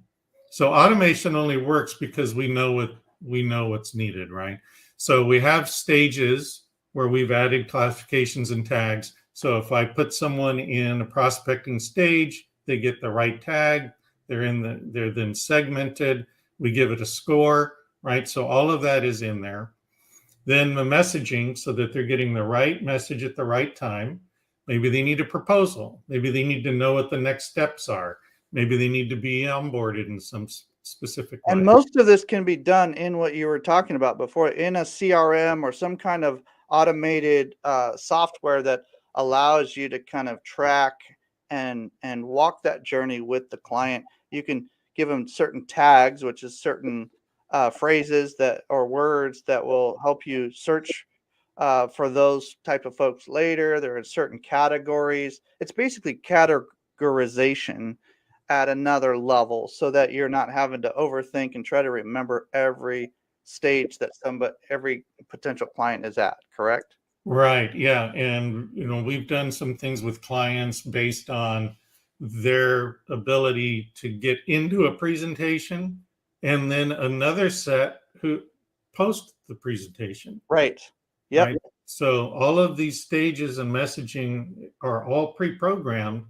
And then we want to look at reviewing and refining based on exiting. So, we're all so focused on putting people into the top of our funnel, we forget to go back to figure out why people haven't exited the funnel. Or maybe they have exited the funnel, but we don't know exactly why it was unsuccessful. Right. So that more real and gritty data. Right. And we're just chalking it up to, not a fit. Right. Yeah. Good point. But there may be something, deeper in there that's going to help you. And then the days at each stage is kind of an important piece of data. How long are they sitting in that prospecting stage? How long are they sitting in the middle of the funnel, right? How long have they sat in that pre-exit step, right? We want to know that and why that's important. And so our little pro tip is, when you're creating all of these, make sure you add instructions so that your team is on the same page with you. They're using the same language, the same intent of that stage, right? The application of that particular workflow is only used in this specific way. So that if you have a team of people that are out prospecting and creating leads and using your contact manager, you want to make sure everyone's using it in the same way. Got it. Okay, that's really good. I love that. So nurturing can also be used in discovery. So one of the things that we're finding is lead generation clutter. So in the beginning of your lead gen process, you've probably got a bunch of potential deals that are in the early stages of your pipeline, but they're just not ready to move forward through the sales process. We're not going to delete them. They're not really lost, but that creates a lot of clutter in your pipeline, right? So we can use nurturing as a way to score and qualify these potential leads. So there's a couple of examples I give in here of lead scoring. One is BANT, which is budget, authority, needs, and timeline. So you could do a sequence around that. And that just identifies leads worth pursuing, right? Do I want to spend any time with them? Well, if they've met these 4 items in a positive way, then yeah, it's worth pursuing. Or we need to nurture them from one stage to the next within the BANT profile. CHAMP is another one: challenges, authority, money, and prioritization. And that's a lead qualification process to determine how likely they are to actually buy from you, right? So we may move people from one lead scoring process into another lead scoring process. So we may have 2 or 3 workflows that we've pre-designed so that we could nurture and discover. So you may end up with some categories, A, B, and C, or hot, warm, cool, or something like that that is based on some of those things you just said. Yeah, I mean, lead scoring can be a rabbit hole of its own, but what's fun is you want to find the one that works for you. But you want to see, in a scale of 1 to 10, 1 to 5, whatever it is, right? That gets them more and more into points. What about the people that are saying, "Hey, Joel, I just have a small business. I don't know about all this nerdy stuff, like the CRM and the nurturing and trying to categorize everybody and then giving them a score." How long does it take to set some of this up? That's a great question, and I think the biggest thing I can't stress hard enough is that if you're a small business or a solopreneur, this is foundationally vital to your growth. Tell me more. You cannot have a extraordinary lifestyle working out of the back of your head and on Post-it notes. You've got to have something that is tracking all the money that you're spending generating leads and traffic, all the time that you're spending trying to move the needle. You've got to have this system in some form or fashion as a foundation. So if I'm hearing you right, Joel, this is, I was a preacher for years, so I'm just going to use this word, okay? This is a matter of stewardship. Good point. You're stewarding your mental space, your mind space, your revenue, your potential revenue, your time, and just in general. How many times do we sit there and try to manually do something that we know needs to be recorded on some kind of spreadsheet or something like that, where it could actually be automated, categorized, and spit out for you every week, if not every day? Is that what I'm hearing? Yeah, and if you're not, I mean, if you're a salesperson listening to this, and I've been in your car, I've had lots of windshield time.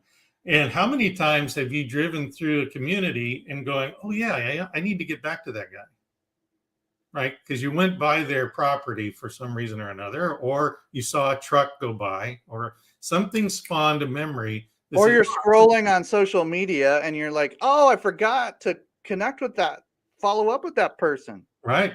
Yeah. Right. So one of the things we talk about in Giver Marketing is some of the different tools, and one is Trello, which is a classification Kanban board system, and you can utilize customized Kanban boards, and you can track leads and alter the stages of your leads that way, just to suit your business needs. So it doesn't have to be overly complicated, right? It can be a simple board structure. So start somewhere, right? But you want to start somewhere. Let's go. Gee, Joel, what do I tell them? Well, I can't make it any simpler than this, right? If you do a competition graphic, it will tell you what to tell people, right? Here's convenient, inconvenient, affordable, expensive. Where do you fall in this graph? Where does your competition fall? Why are they in one quadrant versus another? How do you compare to that, right? So now we're talking about solution-based marketing and providing value, because we're leading people to see that it's convenient and it's affordable. Whatever solution you're providing to them, and I don't care what the price tag is, you're going to demonstrate a return on that investment. Otherwise, why would they do it, right? So we're going to demonstrate value to them, and we're going to make it easy and convenient for them to work with us. So this is a great content starter. Where did you get this concept right here? This little quadrant concept.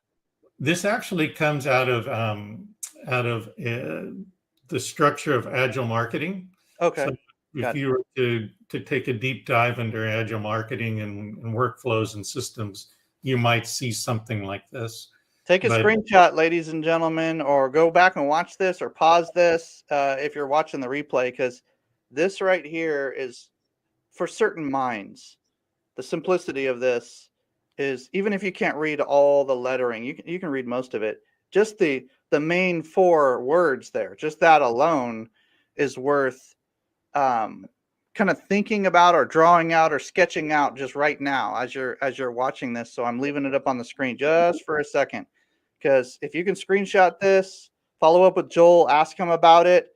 This alone will help your mind not get so inundated with, because we get, as business owners and nonprofit leaders, we get inundated with information too. It's not just the prospects. We do as well.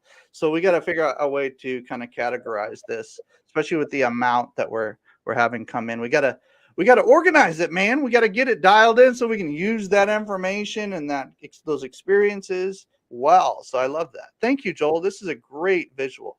Not a good one, a great one. This is a really good visual. Thank you. Betcha. So growth strategy. So using nurturing as a growth strategy for introducing products and new services. So you want to have some timing and feedback elements built into your nurturing process. So what you might introduce as a new service or a product, you would roll out to a high profile group. And that will help to establish your market position. Okay. Right. And then we're going to bring it out to a mass group. And the mass group is going to give us feedback. We can look at social media and get some of those comments, testimonials, those sort of things we've talked about. That's collecting, again, adding some more credibility to the product and the service. And then lastly, we're going to take all of that data and adjust so that we're reaching the market in the way they want to be reached. And I use this term when it comes to communications, when it comes to content, we have to talk to people in the way they want to be talked to. And we want to give them the language that they can hear. Right? Hey, say that again. That's really, really, really, really good. Say that again. Yeah. So we want to talk to them in the way they want to be reached and the way they want to be talked to. And maybe it's texting, maybe it's email, maybe it's on the telephone. Ask them, right? And the market will tell you. And then we would need to talk to them in the language that they can hear. So you may be using terms and phrases that are common in your industry, but are not common to the ear of the person hearing it. So we want to make sure, and that's what these great master classes are doing to the audience, around marketing, is we're translating a lot of these concepts and a lot of these idioms that you read about and turning it into something that you can hear and take home and make practical for use, so that you can grow, right? So if we can gather this feedback and adjust to the market, now we can use our nurturing to give us that data so we can grow exponentially. What about for the business owner or nonprofit leader that says, I don't really need to adjust anything. I just need to keep doing what I've been doing for 10, 15, 20 years. My audience either comes to me, they like me or they don't. What about that comment? Fantastic. Do what you always do and you'll get what you always get. So if you're happy with what you're getting, to keep doing what you're doing, but don't expect to grow. In fact, you'll probably end up do a slow decline and you won't even know it. Yeah, if you follow the 80-20 rule, 20% of your business will drop off every year. So if you're not adding at least 25% to your business every year, you're probably declining. Okay. All right. That's real talk. All right. So you gotta have a system there that's built for you. It's not meant to be uber complex. It's just meant to put it together, maybe the major pieces once and then make minor tweaks along the way. Is that what I'm hearing? Yeah. So going back to what the CRM data architecture looks like, right? We would just want to help the organization to virtually manage agile workflows. And we use the word agile because the human element needs to step in there and make modifications along the way so that it's delivering the best experience possible. Got it. And if somebody wants to get a hold of you, Joel, and talk to you about like what CRM is the best, how much does some of the software cost. Some of the software you mentioned today doesn't cost anything. You just need to help guide them how to set it up. Correct? Yeah, exactly. And they're all over the board. I mean, you can spend thousands of dollars a month. Mm-hmm. You can spend tens of dollars a month. You can have it for free, right? But what we need to know is what's going to work for your business so that you're evaluating your tech based on how you run your business and how you manage your work. So I could come to you with an incredible tech stack of applications that could bust the bank and give you a fire hose of information that you will never use because it doesn't apply to you, right? But it applies to such a large group that there's parts of it you could use. So what we really want to look at is how you do business, how your customers interact with you, what information is going to be important to them, and then put together a system and a workflow. Kind of set it up the main pieces once and then just adjust a little bit along the way.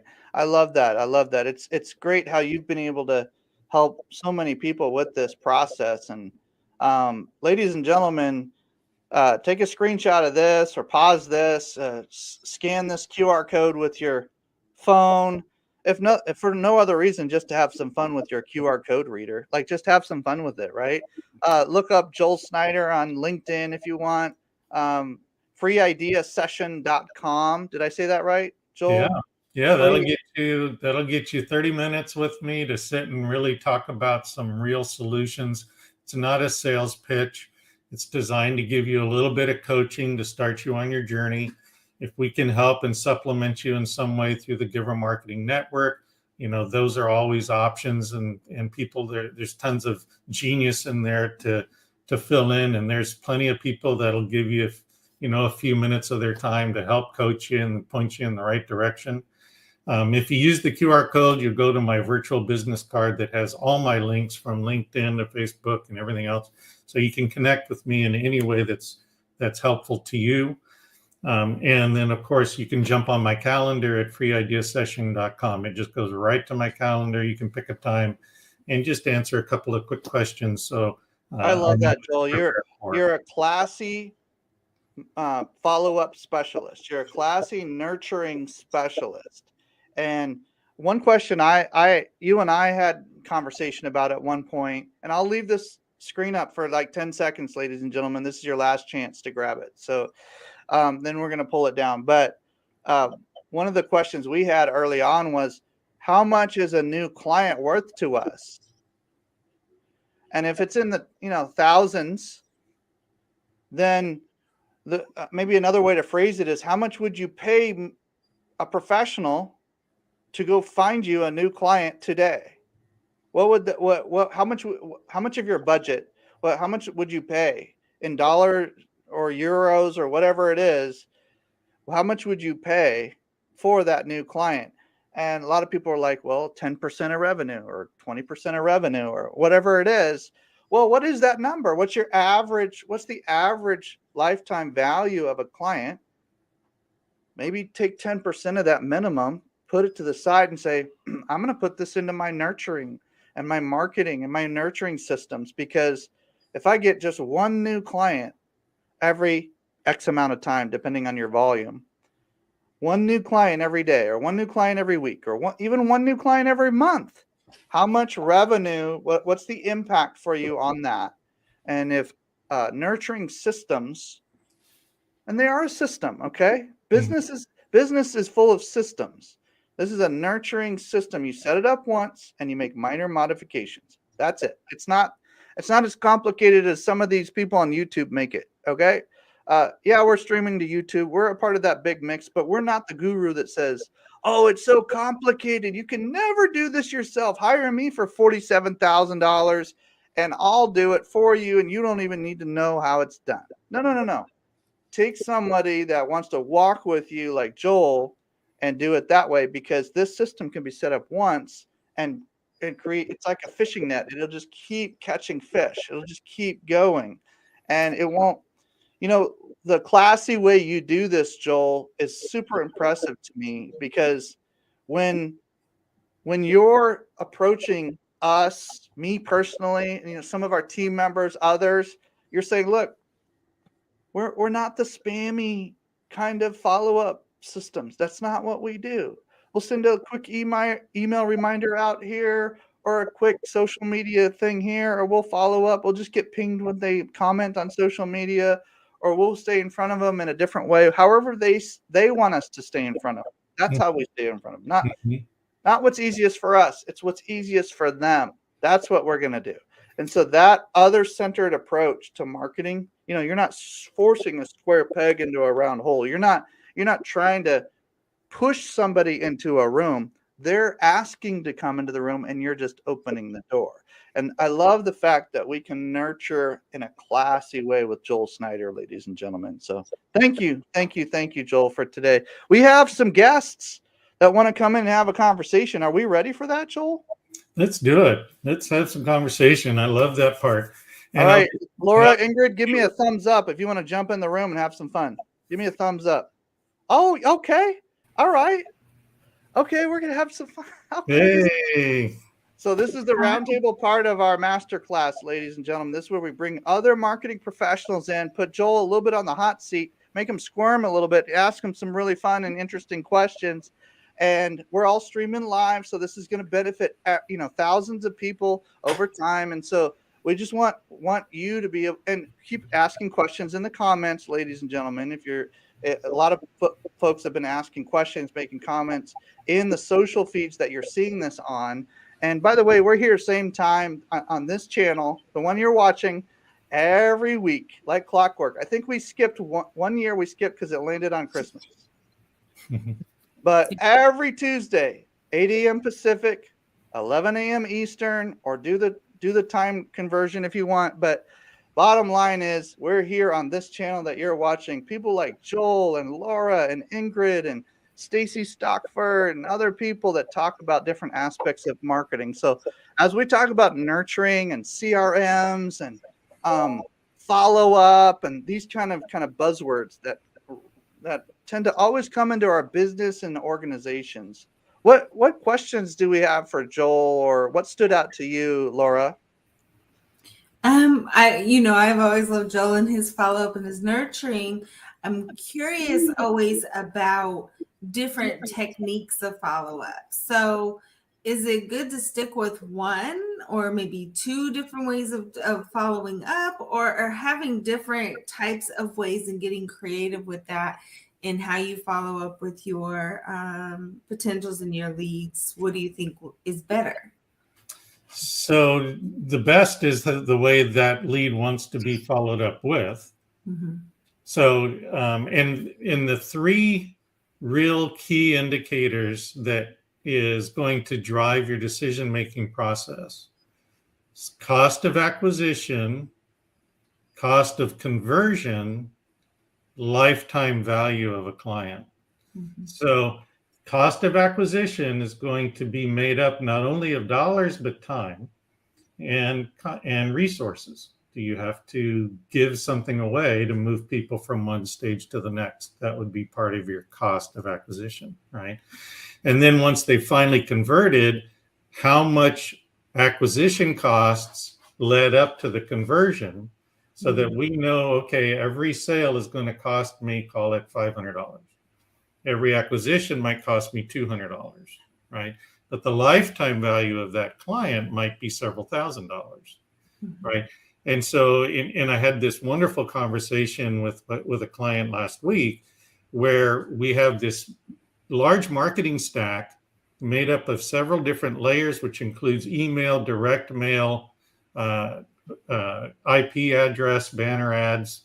There's a whole system around nurturing from a predetermined list. So these people are getting hit in multiple different layers, right? So now we're reaching them in the way, we're finding them in the ways that they can find the information, can get the information. Cost of acquisition is what drives how much of that stack we dedicate in that early stage of nurturing. So basically, it's either worth it or it's not.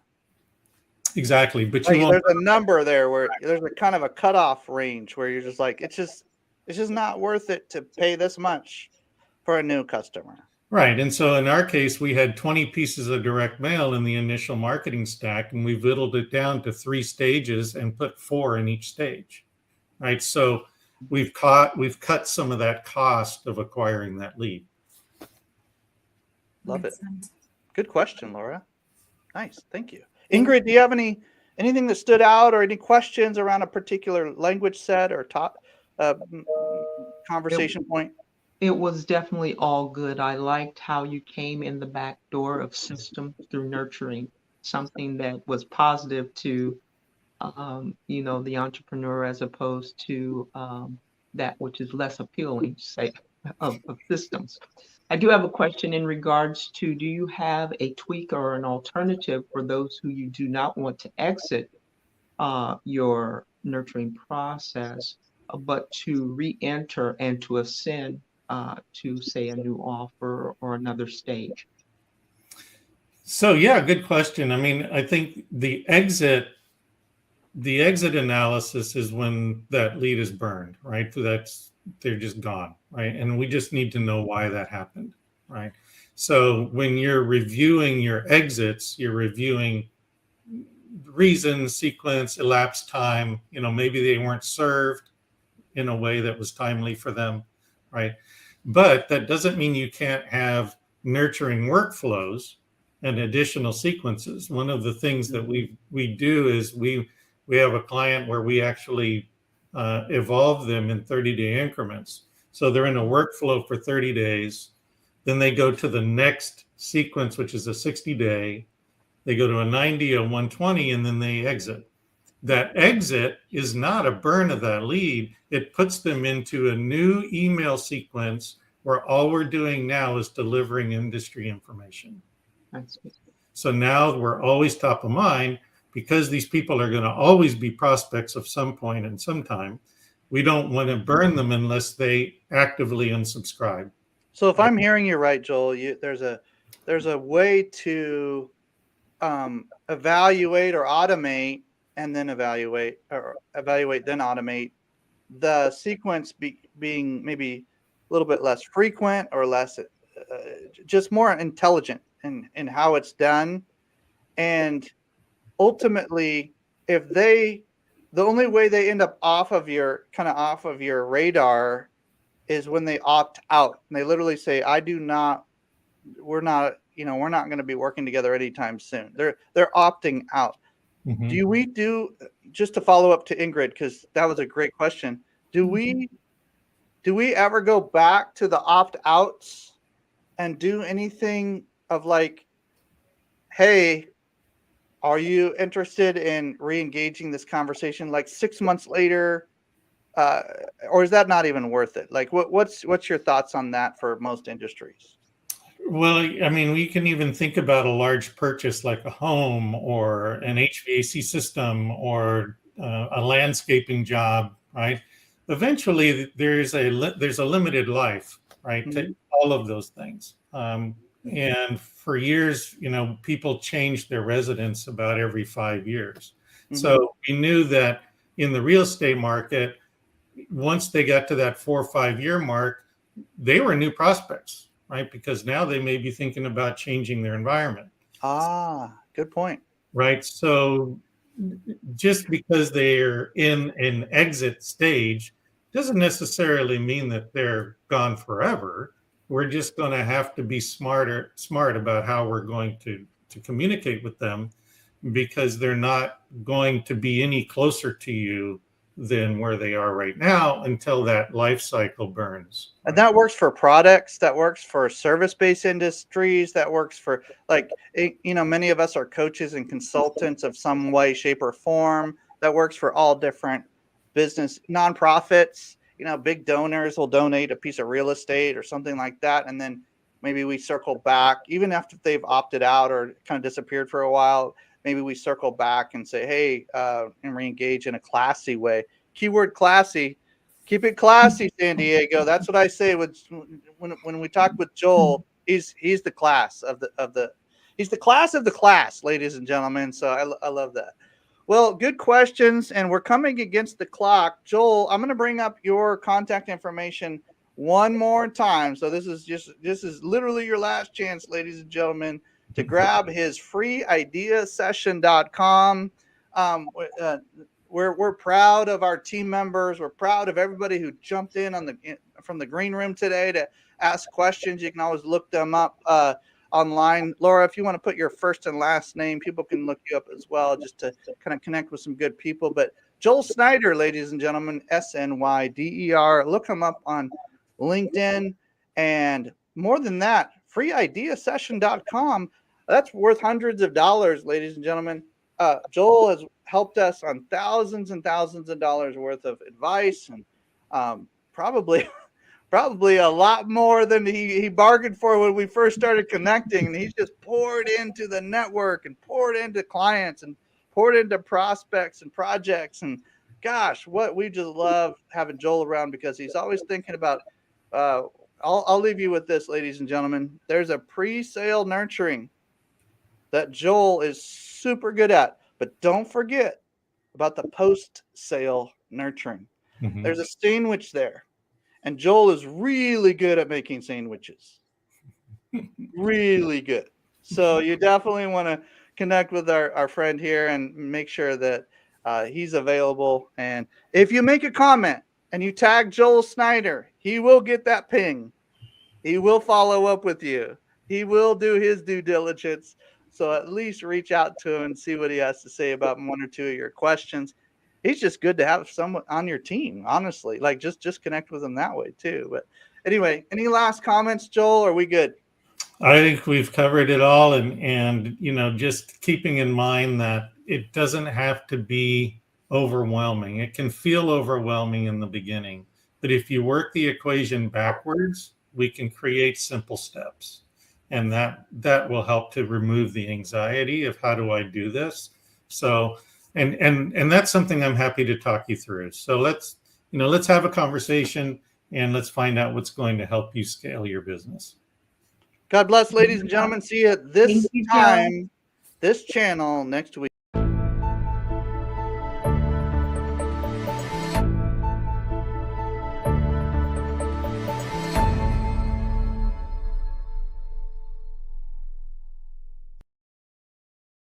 Good afternoon, everyone, and welcome to this Teacher Academy webinar organized by School Education Gateway.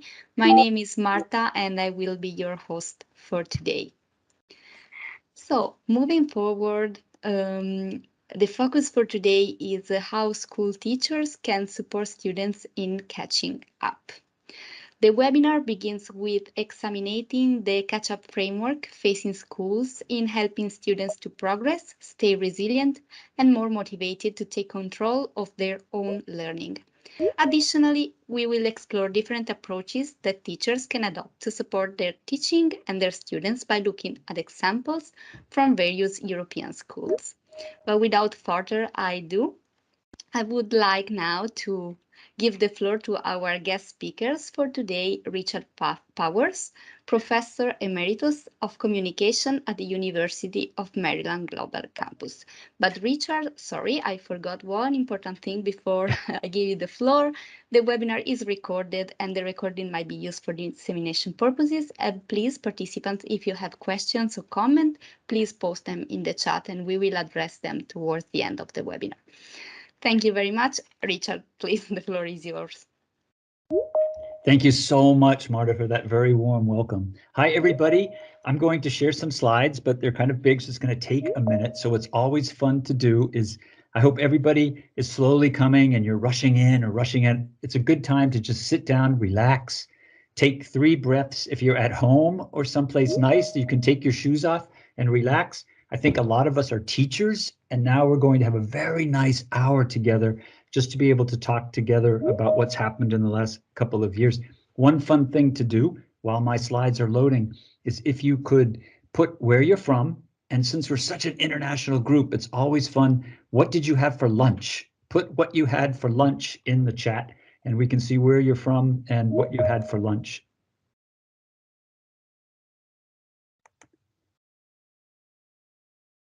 The results are coming.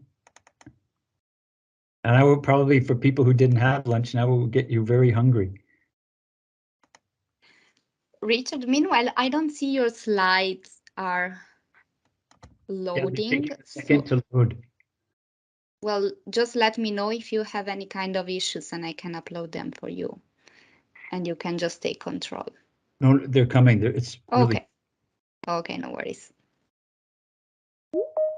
Marta, can you stop sharing in the meantime?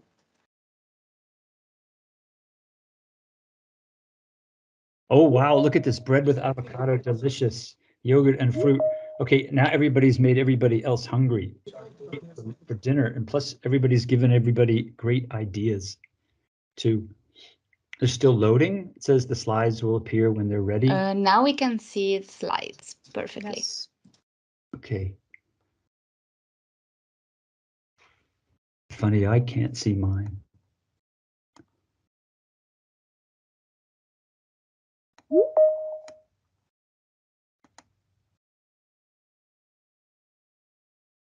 As always, a little technical thing. It says we're having No worries. You loading. cannot see the slides on the screen.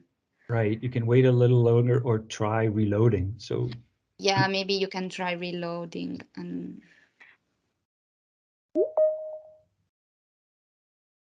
let me share again. Thanks for your patience, everybody.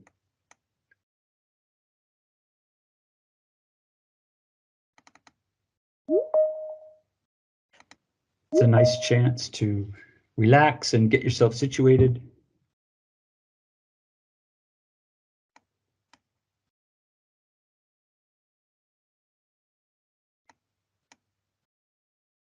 It's loading. That's nice. That's a good sign.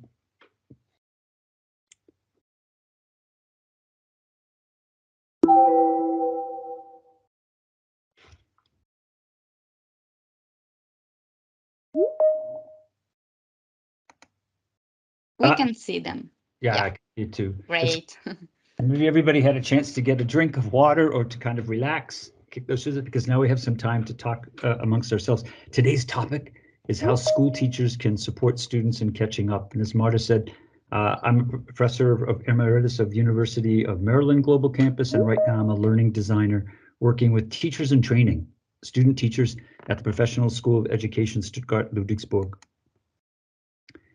Kind of a blast from your past. This is kind of a full circle moment for me in a little bit, because back in March of 2020, maybe some of you were there, I gave 4 webinars just when COVID had started breaking out, had come, and there wasn't a vaccine, schools were closing, people were dying early. It was a terrible, terrible time. And that seminar is titled, Keep Teaching, Planning and Delivering Remote Instruction to Your Students During This Hard Time. And the funny part about that is when I was looking through those slides, this was the highlight from March of 2020. We all felt in those days that Maslow's hierarchy of needs was more important right then than Bloom's taxonomy. And that was a simple way of saying, normally as teachers, we're interested in outcomes, academics, performance, test scores, all of those things. And at the time, taking care of our students' social needs, their emotional needs, whether or not they had access to going to school, all of that was much more important. So it's interesting to think 2 years ago where we were and where we are now, and all of you, we are all on that journey together. So if you're out there listening now, give yourself a big hand. Congratulations. What you've done, if you start seeing the last 2 years in your mind, the hurdles you've overcome, how you've been able to keep students learning and going, it's just kind of remarkable testament to your resiliency. Today, we're going to talk about these things just to kind of show that it's not over, right? All that resiliency and the hard work that people have done for 2 years, the new approaches, the new educational technology systems that have come in, trying to keep students learning during that time. We still have challenges and obstacles to overcome. Today, we'll talk about survey findings. We'll talk about present classroom challenges that you might be undergoing. And we'll also talk about different approaches. You know, traditional teaching has a lot to do with the teacher and the focus on the teacher, textbooks, tests, standardized tests. These new types of approaches, UDL, PBL, and SEL, Sounds so funny, right? Lots of acronyms there. Universal design for learning, project-based learning, social emotional learning, a lot of theories you've probably heard about and approaches that maybe we're starting to see a lot of more successes and open-minded for using them as we're going through. First of all, some context, right? The UN, right, back in 2020, referred to what was happening in our schools as a global generational catastrophe. And they're pretty much right. Remember those days, it was 1.4 billion students were suddenly out of school. And to show how that's not really ended, it's the second point where it says UNICEF in their March 2022 report still notes that 23 countries haven't opened schools. Now, many of these are not in Europe. Many of these are in Africa and the Far East, Middle East, schools and countries that still have the virus predictions and things moving forward. But it just shows you that the pandemic is still there. The pandemic's not over. Many of us right out there are still coping and maintaining with the virus. There's this huge wave, perhaps in your country too, the way it is in Germany. Lots of people who hadn't had COVID are now getting it. It's 2 or 3 days, doesn't seem to be as heavy, but they're experiencing feelings of fatigue, disruptions, staying out of school. So all of those things too. And then the aspects about mental health that are affecting people too, the traumas and the things that have gone through the past 2 years and things going on. So Human Rights Watch 2022 in their most recent report, their main finding was that pupils lack equal and inclusive access to online and remote education. At least that was the other issue that's coming up out of this pandemic.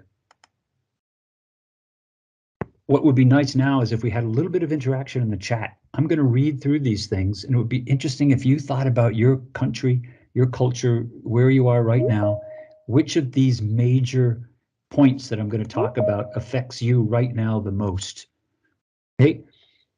Disruptions, absenteeism from students, quarantines, canceled classes, teacher and staff shortages, teacher and staff competences that need to be developed in new areas, loss in teaching and learning time, anticipation of another pandemic wave in the fall, right? Colds and flu season is traditionally, and now people think this is coming up.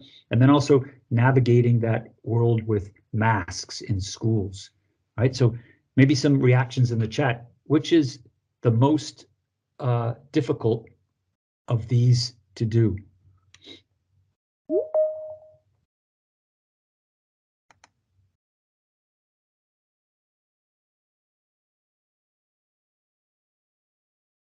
Oh, okay. People are having issues with the screen. Okay, now I'm on context here. Now I switch to the next one, and people should say survey findings.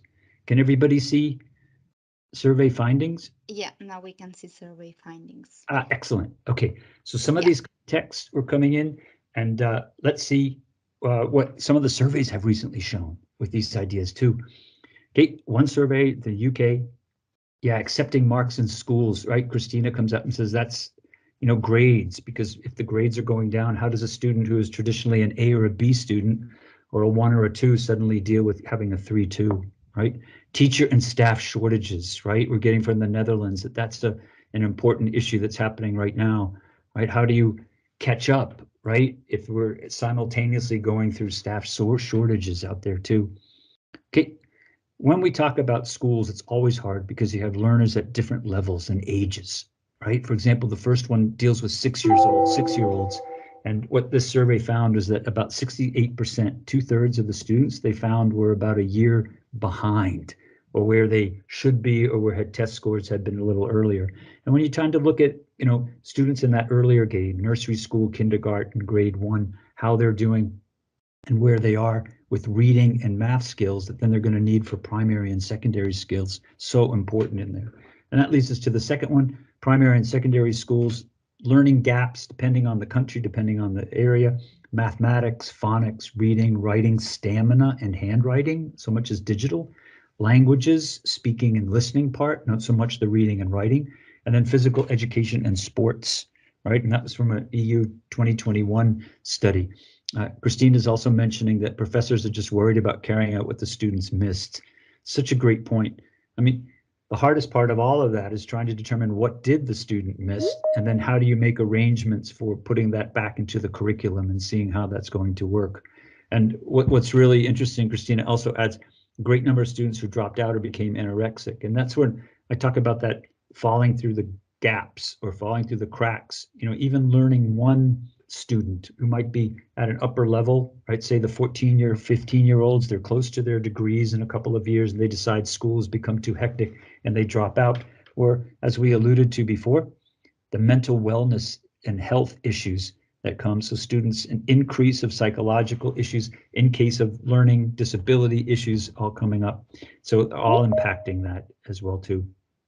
The hard part, of course, all of this is we know as teachers, how do you assess a student? We all have those standardized tests, and it seems like for the most part, we end up using them because there's nothing better yet. But other ways to try to do that is through observation or seeing the other areas of they hit them with these national testing assessments in the areas too. But now I thought we could try a Slido. So if you can see in the chat, and if you can go to this link,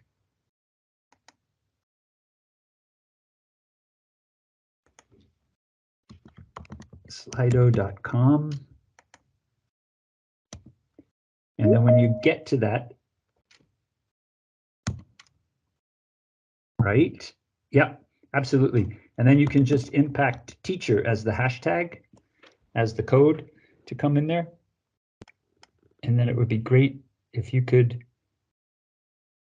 see the answers and then start responding to it. How do you feel today about the students catching up because of the disruptions due to the pandemic? Are you motivated? Students can do this. Or are you neutral? Not sure students can do this. Or discouraged? It's impossible for students to catch up. And we're seeing some interesting stats. 78% are saying motivated students can do that. That's wonderful, wonderful. Neutral looks like it's about 25. Oh, the numbers are changing a little bit too. Nice. So take a minute. We have about 30 more seconds for it. If you can find the link, slido.com, and then enter teacher is the code. And it looks like we've got some good numbers here. 63% out there are motivated. Wonderful. Neutral, about 26%. And 11% say, discouraged. It's impossible for students to catch up. Interesting. Okay, we have one more. You can put in the code again and see this next question is where are your students today? Are they at the levels they should be? Are they 0 to half a school year behind? Are they 1 year or more behind? Or are they ahead of where they should be? Yeah, I don't think, we'll see if anybody says that they're ahead. Very interesting. At the levels they should be, 0 to half a school year behind, 1 year or more behind. All right, so about 30 more seconds. Really interesting numbers.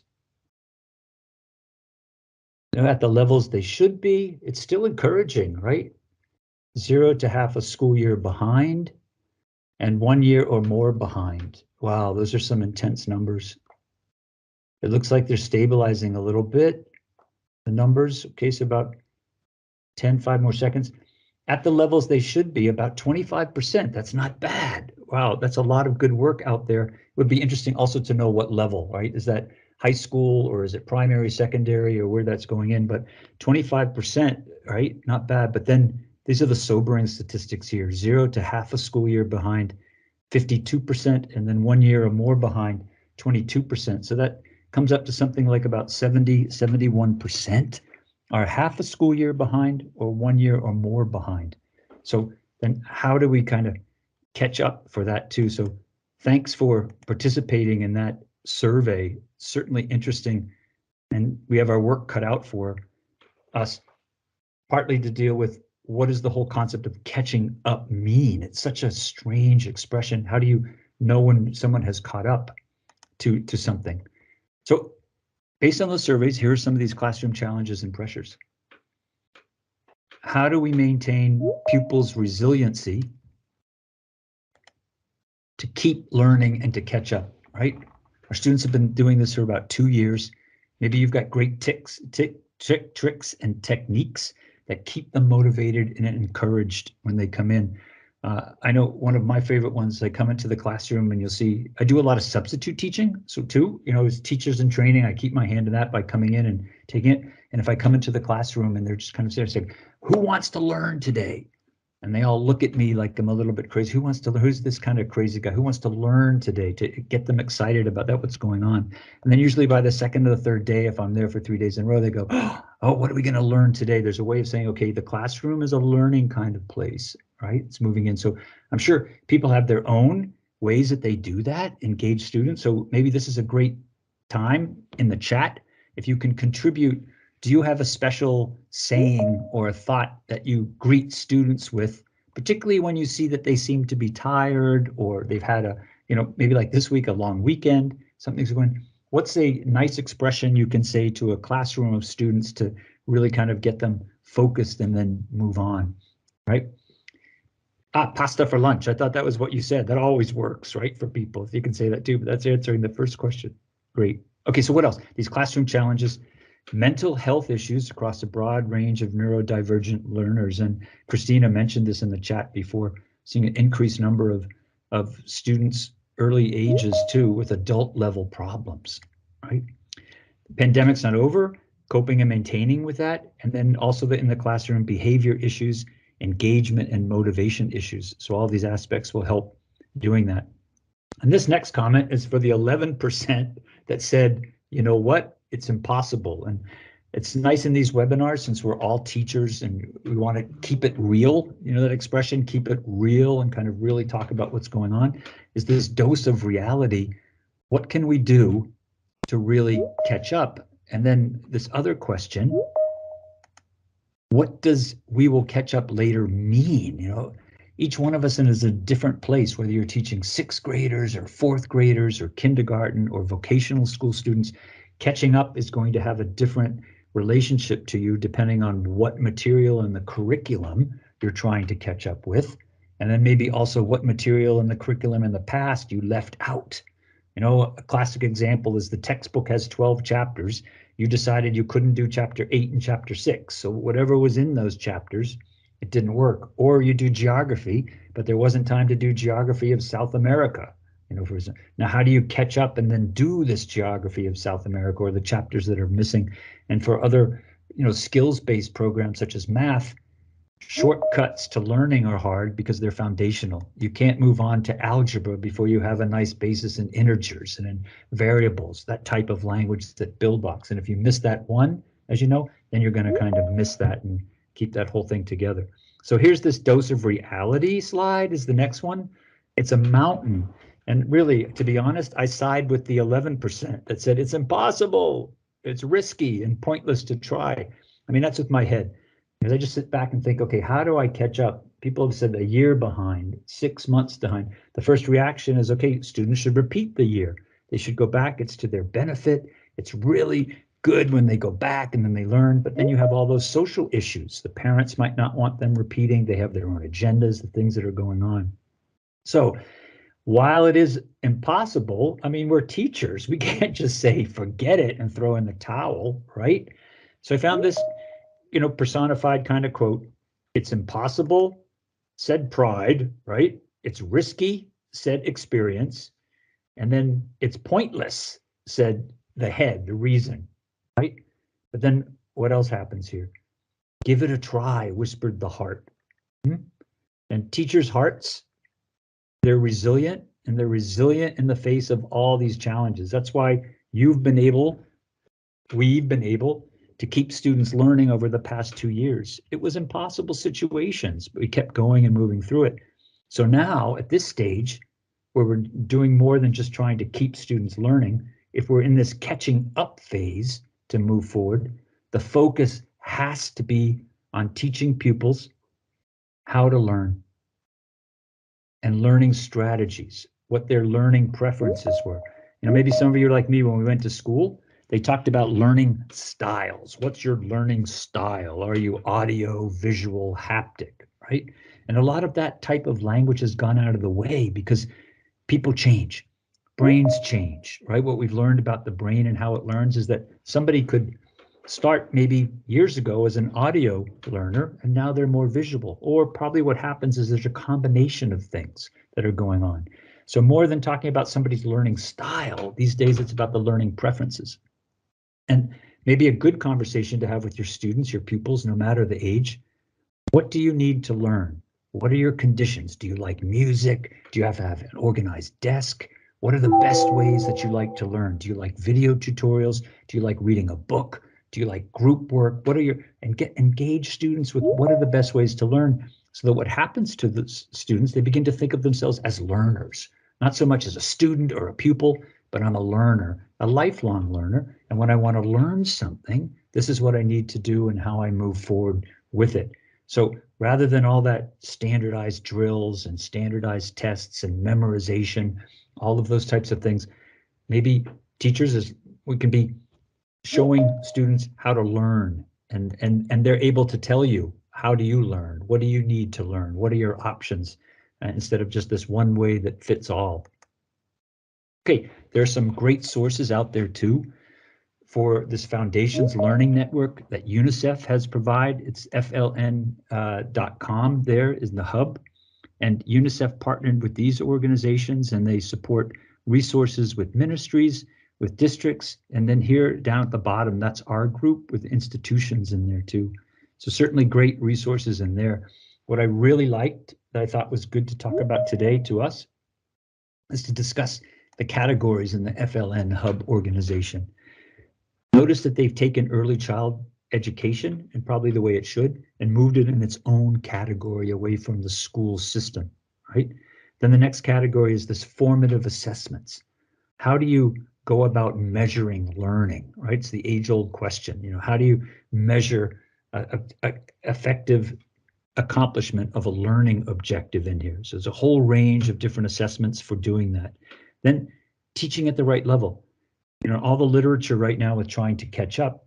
Catching up is one thing, but how do you know it's at the right level, particularly with books that students might be reading? If they're reading them online, is somebody monitoring to make sure that the book is at the right level and moving forward with that one? Another category is the language of instruction, right? I mean, maybe we should dedicate today's session also to our colleagues in the Ukraine.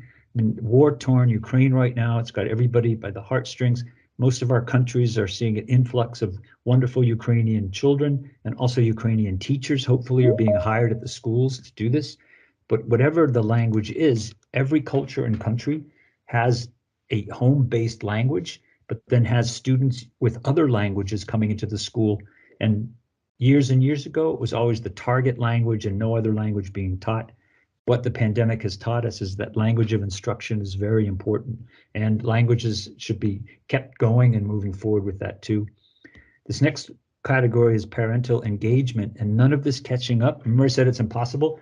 None of that catching up is going to happen without the parents' engagement. So we hear so many of these webinars speak a lot about student engagement. How do we motivate them?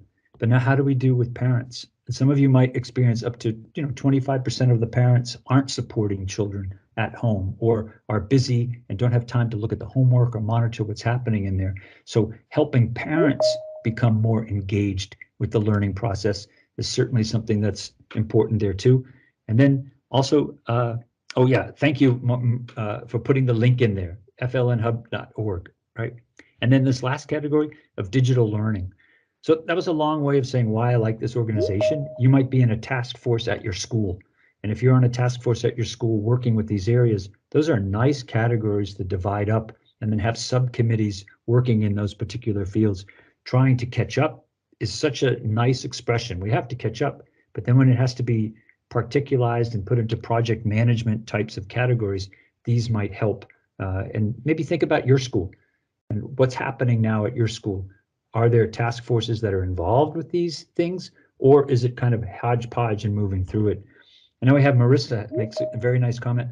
I think we can assess real learning if we put students in the condition to use their knowledges and abilities to create a product. Wow, so much better than that test, right? Because that test, multiple choice where they're filling in with a pencil, one type of learner is going to do well on that test, right, Marissa? Better if the outcome is made by a group It's wonderful, right? Activating and assessing collaborative skills as well, right? Really lifelong skills that you need everywhere on the job market or as people and are moving forward. So it's a wonderful, wonderful comment. In fact, some of this came out. These are these general policy recommendations out of European studies. Monetary resources and expensive tutoring additional hours are there. And most of us, if you're working at a country in Europe, you're relatively well off. Money has been relatively easy to see coming. But what to do exactly with these vast amounts of money and how the students get them, how the schools get them, and then what is done with this money. So in other countries where money is not, tremendously wealthy at all, it's a real issue. Where are the funds coming for? How's the money coming in? Most of the recommendations of post-COVID, just about in every country in Europe, says additional money has to be earmarked and moved forward. And then a lot of the governments are able to support that part. And then what that money is usually spent for, tutors, additional hours from teachers, maybe student teachers are then hired to come in, substitute teachers, spending money for tutors, so that money is trying to make up for extra work coming in there. Maybe not the best use of the money. We'll have to talk about what people think. What's happening at your school, and particularly with how the money trickling down, and if the infrastructure, for example, and the Wi-Fi is working pretty well. Okay, another recommendation came with flexibility and expectations for curriculum goals, right? Changing goals and curriculum. There's a request for improving homeschooling options, but you might be in a country where homeschooling is forbidden. It's not part of the landscape, but making homeschooling an option if you have a parent who feels like, wow, my student's getting a better education at home with me than perhaps going to school right now. We talked about the reading books and making adjustments for pupils not able to use home learning or online learning, right? There's a certain percentage of students in your country, in your school, that can't use online resources. And then navigating this whole repeat years for pupils. I mean, have the repeat years increased at your particular school with students that are held back a year? And is there any kind of social stigma with that related to it too? And then figuring out how to assess students' learning, and everybody's looking forward to 2023, the new PISA results will come up. Okay, so today's impulses, right? Saying that you can't catch up by more traditional teaching methods. Just like Marissa said, textbooks and exercises are not going to cut it to try to just pound more hours into a student's life. Teachers, we can't do it for pupils. We can't open up heads and put in the knowledge in there. So the trick or the strategy is to motivate and engage pupils to do it themselves. Key point here is maybe see yourself in the role you already do, right? But when somebody asks me, hey, Rich asks me, what do you teach? I said, well, I teach English, I teach instructional design. And I've learned to change that around so that I'm saying that, well, I teach learners English. I teach learners how to learn English, or you teach learners how to learn math, teach learners how to learn writing. You teach learners how to read science, how to, teach how to learn science. This whole concept of not teaching a subject as much as you're showing somebody how to learn it so they can learn it on their own. And then this is the million-dollar question too. How do we get pupils to be as enthusiastic about school and catching up as they are about music, right? Pupils love music. They're connected to it. They really engage with it. I still think it's possible to do that with school. An engaged teacher and a learning environment in the school all come together to get them just excited as that way. And then I'm going to throw these acronyms at us today again to do a lot of what Marissa was saying. Bring in new pupil-centered approaches instead of the teacher. UDL, PBL, SEL, probably can remember what they are, right? UDL, PBL, SEL, and then online ed tech for that too. This last little phrase, it's part of a UDL background too. UDL, Universal Design for Learning, does a study where lots of schools have paid lots of extra money for tutors and spent a lot of money. And what they were finding was that it didn't really motivate the student to stay after school or to do extra work. But they were finding that students that they were behind, having someone look them in the eye and telling them, you can do this, I believe in you, especially at that moments when this pupil or the student is tired, comes to you, I can't do this, trying to change that I can't to a I will try, right? That's a key learning movement when they begin to believe in themselves.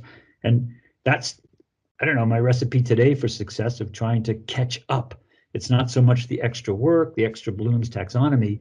It's just the feeling that the student wants to catch up, and how do you engage that, and how that has to come from the student. UDL, a few words about it.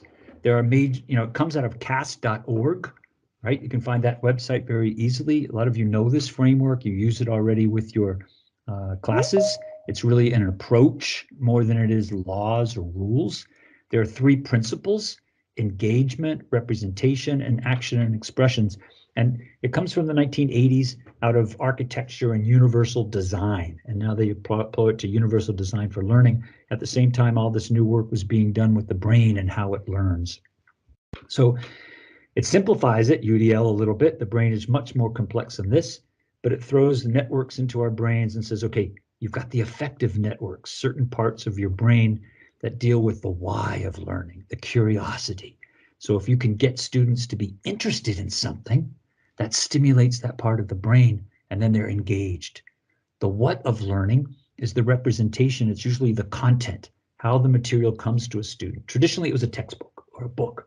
Today, it could be a video tutorial, it could be a movie, it could be an observation of a case study, it could be a debate. Lots of different ways to suddenly move this around and get the representation in there. Also, representation is important for images. So if everybody in the picture book is white male, for example, that's not really helping with the diversity and representation of what's out there. If the text that you supply for students are only in one language, for example, like say a poem, and you're studying how to read a poem, why not let students bring in a poem from whatever background or language they speak, if it's just about poetry analysis, and then showing that part. Okay, so the what of learning is that. The how of learning, the action and expression, the strategic networks have more to do with executive functions, how we plan, time management, goals, do all of those things. In short, engagement is about the curiosity. The what is how the content comes to a learner. And the how, the action expression, is what you do with that. For the classroom, the action and expression is usually that final project, an essay, a test in the old days, but it could also be, as Marissa was saying, projects. It could be a song, it could be a dance, it could be a sculpture, it could be lots of different creative ways of putting those things together. In fact, UDL, if you wanted to put UDL into, pretty much like a one sentence, I mean, it's a major kind of long book, it's really multiple options for learner variability. So we talked about learner preferences, all kinds of different things out there. Now presenting something that works for everybody in one kind of design, but that's super hard to do. UDL has a complete matrix associated with it. And what's interesting about it, it works horizontally, and the way that it does vertically too. I'm not going to read through all of these, but if you see at the bottom, the whole goal of UDL, it's not to make a great lesson. The goal of UDL over the years is to develop what UDL calls expert learners. Expert learners. And they say to become an expert at anything, you need about 10 years. And when they say expert, what, like really mean expert, like Olympic level of, sports, or then to become a learner, they say usually by the 10th year of studying and going to school, students should know what their learner preferences are, and then how to set goals to be able to do well on a test, or to be able to set themselves up for how they're moving forward and then hitting it. So expert learners, you see at the bottom, purposeful and motivated, resourceful and knowledgeable, and then strategic and goal oriented. And that's how they're working through that with the guideline. There's some more tips, right? Engagement, representation, action, and expression. Why I think they're important for us, trying to catch up is important, is the action and expression is important so that students can set goals, that they have a part in their learning. Like the teacher, we might know, okay, you need to catch up on this area. Now tell the student and allow them to help set their own goals of how they plan on getting to that point.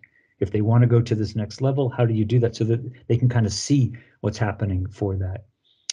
The engagement part is to become curious about the subject, not, okay, we were talking about like the geography of South America, for example. how do you stimulate interest in that so that they want to learn about it? You say, hey, we did all of the geography of the world last year, but we haven't done South America. And kind of build it. Who's interested? Who knows something already about South America or so and something? So that the interest is there and the curiosity moves forward. And then appealing to them, would you like to watch a video about it, a film? Here's a textbook. So there's some kind of choices about the resources that they use to learn about it. Okay, and then the R is for access, right? That's kind of the equity part of putting it all together. But you know these things, you probably read them faster than I could speak. Scaffolding is in there. Text to speech tools, right? Translators. So if German, for example, in our country, if German isn't the first language, is there a translation that's available to help the learner work through the aspects of what they're trying to learn, especially for math, where maybe language isn't that important for that part. Okay, what is UDL? What isn't UDL, right? UDL is not accessibility. Sometimes people think, okay, it has to do with accommodations or people who have problems or areas or something, and it really doesn't. And this is a neat way to see it. If you talk about universal design for learning, it really comes out of universal design. Does everybody know sliding doors? You go somewhere, they just automatically open, right? Sliding doors, and then ramps.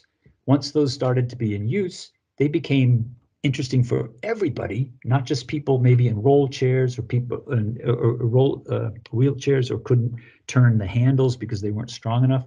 A universal design like a sliding door that helps everybody. If I'm carrying books or people are carrying children, it just opens. So it has this notion of universal design, access for all. It doesn't matter the condition or the situation of mobility.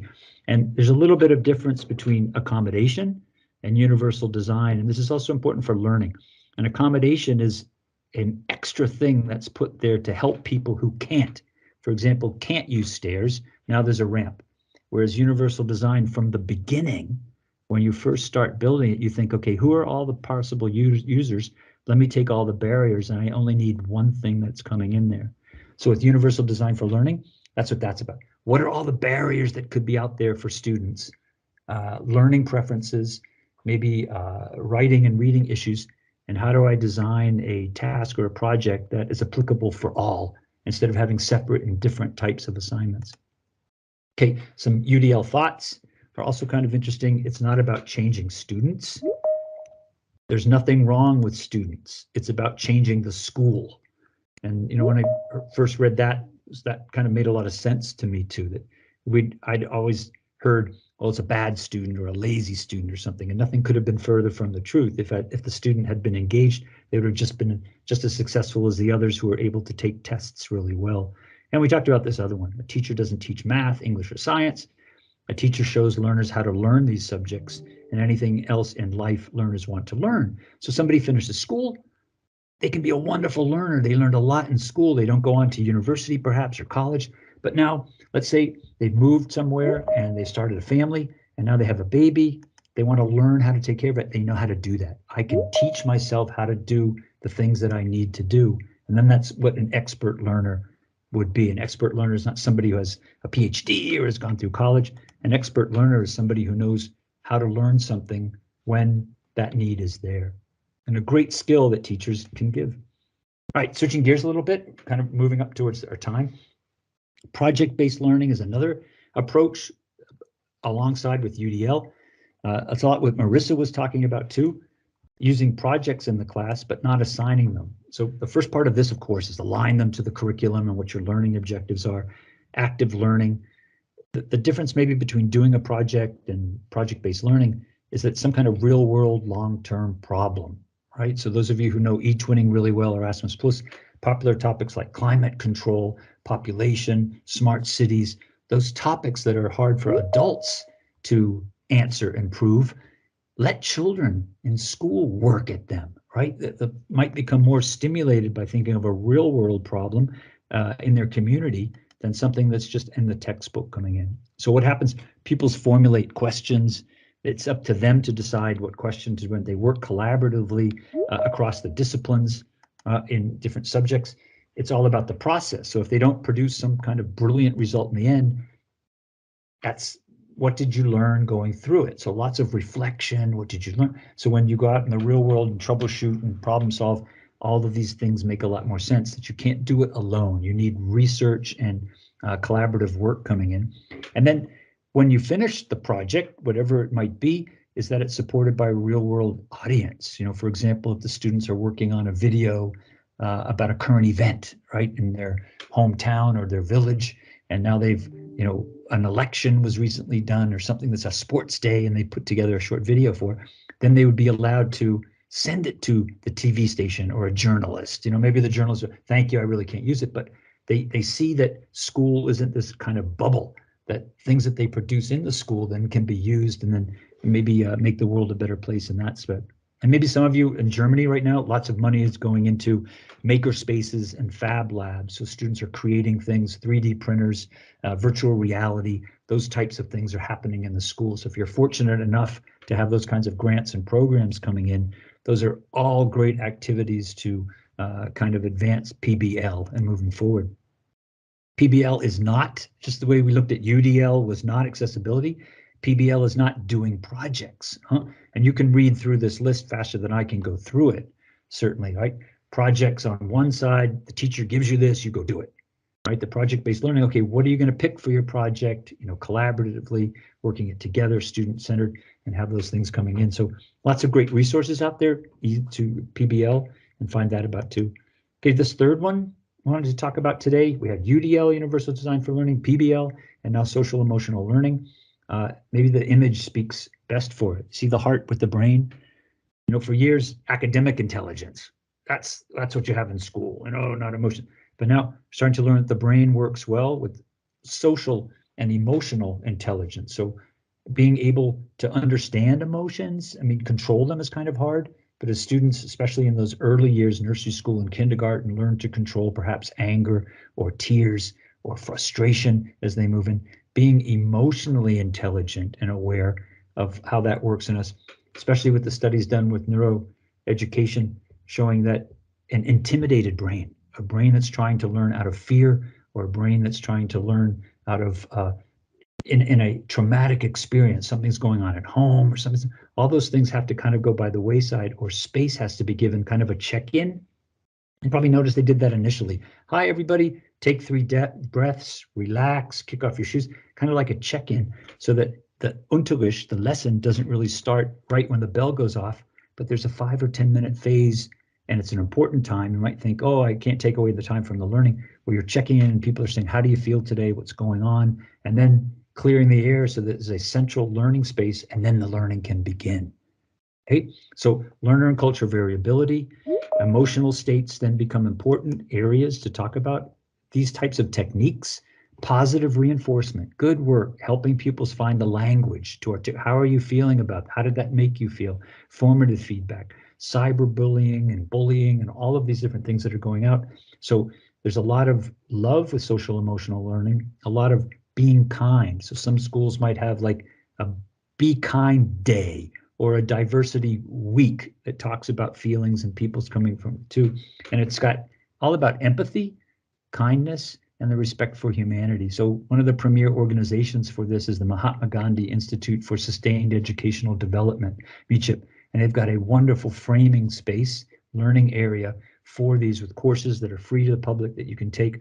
And it's really different from teaching SEL skills, right? If you move forward, most of us do this as teachers anyway. We're teaching students these skills, but SEL learning is really having that kind of environment around that's a safe space for the realization that the emotions are just as important as the brain when one is trying to learn, and then trying to get into that place where the brain is not actively focused on an area. And many of you probably do this with your students too. They say, hey, my homework's going to be late because I've had something going on in my life. Being flexible enough to say, yes, okay, take the time. The course will always be there. When you're ready, come back to it. And maybe not always a luxury in your cases of when students have to turn in work, or you're trying to be fair, right? It's also kind of an issue in there too. But these social emotional skills, just being very different from the way the school could work with them too. Okay, coping with anger, right? All of these effective skills, and they're available on the slide, coming in. All right, that takes us to kind of this last one. Dr. Nash writes, what about the future? Okay, Rich, that's great. You just told me about UDL, PBL, SEL. I kind of know about those things. I try to do that in my class, but how do I keep it going? It's webinars, professional development, those things, making them an issue at the schools, doing presentations. But Dr. Nash in her ICL report, ICL, the impact of COVID on key learning and education, she says to prepare for any future periods of disruption. She says, okay, we have to do better next time. It's vital that funding be there for remote schooling. So there is, above all that UDL, PBL, SEL stuff, there has to be contingency plans for if something horrid happens, how do we keep students learning without missing a beat, without trying to go back and so far, especially with the background in here. So these resources need to be shared with families. See how important that is? A lot of it came out of the pandemic with the families who are able to support students emotionally, and also with things like computers and Wi-Fi. They did a lot better than those students that didn't have that. So structured manner to enable caregivers with limited time to make confident choices for home living and home learning. And many of you became the caregiver for your students if they didn't have that nice network at home. One interesting thing, you might have seen these already, these wonderful pictograms. And I love these for Ukrainian pupils. They're in all 28 languages in the Erasmus Plus eTwinning site and at the EU.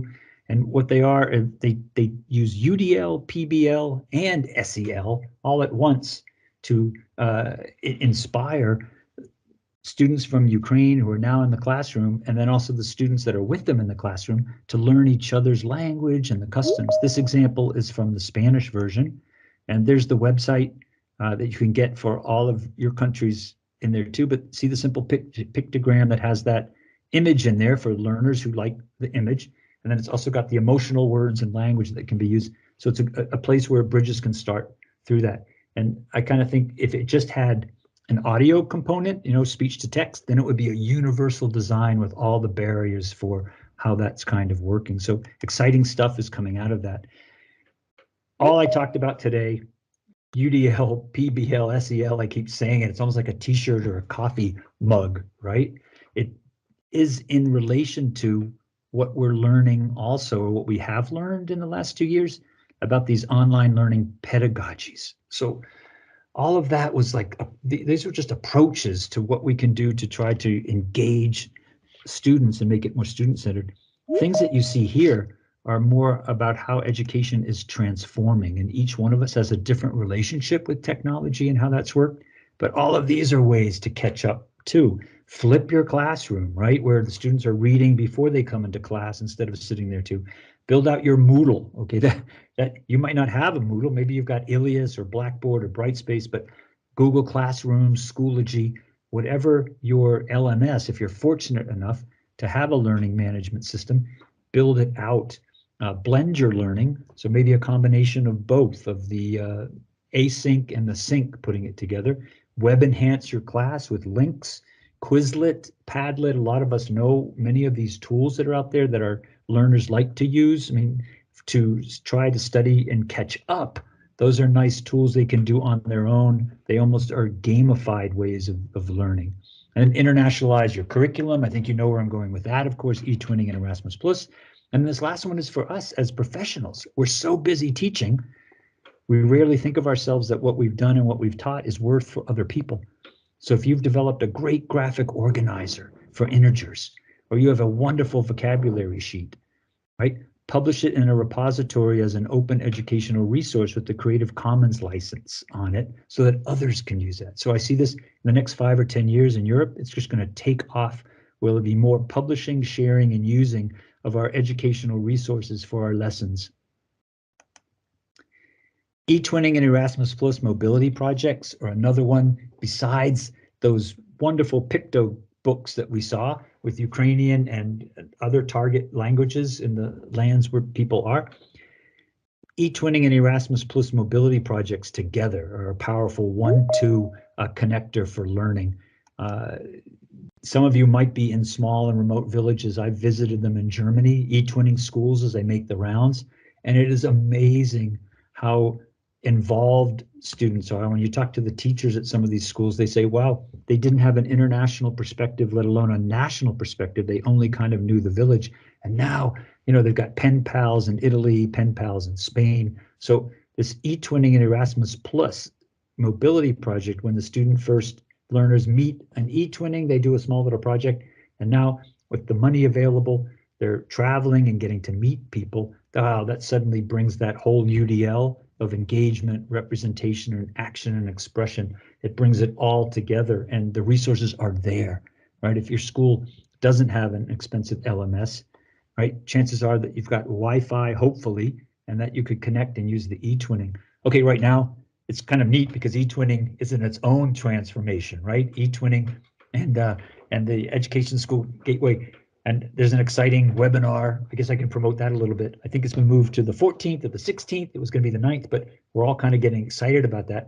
But it's a great chance for us to then embrace these things. And I'm getting good comments in the chat with, I agree, different strategies, more opportunities, being creative. Sophia says, e-twinning has enabled us to create the conditions for the learners to choose. It's so true. Okay, I'm a fan. I think anybody out there who's done a project is kind of a fan, because you see the engagement just, stride in there with students too. All right, I'm coming to the end, so I want to save some time for chat. So please put some comments in the chat too. Talk to each other. I see Sophia and Maria are talking. It's wonderful. That's what today is all about. We're teachers helping teachers. But this whole thing comes to what? Resiliency isn't easy. Taking on the challenges, it's hard. And really, you guys think he's so optimistic. But teachers are heroes, right? First line heroes, what we've done for the last 2 weeks, and you keep having to remind yourself when you've got another stack of papers to grade, or you've got another parent-teacher conference, or something's coming in there too. What you're doing, keeping learners learning, is invaluable in these particularly dangerous years where students will fall through the cracks. But look at this. To keep on going, we've been doing this for 2 years. You have to take care of ourselves, right? If something happens to us, you can't help anybody else. So particularly important, teacher wellness, right? This was a hard one for me. Okay, Sophia says, absolutely, it's so boundaries. During the pandemic, I kind of lost them because what happened, it became like I maybe tricked myself into thinking all of this was fun. So I was spending a lot of hours and, because the pandemic, you couldn't really go anywhere. But now this new phase of helping students catch up, by doing that, we catch up with ourselves, with our families, with our lives, start smelling the roses a little bit more and realize what is out of your control and what's in your control. And so things what people are thinking about you, the opinions of others, the past, what's happened there, you can't change any of that, or what's going on right now. If you're particularly, in trouble with these other areas too, that's also hard. So that's out of your control. Maybe last thought for the day here. 6-year-olds laugh an average of 300 times a day. Adults only laugh 15 to 100 times a day. And then it says B6 again. I mean, schön wäre es, as we say in Deutschland. Das wäre schön. That would be nice if you could kind of that, but you kind of get the point. This is serious, horrible things, the pandemic, the Ukraine, but have to get in touch with that child and ourselves and then enjoy it, right? Okay, that was a lot. Sorry, everybody, but we do have some time for questions. So Marta, I'm going to maybe stop sharing and turn it over to you. Yeah, thank you. Thank you very much, Richard, for the great presentation and the rich content and strategies you presented to our teachers today. I saw a lot of positive and nice comments for you in the chat. But please, yes, we have time now for some questions. If you have, please post them in the chat so I can read them out loud. Meanwhile, my colleague Eleonora will post in the chat the feedback form, so remember to save the link. You can also fill it in after the webinar, but please just save the link now. While we are waiting for some possible questions, I think it's worth it maybe to read a comment from Marisa in the chat. Let me just retrieve it. It was okay. Yeah, Marisa was saying before, I think we can assess real learning if we put students in the condition to use their knowledges and abilities to create a product. Better if the outcome is made by a group, so activating and assessing collaborative skills as well. I don't know, Richard, maybe if you want to comment a bit the comment that Marisa posted in the chat. It's wonderful. And Marisa, I want to thank you because we were like you were a co-moderator with me because you have so many great ideas. And I can already see that there's a lot of people from the chat too that we think the same, right? We're just tired of those tests and then standard kind of achievements. And we see the classrooms come alive when students can work on projects, when they're real world projects. And I really truly believe, it might sound naive, trying to catch up. The only way that's going to be done is with these super cool adult related learning skills of collaboration and working together on projects where they can figure out what they want to do, what they want to use, what tools, and working all together rather than doing 3 more exercises from a book that was written 3 years ago. You know, it's not sorry, everybody. If you're a textbook publisher, I didn't mean that to offend at all. But, you know, we all know those books, they're written some years ago and then they're published. And there's just a whole real world of problems and issues out there that sparked, you know, our students' minds. So, you know, even students that the product, I love what Marisa said, because I've got students working on an e-twinning project right now. They want to write a song together. They said, that's what, and they're all so inspired. At first they were like, e-twinning, what's this? And blah, blah, blah. It's a textbook. And now I can't get them to stop sending me emails and WhatsApps and can you listen to the song? So I agree with you right now, particularly products, projects, e-twinning, you know, travel with Erasmus Plus. Now that the pandemic is slowly moving away, they're great moving on.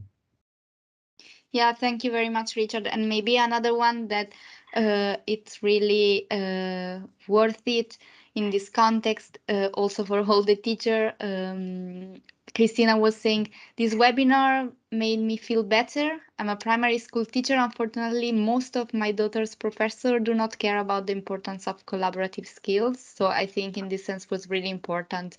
All the presentation you have just done also to make feel the teachers better and in a really collaborative environment and make them feel understood as well. And they can count on some help from our side, even though it's only maybe through these webinars, but really I think it's already a thing and it's really important for them. Yeah, well, teachers, I'm a big fan, of course, because I am one. It's the best profession you could have. I'm biased, and I think every once in a while we forget we should give ourselves a clap on the shoulder and just say, great job, and keep it up. Yeah, thank you. So great job, everyone. Okay, we are moving towards the end. I would like to thank you again, Richard, for being with us today.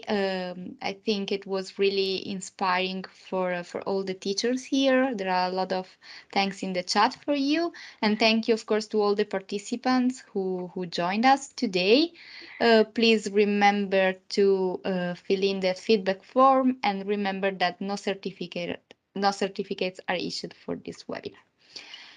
So we need to close now. It's 5 p.m. We all need some rest. I wish you all a good evening and thank you very much again for joining us today.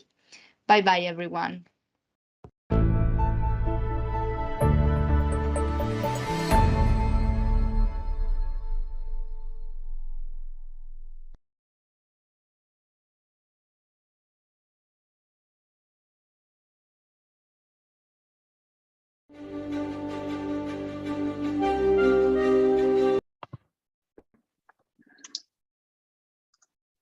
Kia ora koutou, no mai, haere mai. Greetings and welcome to this EHF live session. Edmund Hillary Fellowship, it's a collective of entrepreneurs, scientists, storytellers, creatives and investor change makers who want to make an impact globally from Aotearoa, New Zealand. And under this session today, you are going to hear from Kate and Harmon, and Matthew is going to curate the whole session. It's a 90-minute session. But firstly, these are informal sessions and they're planned in a way that when you leave here after the 90 minutes, you feel you know the fellows and our guest speakers on a personal level and you can understand what they're trying to do here in New Zealand, and that then you can connect with them directly afterwards. The recording will be on our website for you to download and watch and to send on to other people. So stay muted while the conversation's going, and then Matthew can curate some Q&A. And you can also put comments and questions in the chat as we're going along. Over to you, Matthew. Kia ora, Michelle. Thank you so much for hosting this space. I'm just going to open us with a quick karakia. Kia hora te marino, kia whakapapa paunama o moana, ki hararara ma tātou e te ranginai, aroha atu aroha mai, tātou e ai, tātou katoa, hi u taike. Basically, that's just saying, may peace be widespread, may the sea be like a greenstone, a pathway for us all this day. Let us show and respect for each other, for one another, bind us all together. And I like to open up with that karakia really simply because of the fact that, you know, I think climate and biodiversity is something that we're all dealing with as individuals. And in particular, it's hard sometimes to understand the work Hamana and I are doing, but it really is about water security at the end of the day, because it is such the lifeblood of the way that we live. You know, we talk about the divine principle of the amount of water that's made up in the world is almost identical to the amount of water that's made up in the body. And so, you know, today I will give you a quick overview of what we're going to cover, and then we'll kind of jump straight into it. So can everybody see my screen?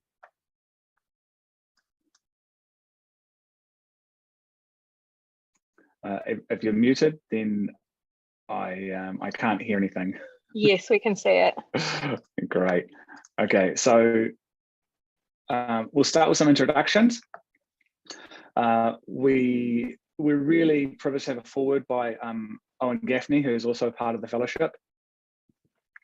I'll take some time to set the context, and from there, Kate's going to cover off really what our commitment is to Te Titi o Waitangi.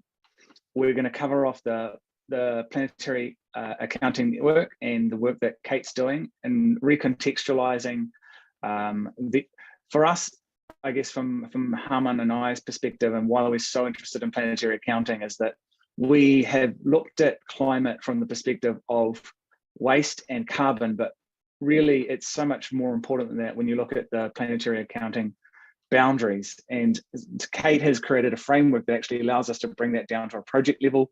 And from there, what we're going to do is apply some of that work, of her work, to a practical example, looking at both what is the status quo and what does a circular system look like.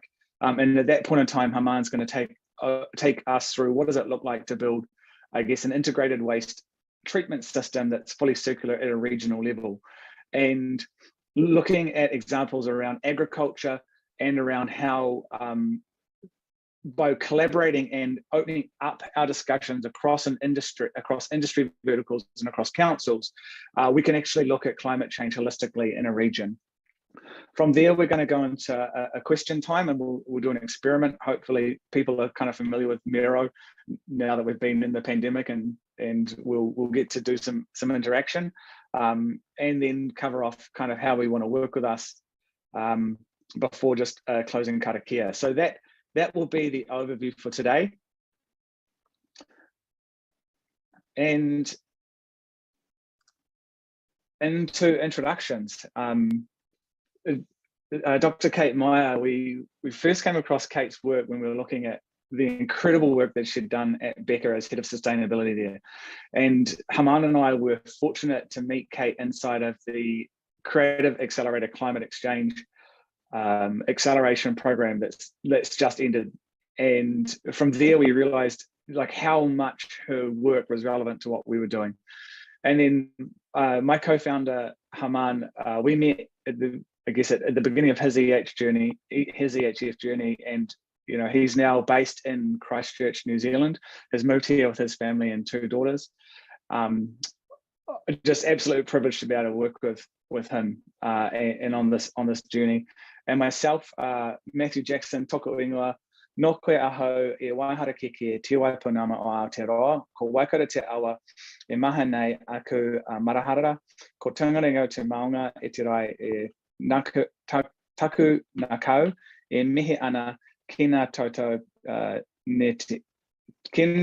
Toho nehe, tamiki makare e wai anaho ano. I was born in Blenheim, which is where we're going to be building a demonstration plant just a little bit to the side of that in Nelson. My heart cries because of the challenges we're seeing with Waikato River at the moment. And much like Kate loves her time on a mountain, Tongariro is where I like to snowboard and love my time, but now I respect the place I live in, which is Tamaki Makaurau in Auckland. So with that, I'm just going to share my screen again and let us open this space with a foreword from Owen Gaffney. Owen is he has been involved in creating the planetary boundary guidelines, works at the Stockholm Resilience Centre. He's also oh my gosh, I can't even recall the number of things that he's involved with when it comes to communications around climate change. But he's on the Institute for Climate Impact Research and the Global Commons Alliance. So a bit of a mouthful, but it's incredible the work that he's doing, and we're just really privileged to have him be involved in providing a forward. So I'll share my screen and let's see if we can get that up.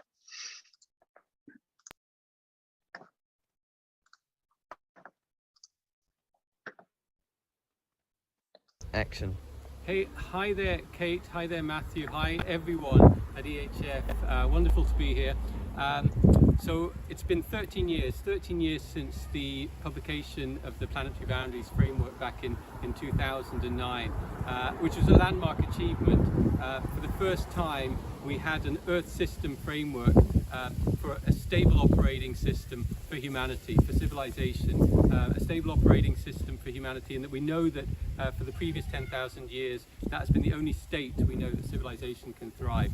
And what's interesting about the boundaries framework is that it wasn't a single boundary identified, it wasn't 1,000 boundaries identified, it was 9 boundaries identified as the key priorities for humanity. But then, as it was published, we also announced that we'd crossed 3 of those boundaries related to climate change, biodiversity and biogeochemical cycles, our use of phosphorus and nitrogen in agriculture mainly. Since 2009, the boundaries has been updated in full boundaries assessment updated in 2015, and there we showed that in fact a 4th boundary had been crossed relating to land use, particularly deforestation. And now here in 2022, 2 new papers have emerged announcing that we've crossed 2 more boundaries, one for novel entities, chemical pollution, plastics, and the second for water use, for soil moisture, as the water cycle is changing as a result of human activity. So there we have it. So we have 9 planetary boundaries. We've now transgressed 6 of those boundaries. We're in the danger area. This is now a priority for humanity to come back within a safe operating space, which is why it is so important that we work to downscale the boundaries at national levels, at regional levels, and at the level for companies and businesses to operate within boundaries. This is why the work being done with on any downscaling is absolutely critically important. It's some of the most important work being done on Earth today. Thank you.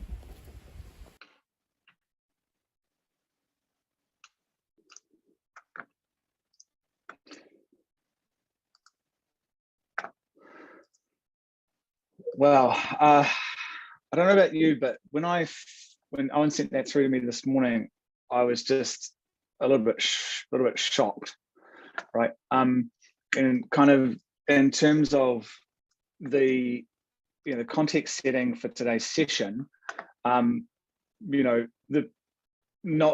was referring to the fact that now novel entities and biogeological flows of kind of crossing these boundaries, then that land system change is just kind of becoming out of control. And when you look at what's happening in our media, what we're asking the question of is, well, look, ultimately, who is going to be paying the cost for that change, and how do we actually create new systems, both to procure different outcomes, but also from a new economic framework, not have a direct impact on all of our economy in a way that will bankrupt our ratepayers. Right now, the reality is that it's affecting everybody, and we're Haman and our team member Marcus is based, we're seeing, major political issues when it comes to kind of the use of infrastructure, and really what we're trying to say is that, from a circular perspective, if we cross over boundaries and start to look from a procurement lens on all of the planetary boundary guidelines, we'll start to look at different solutions. And in the case of Canterbury, we can see that they're dealing with issues around odor, they're dealing with issues around the capital cost of new infrastructure, the emissions liability, and across the country, we need to transition to more clean and green energy, right? But at the same time, we're facing major problems in our primary sector, right? We're seeing this agricultural greenhouse gas footprint is now becoming something that's really relevant for and is actually going to start costing farmers over the next 3 or 4 years. We have a major mental health issue with our farmers who have been criticized and scapegoated, but actually some of the most land-loving people that I've ever met. But we are seeing nitrates in our water harming public health, and expecting new water regulation and the consolidation of water infrastructure to make a huge difference on the way that we're managing infrastructure in New Zealand. Because actually we've seen major issues when it comes to the discharge and the management of our wastewater systems in New Zealand as well. And really seeing significant blowouts in regional budgets when it comes to renewal of infrastructure, of building infrastructure. But when it comes to building that infrastructure, we're still building it based on what we would consider last generation or industrial generation systems. And so really, we are facing a crisis that we're going to need to think differently about the way that we build new systems, and what consequence that will have. So today we're going to talk a little bit to Kate about how she sees, or what her worldview is when it comes to actually looking at systems, not looking at them just from a climate lens and a carbon perspective, but actually what it's a more holistic way of looking at how do we solve climate when it takes into consideration biodiversity. And I think that's more than enough for me. Actually, the stars of the show here today are Kate and Haman, and I'd love to hand over to Kate to start to take us through a little bit about the Planetary Accounting Network. Thanks, Matthew. Just trying to find my unmute button and share my screen. Kia ora tato. It's really nice to have been invited by Matthew to come along and take part in this kōrero today. I guess just reflecting on that video, it's nothing new, that I operate in this planetary accounting space full-time, planetary boundary space full-time. But I have to say that just hearing that update from Owen was a little bit emotional, actually. I think every time I kind of go back and update slides that are more than a year or so old, the dial has shifted so fast that it's quite alarming. And actually, I was chatting to my 8-year-old about it a couple of weeks ago, and he said, Mum, I don't want to be a planetary accountant when I grow up, because it's just really depressing. And I think, while I try to, I think we all need to just maintain a really forward-looking attitude. It does sometimes actually get to me like that, and that was one of those moments. But really cool that he sent that through for us. I just want to, I guess, start today by sharing this whakatauki, te parahita o te putaia, which means the life circle of the environment. And so it goes, kia tō te rangi Māori o te rangi e tuiho nei, o papatua nuku e takato nei, o te taia o e awhi nei, ki ranga i a tātou tihe wā Moriora.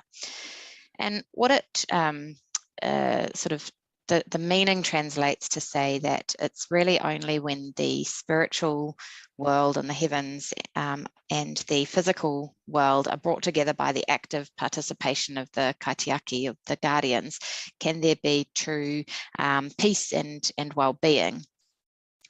And I guess that's really the basis for all the work that I do. I think I was talking to an incredible lady last week from Ngāti Toa when I was up in Wellington for the accelerator program, and she was talking about her ancestors who were so in touch with the environment that they could accurately predict the weather about 3 years out. Not 3 years, that would be amazing, but 3 weeks, which is still pretty incredible. I live in Wanaka, and as Matthew alluded to, I'm a pretty keen skier, and I don't even trust the weather forecast a day out, that we're doing with these, quite advanced computer models. And, I think the problem with this whakatauki is that it's really true that we can only sort of succeed if we can all participate in that katiaki and that guardianship. But actually, that's very difficult to do these days. Life has become so removed from the environment. Our clothes arrive in buildings on hangers. We go into air-conditioned sheds or supermarkets to get our food, and so although I think there's this huge drive from consumers and businesses to shift the dial and move into that sustainability space, it's actually really difficult to do that. I think there are two major problems. I think the first is that many people are still very focused on climate and actually don't even understand that full perspective of the planetary boundaries. But then even for those that do understand it, actually, they don't have the tools to do anything about it. As Matthew mentioned, I was the sustainability director at Becker until recently, and so I spent a lot of time speaking with business leaders over the past few years about their sustainability aspirations and challenges. And the message is really consistent, is that they're really struggling to make the right decisions, and also they're terrified of kind of coming out and talking about sustainability because there's this huge movement in businesses being accused of greenwashing by making sort of unsubstantiated claims. I've also spent a lot of time talking to central and local government, mostly in New Zealand over the past couple of years, but it's really similar. They're also struggling, and from that perspective, it's really how to prioritise and take a really systemic view of the problem. There's, I think, becoming more and more clarity that that's what's needed, but it's really difficult to do. And actually, I was just chatting to some of the sustainability leads at Dunedin last week, and they said, it's so hard because we want to do this, but then we're like, well, what if there are unintended consequences, and how can we really understand what the outcomes of the different decisions we make are going to be?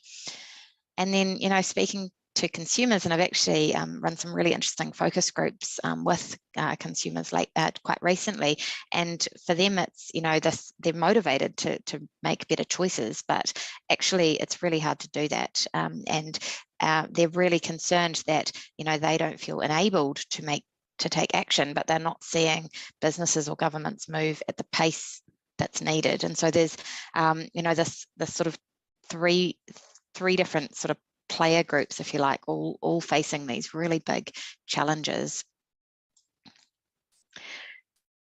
And I think from my perspective, I've been working in the sustainability space for about 15 years, and really as soon as I started working in that space, I was like, man, what I've learned about sustainability through the science and what we're seeing people do in reality is just not really related at all. And I was, really quite concerned about that. And I actually started tinkering around in my spare time, trying to create a little tool that would help to address this. But actually, the problem is huge. It's a huge gap and a really complex problem. And so in 2013, I left my job as a sustainable building designer and started to say, well, what could we actually do about this in real terms? And almost immediately landed on the planetary boundaries framework.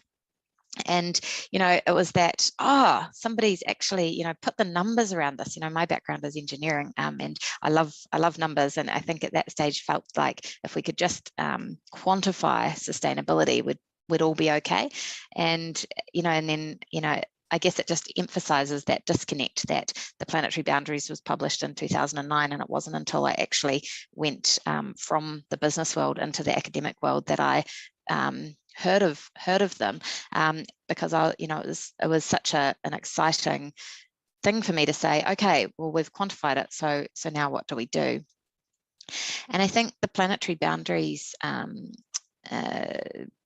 work is perhaps the most important sort of publication that there is, because it really sets out the challenge very clearly. We need to respect these 9 priority areas if we want to avoid, fundamentally changing the planet. The problem is that this is an incredibly important health check, but it actually doesn't really help to unpick what to do about it. And so, and Owen talking about, this downscaling, there's a need to take these from that global scale and say, okay, well, what do we do about it? And I think the best way to sort of understand that challenge is to imagine you were going to visit the doctor. And the doctor would, measure your heart rate and your blood pressure and weigh you. And then, imagine if she turned to you and shook her head and said, oh, it's very bad news. You're obese. Your blood pressure's through the roof. You have tachycardia. And then said, okay, thank you, have a nice day, and sent you out the room. And I think, the planetary boundaries is that health check. It says, we have a really big problem, and this is where the problem is, and here are our focus areas. And so what I set out to do once I discovered it is to say, well, okay, so what is the prescription? What are the tangible actions that we need to do so that we can translate that to the scales that we actually make decisions? Because I'd say nobody in the world is making decisions at that global scale. And so I came up with a framework that I called planetary accounting that helps people to determine what they can do to play their role in returning us to within the planetary boundaries. And so it works at every different scale, addressing that business level, those government levels, and those individual levels. And so I was working on this, and then I thought, man, this is pretty neat. I think this could be amazing, but who am I to try and translate this incredible global framework that was developed by all these incredible scientists? And so I actually started calling them up and said, I'd like to come and visit you and get your input on this framework.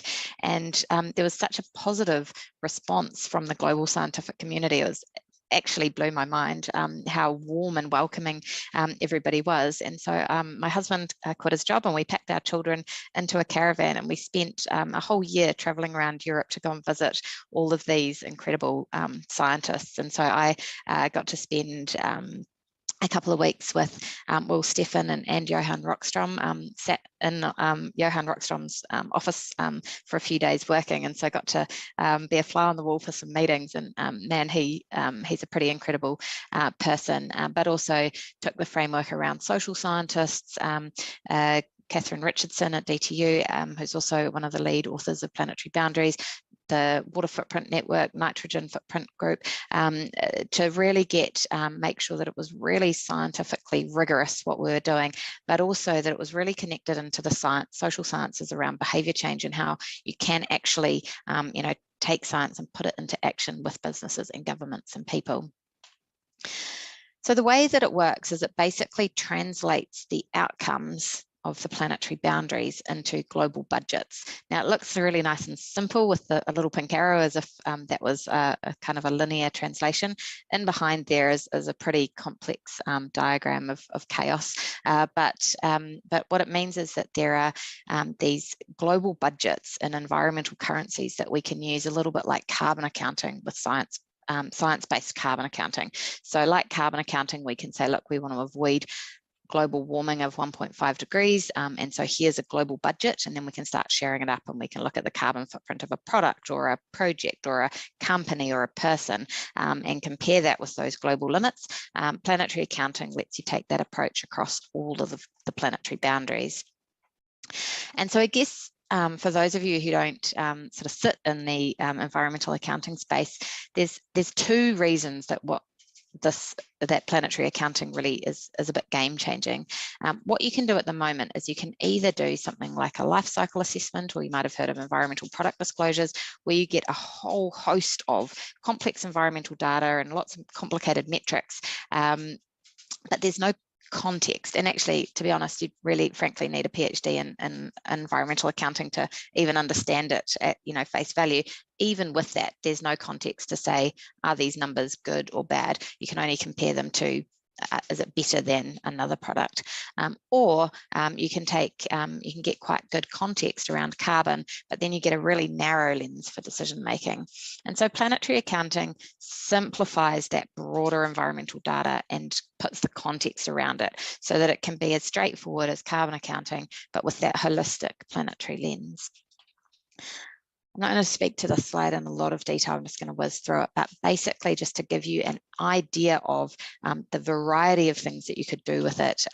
You know, you could take the Paris Agreement negotiations and expand them to biodiversity and all of these other indicators.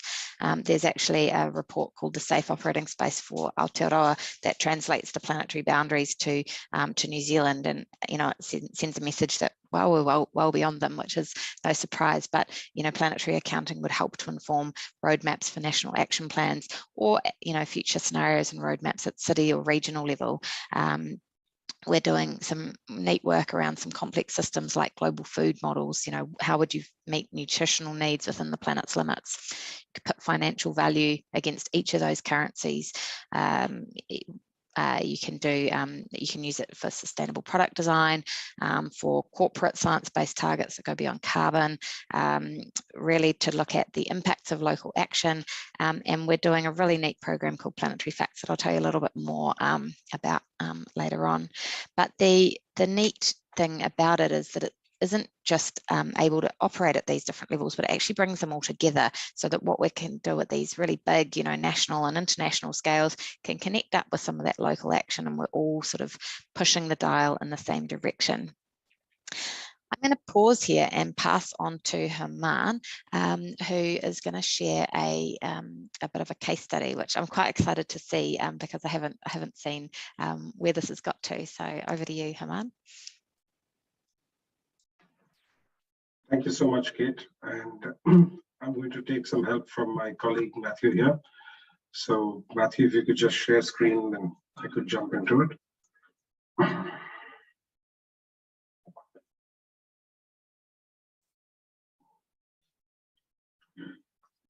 Right, so the fascinating thing about the work that Kate's been doing is when we were engineering a solution, there were some things that we knew intuitively, but which we struggled to quantify. And today we can look at the work that we're doing with the filter of the planetary accounting network based on the planetary boundaries and begin to recognize what those impacts are. And this is important because it then helps us to recognize what are the practical interventions, both from an operational perspective, from arguably a political perspective, and an engineering perspective, can be done to devise a solution that is hopefully a little better and has less of a negative impact on our natural world. So as a starting point, we look at a farm, and this makes sense contextually in New Zealand because the primary sector is one of the largest generators of employment and also a key part of New Zealand's exports. But that being said, also the single largest emitter. So definitely a sensitive industry to be speaking about, but I thought a worthwhile place to start. So if we look at the left of this farm system, we see that we have inputs that go into a farm, primarily in the form of fertilizer and water. Matthew, if you could reduce that screen a little bit, please. Zoom out slightly. And so there's water and fertilizer that goes into a farm. But when we look at what's happening before the time that fertilizer gets to the farm gate, we see that there is mining for minerals and fossil fuel. And mining as an activity obviously has an impact on land use. It leads to land use change, it causes toxic waste. These are, I think, what in the planetary accounting framework are referred to as novel entities. There's also a negative environmental footprint from the combustion of fossil fuel, but I think that's a concept everyone understands really well. The parts that we're beginning to struggle with are the way we farm today, and that's not just New Zealand, but around the world.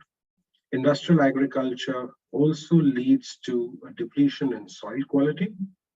It leads to a degradation in the ability for soil to provide nutrients to plants. It depletes the ability of cohabiting microorganisms in their ability to keep soil healthy.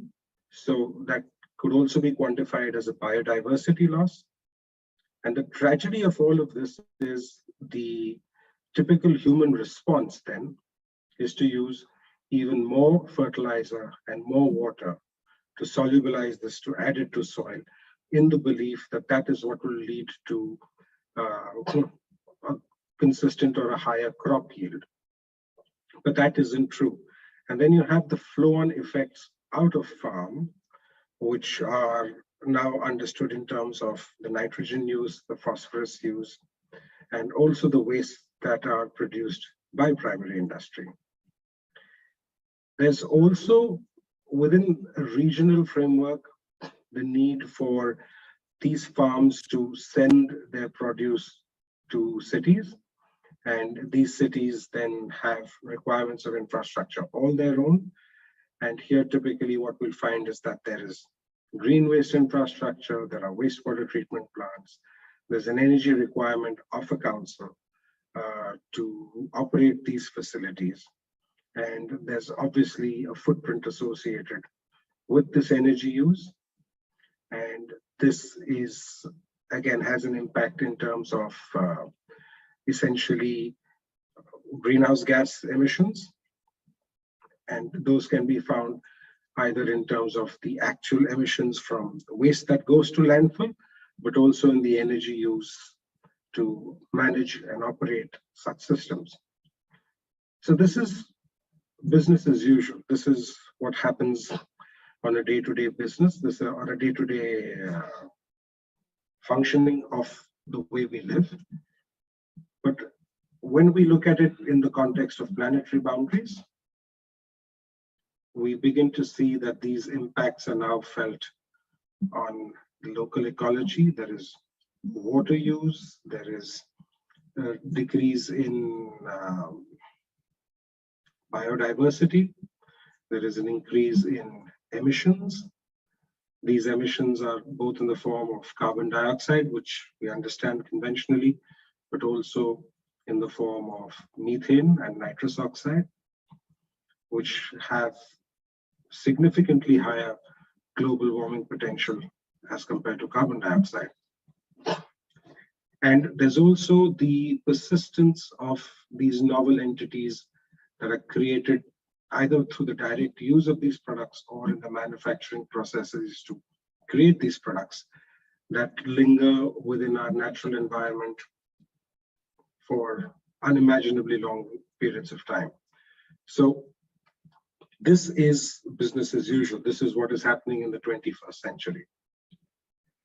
And while the problem statement isn't new, and while it's great to apply the planetary boundaries as a guideline to inform what we do, the question we often get asked is, well, what can we do? It's all about the economy, stupid. And that's the part which we've begun to recognize is something that we're all struggling with. So there is business as usual. There's everything that we know conventionally. There are the entire systems that are set up, everything that we're familiar with. And while we're cognizant of the fact that our current way of life is not sustainable, we often grapple with what a potential solution could look like. So here we've taken a stab at it. It's something that we're seeking to do in New Zealand. It is what has essentially brought me to New Zealand as an Edmund Hillary Fellow, in the hopes that we can create an alternative means and a method of dealing with our organic waste, particularly, such that we might form one small part of a solution that enables us then to live within the planetary boundaries, right? So in such a system, what we perceive it to be now, that's our logo at the top, but that is what we're using as a placeholder for an integrated waste treatment plant, or an IWTP. So as the name suggests, what an IWTP does is it processes all the organic wastes that are available within a region. Now, while I won't delve too much into the technology of this IWTP and how it works, what it seeks to do essentially is utilize a conventionally well understood process of biomethanation, but with a little bit of operational and systems engineering that allows it to deal with the vagaries in the supply chain of biomass or available organics, and also with changing weather conditions, such that there is a slightly more consistent level of operation. Now, such a system, what it does is the inputs to this integrated waste treatment plant come both from the city level, which includes the likes of the green waste and the wastewater sludge that comes from councils, but also the waste from farm, which includes manure, which includes crop residues, which includes some degree of spoilage of produce, and also significantly from the primary sector, a large part of the waste that the primary sector generates. So examples of this in New Zealand would be dairy processing sludge. It would be offal from meatworks. It's things like mussel shells and fish heads, and in some cases, entire fish that don't meet human consumption standards. It includes crop residues, of which a significant quantity is burnt every year.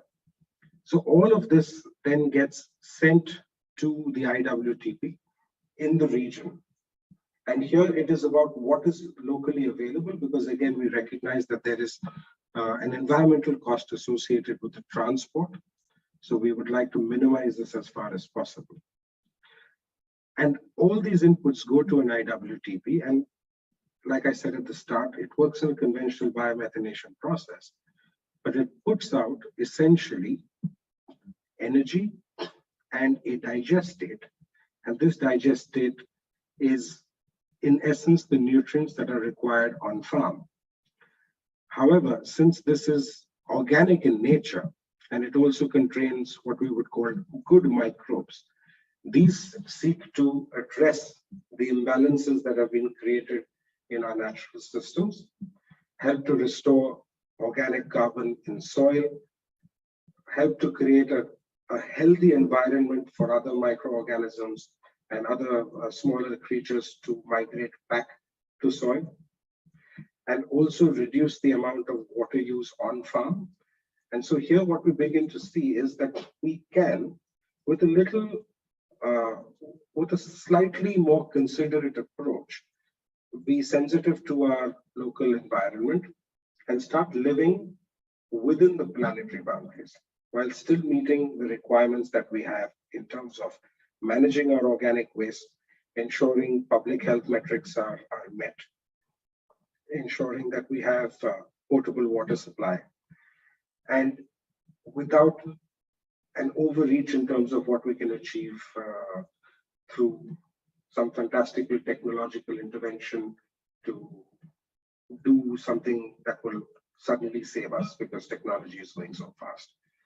That, I think, is a fallacy. It's important to call that out. It's what the Planetary Accounting Network and the Planetary Boundary Guidelines serve to show us is that we need to engineer the way we live to comply with what the biophysical limits of the Earth are. And through such, what on the face of it seems like a simple intervention, we can collapse the need to send any of our waste to landfill. We avoid the emissions associated from the landfill itself. We avoid the emissions associated with the transport of waste to landfill. And we avoid the wasteful practice of intensive mining that is required to support the kind of industrial agriculture that we take for granted as a way of life today. And this is a rather simple example. In terms of realistically what is happening in New Zealand, some of you may be aware, some of you might not, but there are several regions in New Zealand where waste is transported over 300 or 400 kilometers to a landfill in another region. And that's because some region somewhere has consented the use of a landfill and another region elsewhere has not. And so therefore, the only option then is to transport waste from one region to another to dump it into a hole in the ground. Tragically, that's going to make no real impact on what it means for the council that's sending its waste elsewhere, but it just speaks to the NIMBY or the not in my backyard culture that is so pervasive across the globe, really. With that, we can now look at perhaps taking any questions that the audience may have. If there are any specifics that anybody would like to ask Kate or Matthew or myself, then we're happy to answer these. Can I, so I'm just going to do a small experiment, Kate and Haman, thank you so much for that talk. I am going to share the Miro board in the chat, and I'm taking a risk, but you know, we're living on you know, in this environment where we have to operate digitally, so I'd love it if we could get some interaction here.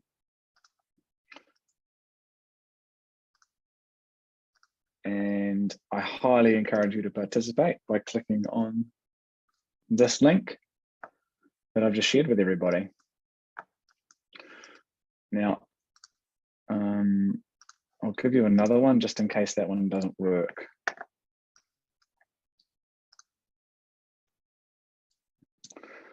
All right, so share screen. One of the things that happens in these spaces is that there's so many people, but so many questions. And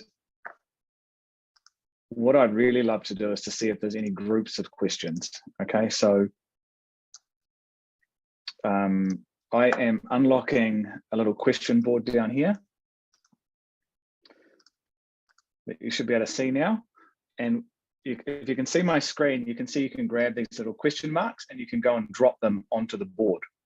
So what I'd really like is if you can grab your question marks and drop them into the location that you have a question or a challenge or something that you're interested in for us to talk about, and we'll start to see whether there's any groups there, okay? And my request is that we do this for 2 minutes and you've got 3 question marks. So yeah, let's get to it. Great to see some visiting artists.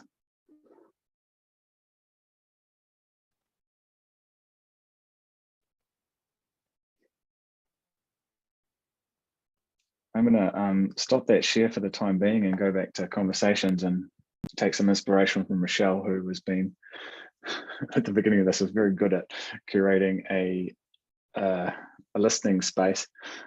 I don't even know what to say, to be honest with you, apart from referring back to Dallas, who was the one that curated the bookshelf in the background around a lightning talk that she had to do the other night, where she was doing some code training with somebody and they their slides messed up. They're like, hey, can you throw up a lightning talk? And she ended up doing off the cuff a lightning talk on the New Zealand and Ireland rugby game, coaching government employees in Singapore around how to use agility. So yeah, I don't know, I have to learn something from the way that she was able to masterfully interlude and take on the lightning talk so quickly. I can see in the background still some movement going, so I'll give it another 30 seconds.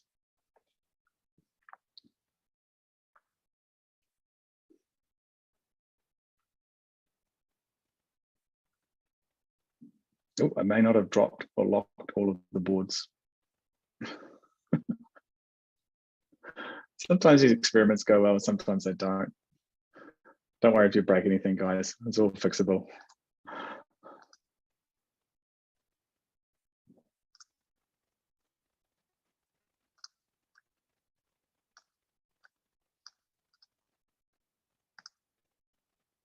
Okay, are we seeing any trends yet? So we've got some questions around sludge.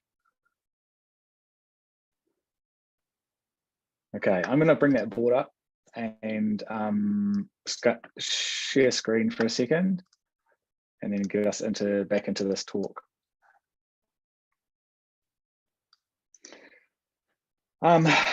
Okay, so from what I can tell, looks like we've got questions around nutrients, wastewater sludge, and actually more questions about the technology. Does anybody want to come off mute and ask the question about their technology that they were interested in?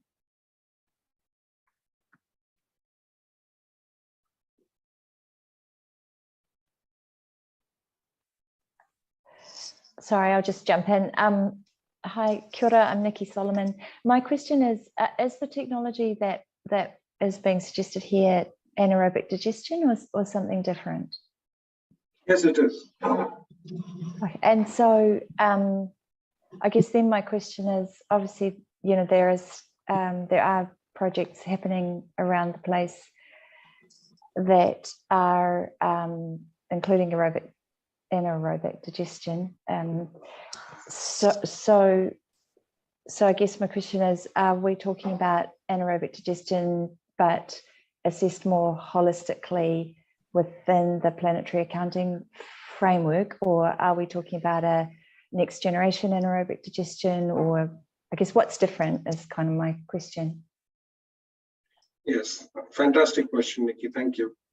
So what's different is, yes, there is a risk that we end up trying to create bioenergy solutions at a very large scale, which is what has typically happened in other parts of the world.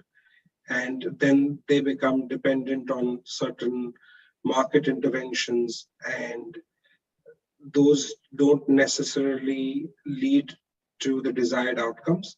For us, the desired outcome at a primary level is to address the organics part of the story. So looking at it as the first lens is in terms of waste minimization, but also in terms of emissions reduction. And then thirdly, also in terms of the nutrient return to natural living systems. In terms of what's different technologically, I can't divulge much, but it's simple and interventions essentially to address the challenges around very large scale anaerobic digesters, which then typically can work on only one type of feedstock and are then sensitive to any changes to the digestive environment, either in form of a contaminant or a reduction in supply. So here it's about building it to a minimum viable size. So how small can you go? That's one. Second, to address the variability, can you process more than one feedstock? So you can process different types of organics in a single system. Does that answer your question sufficiently? Yes, that's great. Thank you. And sorry, I should have, I don't want to take too much time, but just quickly to explain the context, I'm leading a program initiative in Hawke's Bay, which is about bringing food producers, more manufacturers than growers, but probably we have to expand the scope together to collaborate around sustainability, particularly value from waste. And so bioenergy is kind of on the radar, obviously, but the complexities that you guys have identified are kind of where I think we get stuck. So yeah, I'd be really keen to pick up the conversation subsequent rather than taking your time now, but thank you, that's a great answer. Thank you, Nikki. We'll be in touch. Any more questions? So any more questions on technology? There was 1, 2, 3, 4, 5, 6 people that put something there. So is there anybody else that would like to ask a question on that prior to moving off to looking at sludge or nutrients?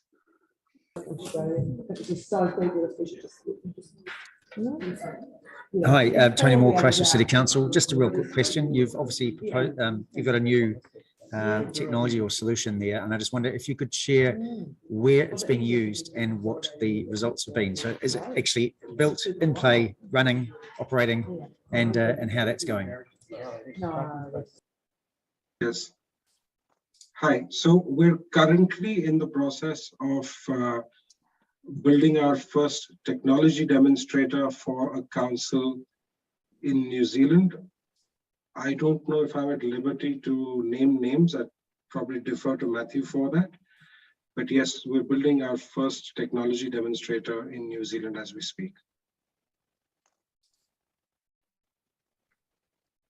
Yeah, I'm happy to cover that as well. Hey, thanks, Tony. That's a really good question. It is also one of the challenges that we have and why we're trying to apply a new lens to this, because we found over the last 12 months to try to address climate change conversations inside of council is actually quite difficult through what we would consider the RFP process. So while we're looking at anaerobic digestion in New Zealand, it actually hasn't had a big uptake because of the fact that the perceived return on investment is very low. So we don't see anaerobic digestion in industry because of the fact that they're processing a single feedstock, and then they don't want to necessarily to take a feedstock from a council to combine it. Whereas, and if you look at what the intention of the Edmund Hillary Fellowship is itself, is to bring, patent ideas and UN Sustainable Development Goal focused projects to New Zealand, to incubate them in the New Zealand environment and export them back to solve global problems. And so, one of the challenges we see as well is that Haman's background as a part of a significant consortium in India that has built and is building right now an anaerobic digestion system that's nearly 200 tons in scale. So when you're asking that type of question, we see two types of results depending on kind of where somebody's come from. Has it been built here before and therefore is it proven, or it hasn't been built here, therefore it's not proven and therefore we won't accept it. And what we're saying actually, and especially inside of the Climate Accelerator program with Creative HQ, is actually we need to take a step back and stop procuring our solutions based on the same frameworks and think about them more from an agility perspective, and look at what is the problem that we're trying to solve and how can we solve that iteratively rather than trying to solve it all at once. So for example, in Canterbury, we have a dairy producer that wants to get rid of DAF sludge, and we have a council with a green waste system that needs to be replaced. How can we work collaboratively with industry and council and then Environment Canterbury, for example, where there's a nitrates issue, to say, how are we all going to come together to leverage the R&D budgets that are coming out of government around emissions reduction, waste reduction, process heat, and sustainable land use, to do new types of projects, right? Leveraging the aims that council has, the R&D that can be done out of a site like Lincoln, the community, where the industry is going. We know we need to reform. So there's this momentum to do this type of work. But for example, with the council, we would say, look, what we're interested in is a piece of land and a waste stream, and then we'll take care of the rest. And those private-public partnerships really haven't been proven in that waste industry space yet. And so, there is a lot of things to take into consideration that don't really get asked through that traditional procurement process. And that's why we're holding these types of talks to start to reshape how we have those conversations. Nice, thank you. Good explanation, Matthew. Matthew, I have a question here from Gary. So your system is primarily focused on solid organic wastes, and the Nelson pilot will be a great example for others once that's going. What do you think should be done with regard to recycling precious water as a non-potable water source for industry and agriculture across Aotearoa?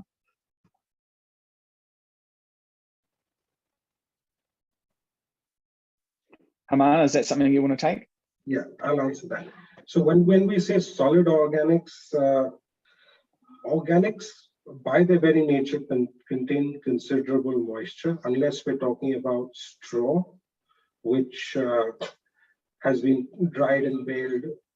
So most of the organics that go to an anaerobic digester already contain a lot of moisture. And in fact, anaerobic digestion is not as efficient with dry substrates as it is in substrates that contain moisture. So that's one part of it.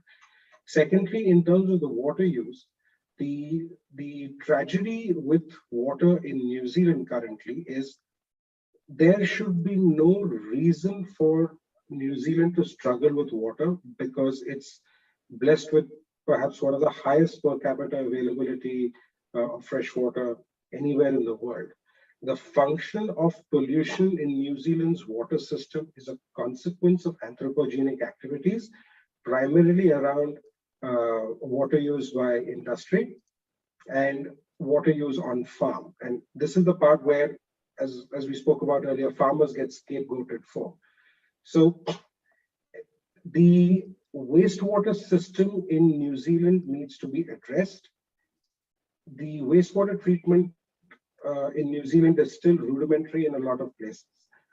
The fact of the matter is that council wastewater systems a lot of the time end up treating wastewater that is being discharged in from primary industry and not from city council. And these rates then fall upon city dwellers rather than the primary industry that is discharging into those water networks to begin with. So there is no simple answer really to what we do with water in New Zealand, but yes, there's Three Waters reform that's coming up. A lot of what happens now will be determined by the technology choices that are made in terms of how that water is managed primarily. So I think there are two separate conversations here. But on the waste side of things, what we need to recognize is that if we process organics more efficiently, then we have essentially a free energy source to power a wastewater treatment system. And that is something that can be evidenced in any region in New Zealand. Pick one and I'll give you specifics. I guess if I could have a supplementary question and maybe address it to Kate. I think the way you've explained the elementary systems approach to organic wastes, with some water, it would be very interesting to see the intersection of that with our wastewater cycle, just so because we're talking about similar consumers and similar producers, and I just feel it would be quite good for us to make sure that we don't ignore the two, the blue and the green, if you like, or the blue and the brown, in terms of the planetary system. So maybe Kate could draw the diagram next time and sort of show how those two intersect, because we are using a lot of fresh water once, and if you look at Te Mana o Te Wai, which is behind so much of our reform, we have to be looking at multiple uses of the water if we're going to value it correctly under the planetary system, I suspect. Yeah, I think that's spot on. It's really nice to see you, Gary. But I guess to that point, one of the things that was most debated in the development of planetary accounting is that addressing of sort of green, blue, and grey water. And there's I guess a couple of different schools of thought about how you look at water systems and whether green water, so rainwater coming down, gets counted or not. But actually, when we are using green water, we're extracting that from the natural system, which I think is exactly the point you're making. And so the way that we quantify it in planetary accounting does include that green as well as blue. So water extracted from lakes and rivers and water aquifers and grey water, so the water pollution, I guess, if you like. Yeah, I have long discussions to be had on this subject, but others yes, are on the calls. Absolutely. Not on this call. Thank you. Liam, I see you have your hand up. Yeah, thank you. Kia ora koutou. I'm Liam. I'm a zero waste and circular economy advocate and researcher. Really appreciate the chance to have this kōrero. Thank you. Really, really interesting, fascinating, and inspiring in some ways. But I just wanted to ask around how the system manages contaminants. Speaking about this novel entities issue that we're talking about in the planetary boundaries framework, because one project I'm involved in at the moment, I've been looking at contamination of organic waste streams, and in particular, sewage sludge seems to be a very risky feedstock for these types of systems. And so I'm just really curious about how an integrated system, because I understand the rationale behind an integrated system, but how you would manage once you sort of stick everything together into an integrated facility, how you actually manage those novel entities not ending up coming out the other end, especially if we're using this in our food systems and agriculture and that sort of thing. So yeah, wondering if someone could speak to that issue. So Kate, would you like to address that first, or? I think that's a technology one for you, really. Thanks, Liam. That comes up very often. And yes, it's a great point. It is something we're mindful of. So what we focus on in terms of contaminants are largely pathogens, heavy metals, hormones, because that's increasingly something that we observe. And we are obviously mindful of novel entities as well. Now, there are a couple of things that happen within the system which involve mechanical preprocessing, thermal preprocessing. There's also a dilutive factor. There's an anaerobic environment. And then there is a dehydration of a product at the end, which then allows us to develop something which, while it's still not yet tested in New Zealand, it is part of the work that we're doing currently in terms of assessing its use in agriculture, right? So it is something that we're mindful of. We know the direction we need to take, and we're addressing it in a phased manner.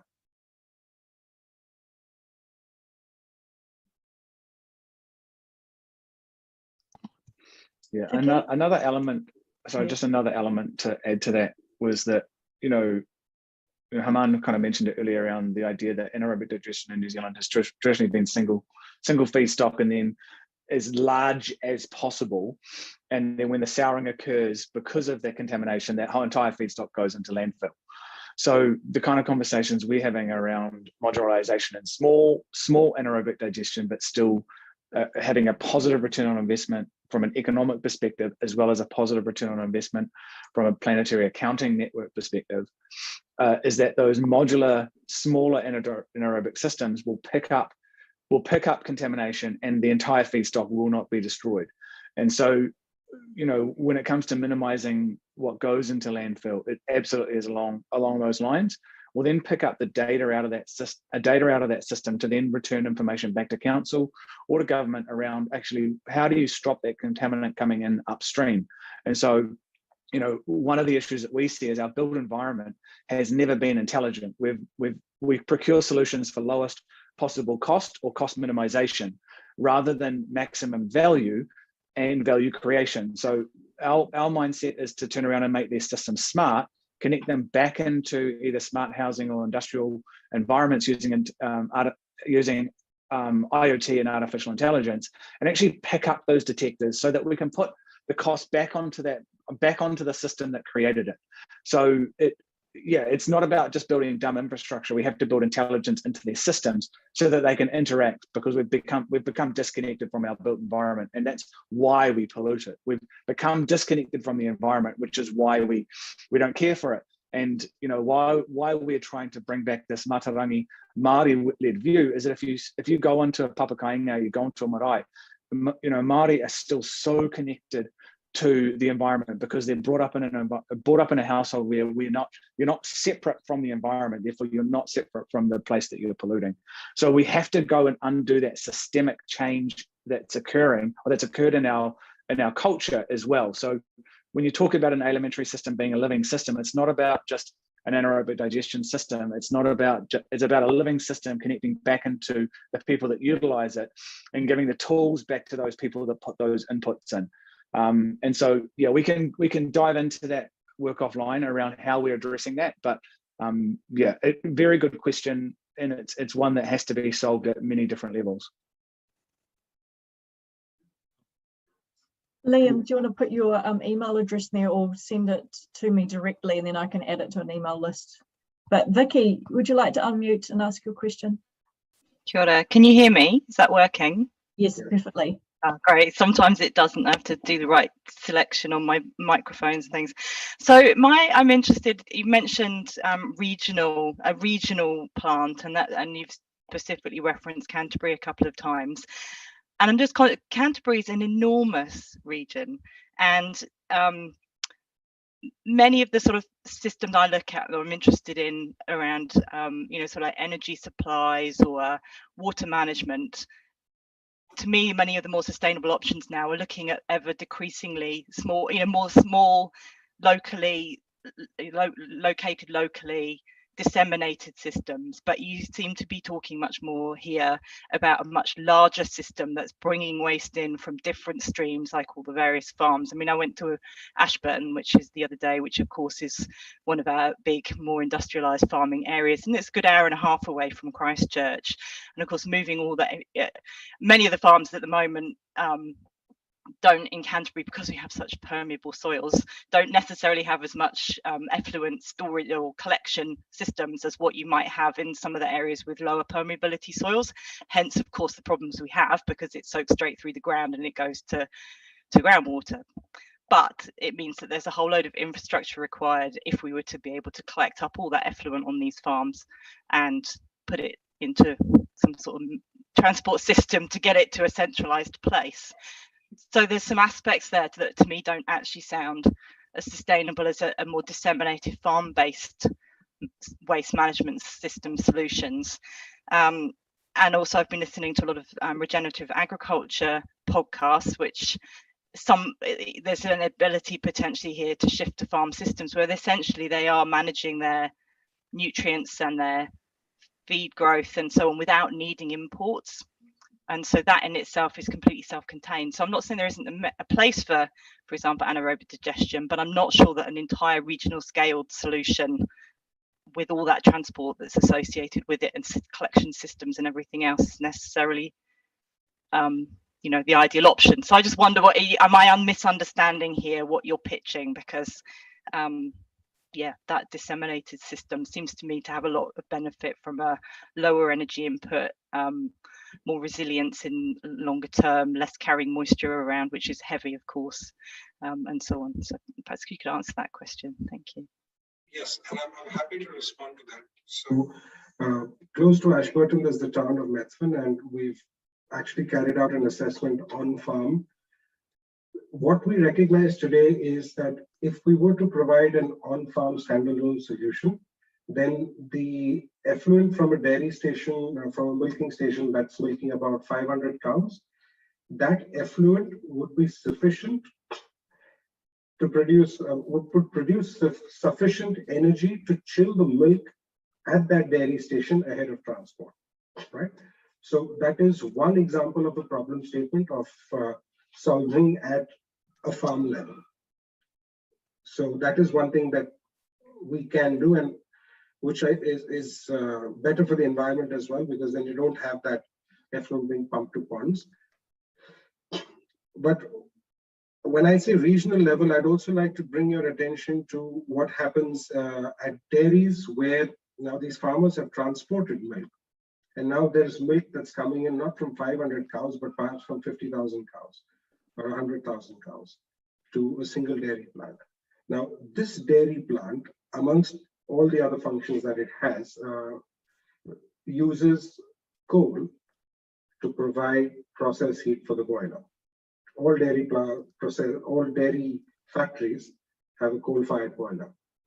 They also produce a dairy processing sludge. Now, the problem statement at this scale, what we've observed is, while there is a move within the government to say that we need to decarbonize industry and there's funding available, and one of the options is to move from coal to electric boilers, there is not enough generation capacity in that last mile of the grid. There is not enough energy supply into that last mile of the grid to support an electrical boiler, which would put a massive load on the electrical grid. And so in such a situation, it's not feasible switching to an electric boiler. But you still have a massive dairy factory in rural Canterbury that's processing milk from thousands of cows that still needs to decarbonize its energy need. In such a situation, if you were to process the dairy sludge from that dairy plant itself and co-digest that with, for example, straw or any other crop residue, or at whatever is locally available, you can create an energy system which is localized, which could then be part of the solution. Like I said, it's never going to be a silver bullet. This is going to solve every problem sort of a thing, but that is doable. So that's how it works at a regional level. But yes, we are conscious that we want to avoid transport.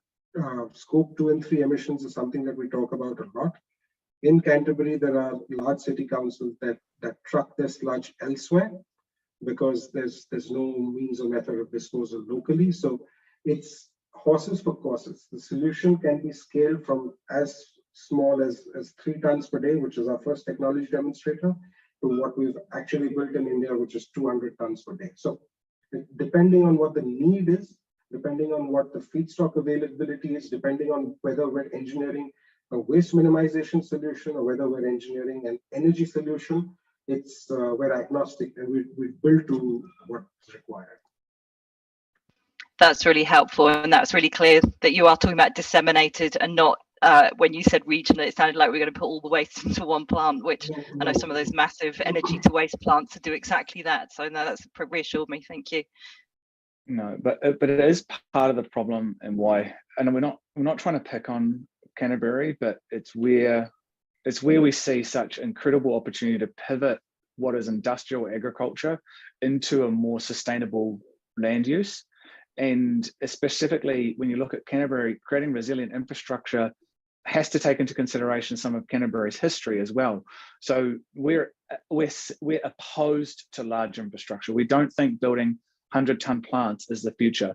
You know, we think the sweet spot is around 8 tons to 20 tons, and to have these is co-located as close to where that gas or energy offtake could be utilized. And so, no, we're absolutely opposed to large pieces of infrastructure. We don't think that's the future. We think that's what's been done in Europe. We don't think that can be commercially viable in New Zealand. And we think that there's evidence of $100 million projects that are doing that at the moment. And and we did a talk with Ariake around resilient infrastructure. It needs to be local, needs to be locally owned, and it's more than that.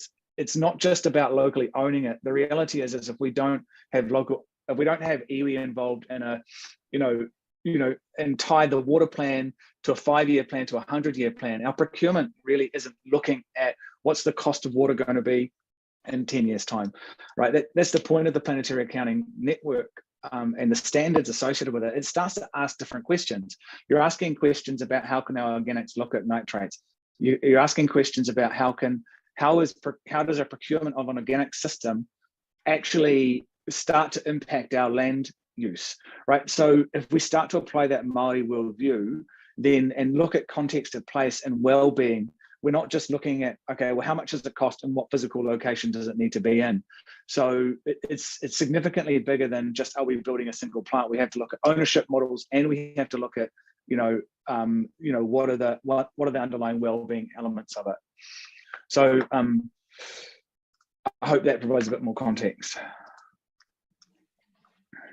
Now, I'm just conscious of time, and does anybody else still have a burning question that they want to kind of present, and what it's just kind of on the tip of their tongue, they need to get it out? Well, I think we have time for one more.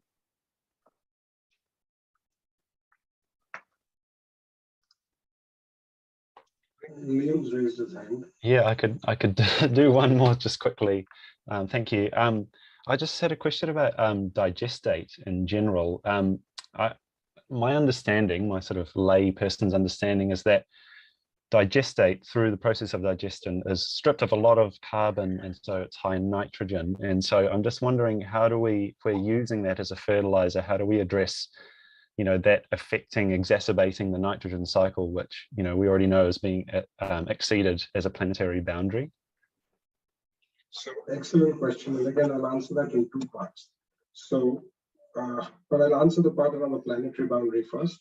The problem we have with nitrogen runoff is that the way we provide nitrogen to plants in terms of solubilized urea solutions limit the ability of the soil for the plants to actually absorb that free nitrogen. Plants can only absorb nitrogen when it's in the form of a nitrite or a nitrate, and that requires symbiotic microorganisms in soil. So there is bacterial activity, there's fungal activity, which then converts that nitrogen into something that plants can absorb. Now, that nitrogen cycle, it doesn't drain nitrogen from the air. So that's why we have the runoff and leaching from nitrogen. The second part with it is in terms of the emissions thereof, in terms of nitrous oxide, which then is a greenhouse gas again, which causes its own share of problems.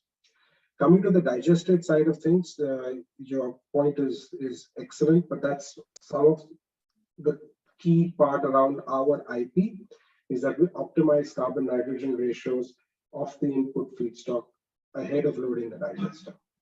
And what that ensures is not only a far more thorough digestion process, it also means that we have a digested product, which if it requires land application, then will ensure that those ratios aren't out of whack.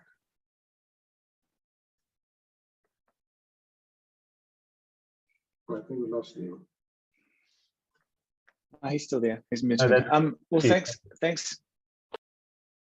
Yeah, so I just want to give the sorry to cut you off, Liam. I just want to give the opportunity to throw back to Kate. And you know, look, Kate, I'd love you to apply and wrap us up, and just kind of looking at, you know, apply your lens to this. And then I'm really keen, because these questions that have been asked are completely relevant to, you know, how we can start to look differently at solutions. And so we're really interested to find out about what we can do to use Planetary Accounting Network in real use cases. Yeah, thanks, Matthew. And I think it's been such an interesting discussion, and really, I guess, speaks to the need to be able to put some numbers around this complexity, because so many of the questions have been about that difficult balancing between one impact or another, transport versus, you know, water, things like that, which are really difficult to make any sensible decisions about without putting some numbers behind. I guess wanted to share just briefly how we operate, so that if there's, you know, people are keen to look at how planetary accounting might be able to help them, there's a few different ways to work with us. So I run two organisations. One's called Planetary Accounting Network, and we're a charitable trust that basically helps people to use planetary accounting, but we also identify where we think planetary accounting can make the most impact, and raise funds to run projects. The other is a new company called Planetary Insights, which basically takes these initiatives and systems of planetary accounting to scale. So PAN's about 4 years old, and we're a pretty rapidly growing network of organisations. So all these organisations are working with us to either use planetary accounting for their own decision making, or to test and support our work. And I guess one of the really exciting things that we've been working on is an initiative called Planetary Facts, which really focuses in on the sort of supply chain and product sustainability piece. So we've been developing a standard with a few quite big NZ Inc firms like the Warehouse Group, and it's a new way of being able to communicate sustainability performance, but also to quantify it. So it's inspired by nutritional facts labels on food products. the neat thing about those nutritional facts labels is that they can give you consistent information about any food product in the supermarket. If you go and look at eco labels in the supermarket today, you'll find, you know, different labels on every different sort of type of food. Imagine if you could get planetary facts about the carbon, the nitrogen, the water footprint of any product, not just food, across all of your purchases. But also as a business, imagine if you just had that insight so that you could design and improve those products and develop the products that people want. Some of the other initiatives that we are running as well is that we're working with organisations to help them expand their corporate targets from carbon to planetary science-based targets. We're actually partnering with Becca to look at planetary accounting for regions and cities, and how you take that lens to really develop these roadmaps to take forward. And we're working on some education programs so that our new graduates actually come out with that broader systems thinking lens. Planetary Insights is really focusing in on that planetary facts side of things, so that supply chain piece. And we've just opened a beta program, which is pretty exciting, where companies can come and be part of the development so that they can get insights about their whole supply chain across different product categories.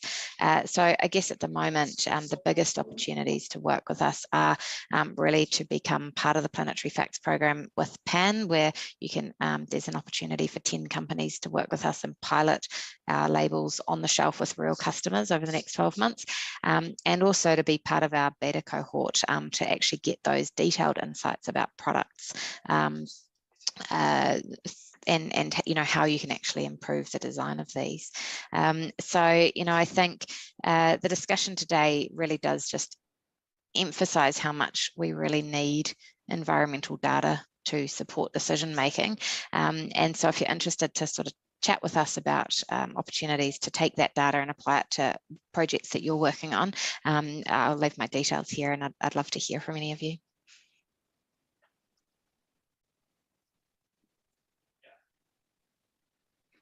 Okay, that's really fantastic. And I think Haman and I, we, even with our level of understanding of the whole ecosystem, you know, it really took us probably a few days to get our heads around how do we really start to apply planetary accounting. And I think we've only just scratched the surface of it. So I just want to acknowledge the work that you're doing to try to take this standard and apply it into a software that's going to, I think, fundamentally change the way that we see and approach our world. I love the work that you're doing. I think it is at a level that it's at a level that I think if we were able to apply this framework into New Zealand, it would begin to show the world that we're a better trade partner, and that we would actually turn and pivot our, you know, we used to be a clean green country. I think that is no longer the way the world sees us, right? But if we were able to use something like PAN to start to pivot and turn that back around, we would actually start to see that it would have a huge impact on our economy, not just on our ecology. So, you know, I really appreciate you putting your time into both helping Haman and us, and taking your time out today to explain to people what work you're doing. Haman, is there any words you'd like to say in closing before I wrap us up? No, nothing really, except thank you to Michelle for hosting this, and thank you, Kate, for helping us use PAN to frame the conversation, provide more context. And thank you to everyone who thought it worthwhile attending.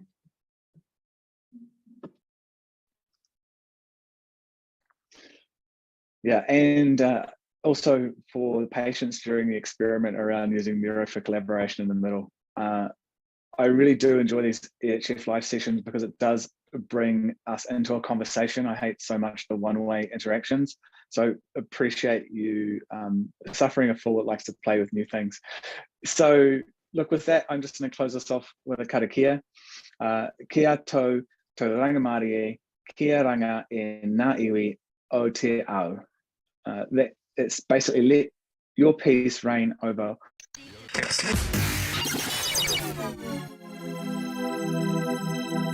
We demystify what goes on behind the therapy room door.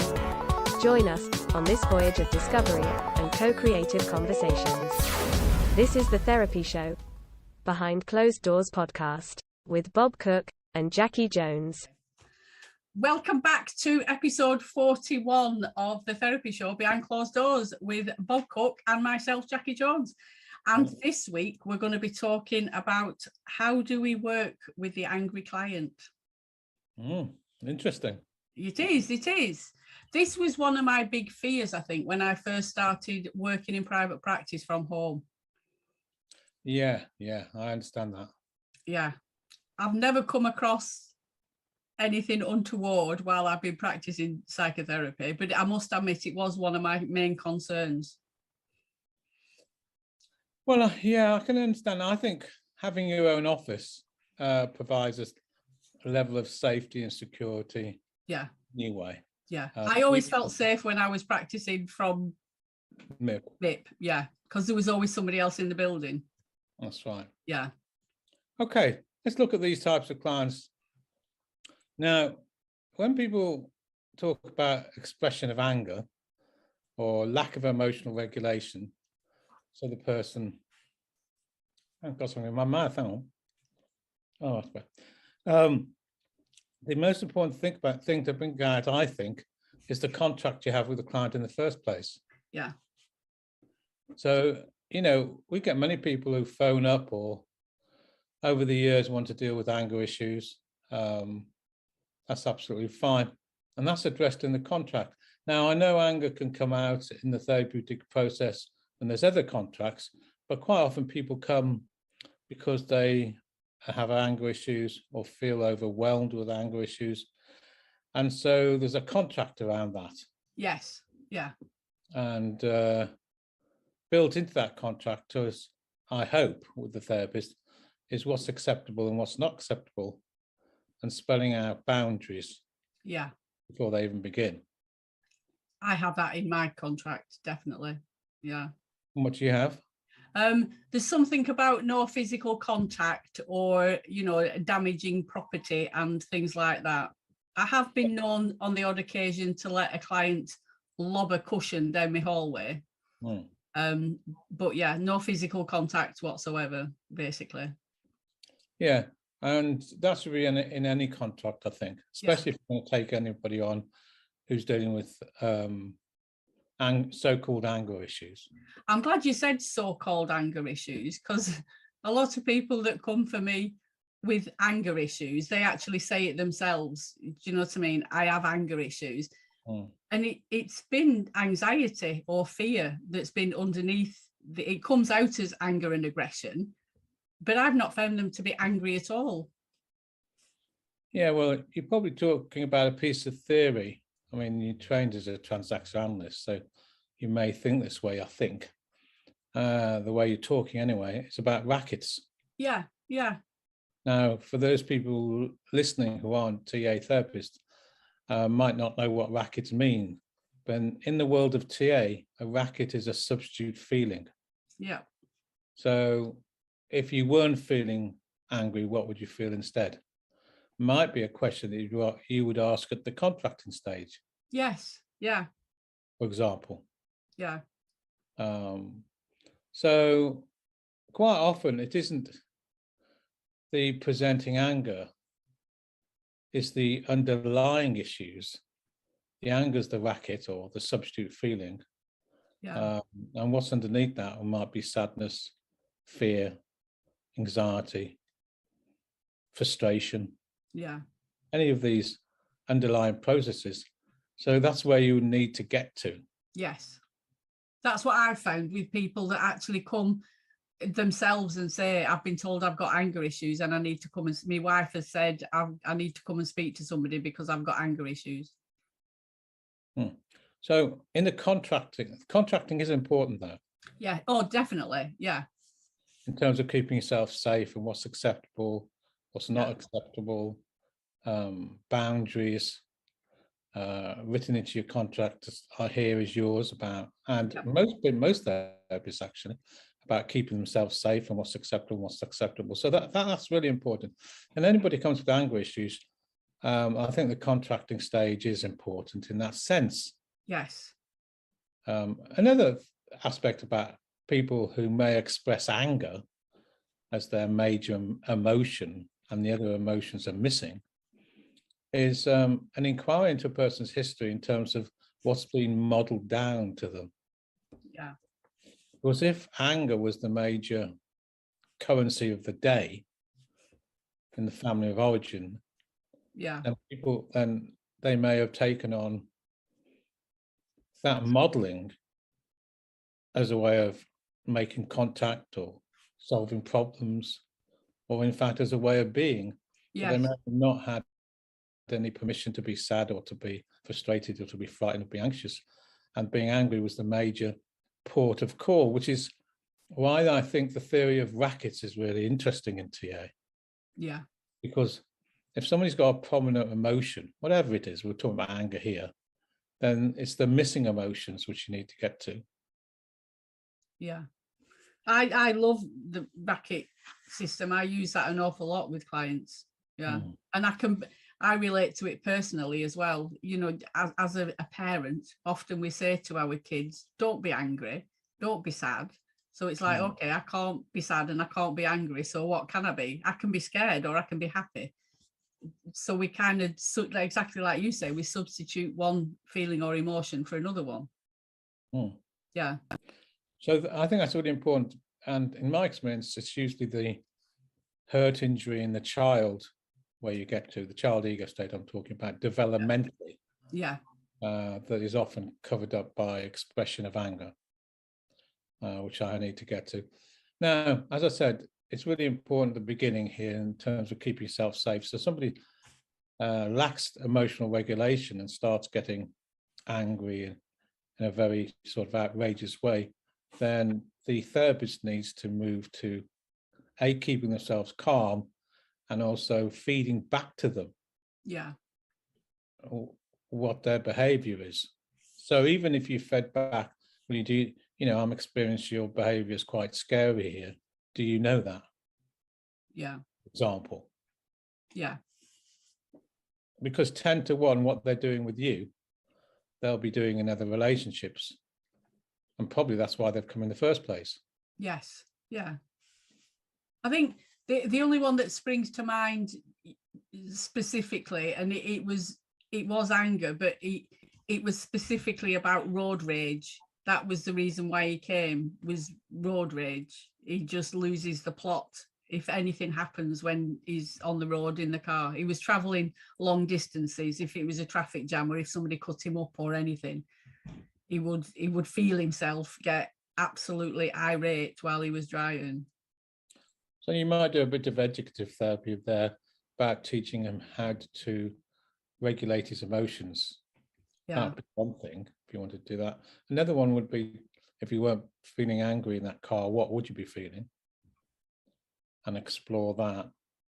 So I don't know which way you went, but you could do both. Yeah, I think we had lots of conversations. It was funny. I don't know whether it was the last one or the one before that. We were talking about art therapy. He was very reluctant to talk about a lot of things. It was hard work with him. Let's put it that way. But yeah, I ended up saying, because he traveled a lot and he was paid for traveling, so he got, a daily rate. So it didn't matter how long he was sat in a traffic jam, he got paid. And that was where the conversation went in the end. I was saying, but you get paid the same amount if you stood still in traffic or whether you're humping things up and down stairs. Have you ever thought about it that way, that you're actually being paid by your employer to sit in traffic and listen to a radio or contemplate your navel or whatever you're doing? Yeah, that's an important technique, reframing. Yeah. I think, working with people who are often angry in the way you described it, it's a really important technique to reframe the way you did there. Yeah. Yeah. I think anger, I have worked with many people with anger reduction. As I say, I usually think of rackets, go to substitute feelings, look at the developmental hurt, and look into the feelings underneath the anger. Yeah. Okay. Do you just focus on the anger, or do you focus on the situation around which they get angry? I nearly always look at, well, they come together. in a Okay. way. So if you say, tell me a little bit about, when you particularly get angry, or what triggers you in the here and now, where you feel so overwhelmed that you have to be angry and you can't control that anger. Could you tell me a little bit about what triggers you in the here and now? Yeah. Like, if that's what you mean by situation. That's particularly what I was thinking about, certain triggers. I work with a lot of alienated parents where, they haven't got access to the children and they're really angry towards their ex-partner and get triggered really easy around anything to do with that. Whereas, in other walks of life, they're absolutely fine. So it's quite specific with some people. Yeah, so I suppose number one would be contracting. Yeah. Keep yourself safe, boundaries, what's acceptable and what's acceptable. Yeah. Contract around that.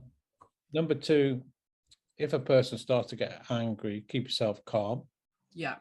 Number three, if they continue to be angry, you need to feed back to them what their behavior is like and how it's impacting them. Yeah. And ask them to change that behavior, and also link it in, well, is this what you're usually like then?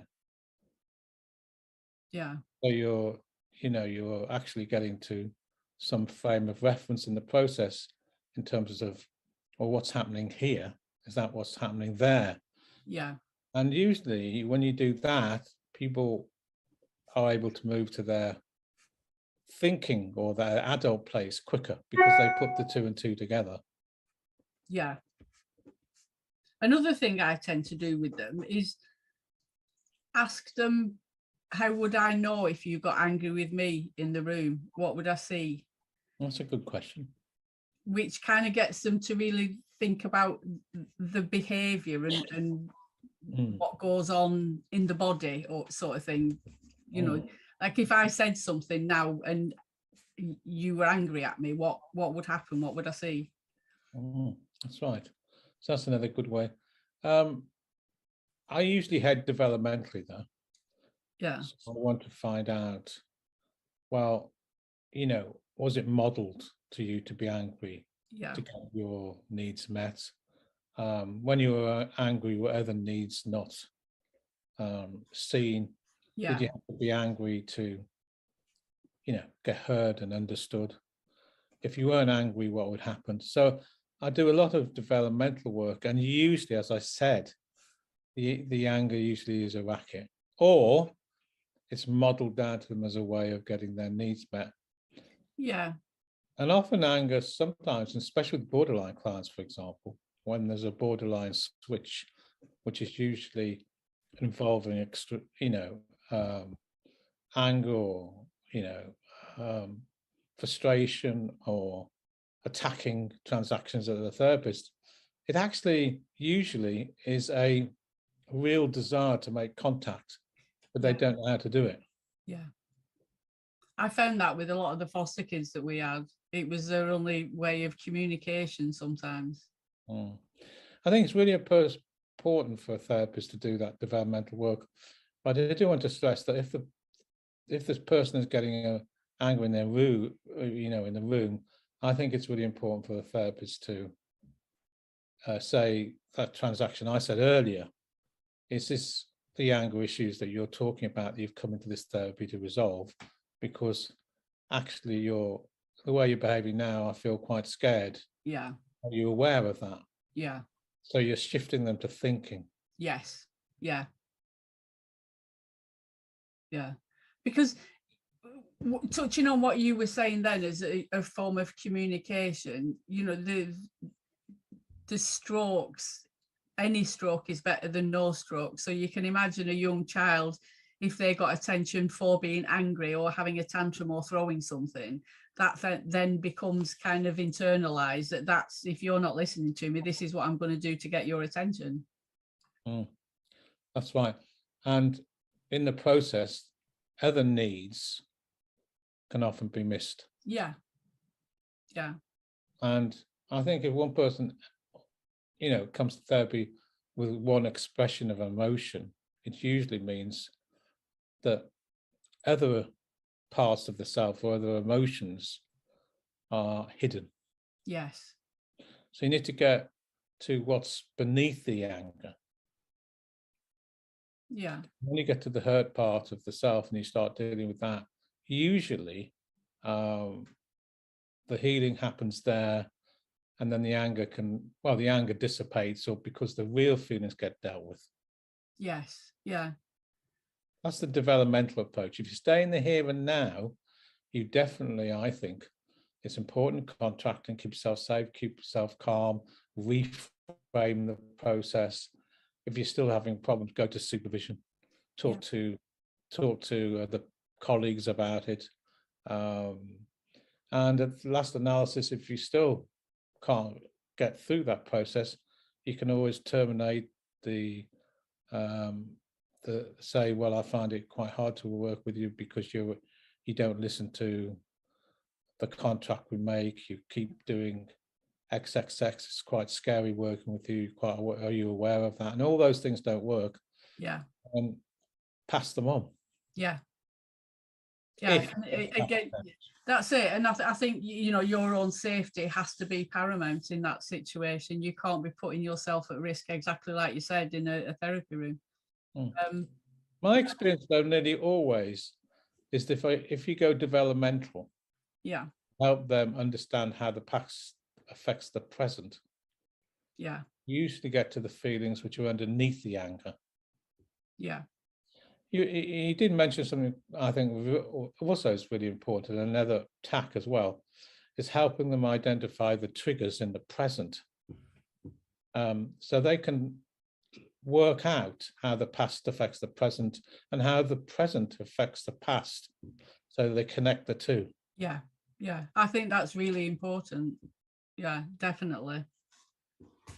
There was something else I was thinking then. Oh yeah, I know we're talking about the angry client or clients who, you know, with lack of emotional regulation, but there are some clients who find it really hard to express anger.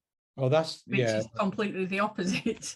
But it is an interesting one, because you do get clients who come and say they have anger issues, yeah, and when they walk in, you can tell they have anger issues because, how can I explain this to you? There's a sort of passive aggressive stance. Yeah. And the best metaphor I can think about is a pressure cooker. Yeah. And usually I say to them, you know, you seem quite angry, even though you're talking, you know, in a quite calm way or whatever way I say it. But you know, do you have a situation like a pressure cooker, where there's a lot going on in your pressure cooker? Yeah. And you're attempting to keep it all in, and then something could happen, then it comes out like a intense fury. Yes. And I help people look at what's in their pressure cooker, because most people don't want to. I mean, the example you gave in the car is an interesting, but you know, people don't want to be angry. No. Usually they want to try and solve this. And I think, as I just said, the developmental way. Also, and another interesting question to ask yourself, whose anger is it? Yeah. Yeah, particularly when you were talking earlier on about how it was modelled and how emotional regulation was modelled and things like that. Yeah, totally. Yeah, so they may have been brought into an angry household. The father uses anger as a way of getting control, for example, or solving problems, and then the child thinks that's the only way to, you know, act or behave or feel in the situation, and they sort of take on the significant others, you know, actual anger, and it's not theirs anyway. Yeah, that's quite an interesting concept to try and explain to a client. Sometimes it's a slow burner, that one, I find. Well, I think if people listening to this podcast think developmentally and help the person look at how the past affects the present, then you're going to get there, aren't you? Yeah. Oh, yeah. Flashing of lights have started to appear. Hello, it's like the illuminations. Yeah, they are. We're having a disco, Bob. What's going on? Yeah. For those that are listening. Hang on 1 minute. I've got discos. Let's see if this is better. For those that are listening and can't actually see it on the video, Bob's lights are flashing on and off. It's like there's a bit of a disco going on in his kitchen. What's happened? Oh, I don't know what's happened. Anyway, let's hope that's solved the problem. I'm back again from the people who are watching me on a video. People listening to me. Somebody doesn't like you talking about anger. That's what it is. Yeah, I haven't got angry about it yet. No. So going back, so I think that developmental is really important to think about whose anger it is. Yeah. Well, that's another road to go down. And usually, if those two connections add up, then the client can give back the anger that wasn't theirs in the first place. Yeah, because learning how to regulate our emotions is a developmental thing. There is a period of time where we learn, you know, how to express our emotions appropriately. And if it's not handled well at that age, then how are we supposed to know what is okay and what isn't okay? Yeah, so you might actually, as they make those connections, teach them that. Yeah.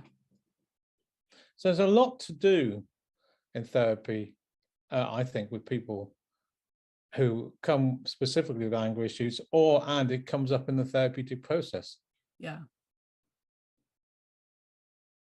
Yeah. At the end of the day, though, for people listening, the therapist stroke counselor safety is paramount. So if you really can't get through this, whether helping the person developmentally through this, taking it to supervision, talking about the issues with then you need to, you know, not continue. You need to stick to the boundaries, the contract that you've set up. Yeah.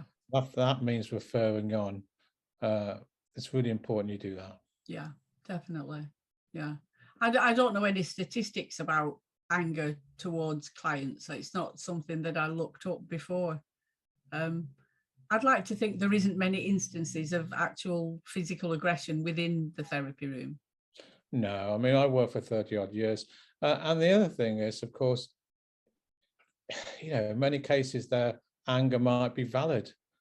You know, that's the other things. If you start, but you need to start tracing back to the context of all this. Yeah.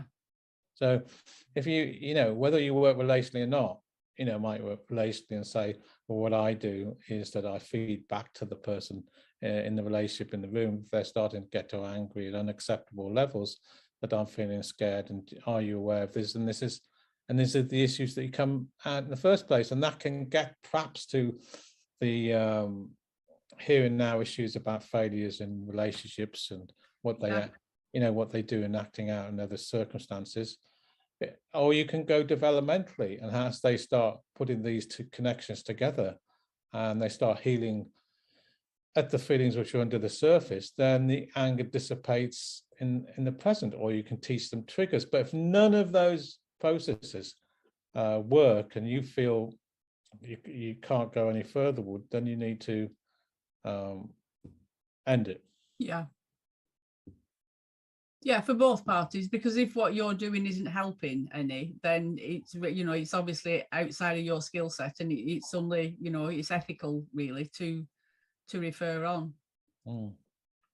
Yeah, emotions are very complex anyway, at the best of time. That's right. And I always feel like with people who feel trapped and find it very hard to express any other types of emotions, so, you know, relationships break down, for example, I think it is important to come to therapy and explore them, but there needs to be a well worked out contract. Yeah. And not just to, especially with these clients, not just to, you know, go willy-nilly into it. Have a contract worked out and yeah, what's it all about, and that'll give you the space to do the developmental work, to trace it back, look at the connections past and present, look at the triggers before you go any further. You've got an actual contract in place. Yeah, and it's important to discuss that contract as well, and why it's there, the purpose of it. Yeah, and I absolutely. And you said something very important right at the beginning, and that was about working at home. Yeah. Now, if if you don't want to see people with anger issues at home, don't. Yeah. That's not to people work in offices where there's people around. Yeah. And the other thing, which is, again, I don't know if you here, but you perhaps can give me some information about this. But if I was a supervisor and somebody worked at home and they were talking about working with some of the anger issues, I'd talk about, well, have you, if you don't know this person, for example, and you haven't worked out contracts, or even if you have you got, have you got it worked out so people know that you're in the room working, that you've got maybe even a button that you could press and these sorts of things. So the safeguarding and safety issues for yourself are taken into consideration. Yeah. I was going to mention that about having a panic button, do you know what I mean? And things like that. But in the early days, when I was, newly qualified and working from home, I think I was much more nervous about it than, potentially what I am now. Apart from I'm only working online now, so that's not a problem. But yeah, I think as time goes on, you get more of a sense of the person when you meet them. Yeah. Yeah, like that pressure cooker, sometimes I suppose it is anxiety when people are twitching and things like that, but you can usually tell when somebody's got that pressure cooker thing where they are starting to get quite angry with you. Yeah, and I think it's very good practice to tell peers where you are. Yeah. To, if you live alone, particularly, I think it is good practice if you can have somebody with a panic button or some ways to talk to your supervisor about this. Yeah. Not to just work alone in your house with people with anger issues, without these considerations being talked about with your supervisor. You're right, I don't know the statistics either. They're probably very rare, and they're really important to talk about with your supervisor. Yeah, and I think you've raised a really valid point there, that as psychotherapists, it's okay for us to pick and choose who we want to work with. Absolutely. It's okay for us to work with certain people and not with other people. And that's not to say that anybody can't get angry at any point, so we can never be 100% sure. But it's okay to choose not to work with males that have got anger issues if you're a female working on their own at home. Absolutely. And of course, when you're working with clients, as they're working developmentally, then those anger issues might come up, as you go down the onion, and they're angry because of very valid reasons. Yeah. You can help them, express their anger in a safe way, in a safe setting. Yeah. That's a different process because the angers come up in the therapy development, you've got a relationship and everything else. But if a stranger walks in and says they want to work on therapy issues, I think you need to really think about it in terms of what we've just been talking about. Yeah. And again, what you said then about, the relationship, I think that's really important, because it's a fine line in allowing a client to express the emotions freely in the room and know what isn't acceptable in the room as well. And I think that, again, is through the relationship that you build with your clients. And the contract. Yes. Yeah. See, I really liked what you had in your contract at the beginning. I don't know whether you actually give them the contract on a piece of paper or something. Yeah, I sign it and they sign it. It's kind of done deal. But then you don't, damage furniture, property. You don't, all the things you just talked about. Yeah. You've got a contractual process to be able to stop the process in a certain way. But I do think it's important to talk about these things with your supervisor. Definitely, yeah. Especially if you're feeling comfortable or intuitively feel comfortable in any way at all. Yeah. Yeah, and trust your instincts. If you feel uneasy with somebody, then it's okay to not see them. It's a prerogative that we have. Yeah. Thank you for that, Bob. That was really interesting. Good place to stop. It is a good place to stop. Emotions and anger and things like that are perfectly human. We can all do it at certain times. We've all experienced it. Yeah. So what we're going to be doing next time is silence. I was so scared of silence when I first started, Bob. The use of silence in the therapy room. That was one thing that I really didn't sit well with me in the early days. So that's what we're going to be talking about, the use of silence in therapy. Yeah. Okay, till next time. Thank you. Okay. You've been listening to The Therapy Show, Behind Closed Doors podcast. We hope you enjoyed the show. Don't forget to subscribe and leave us a review. We'll be back next week with another episode.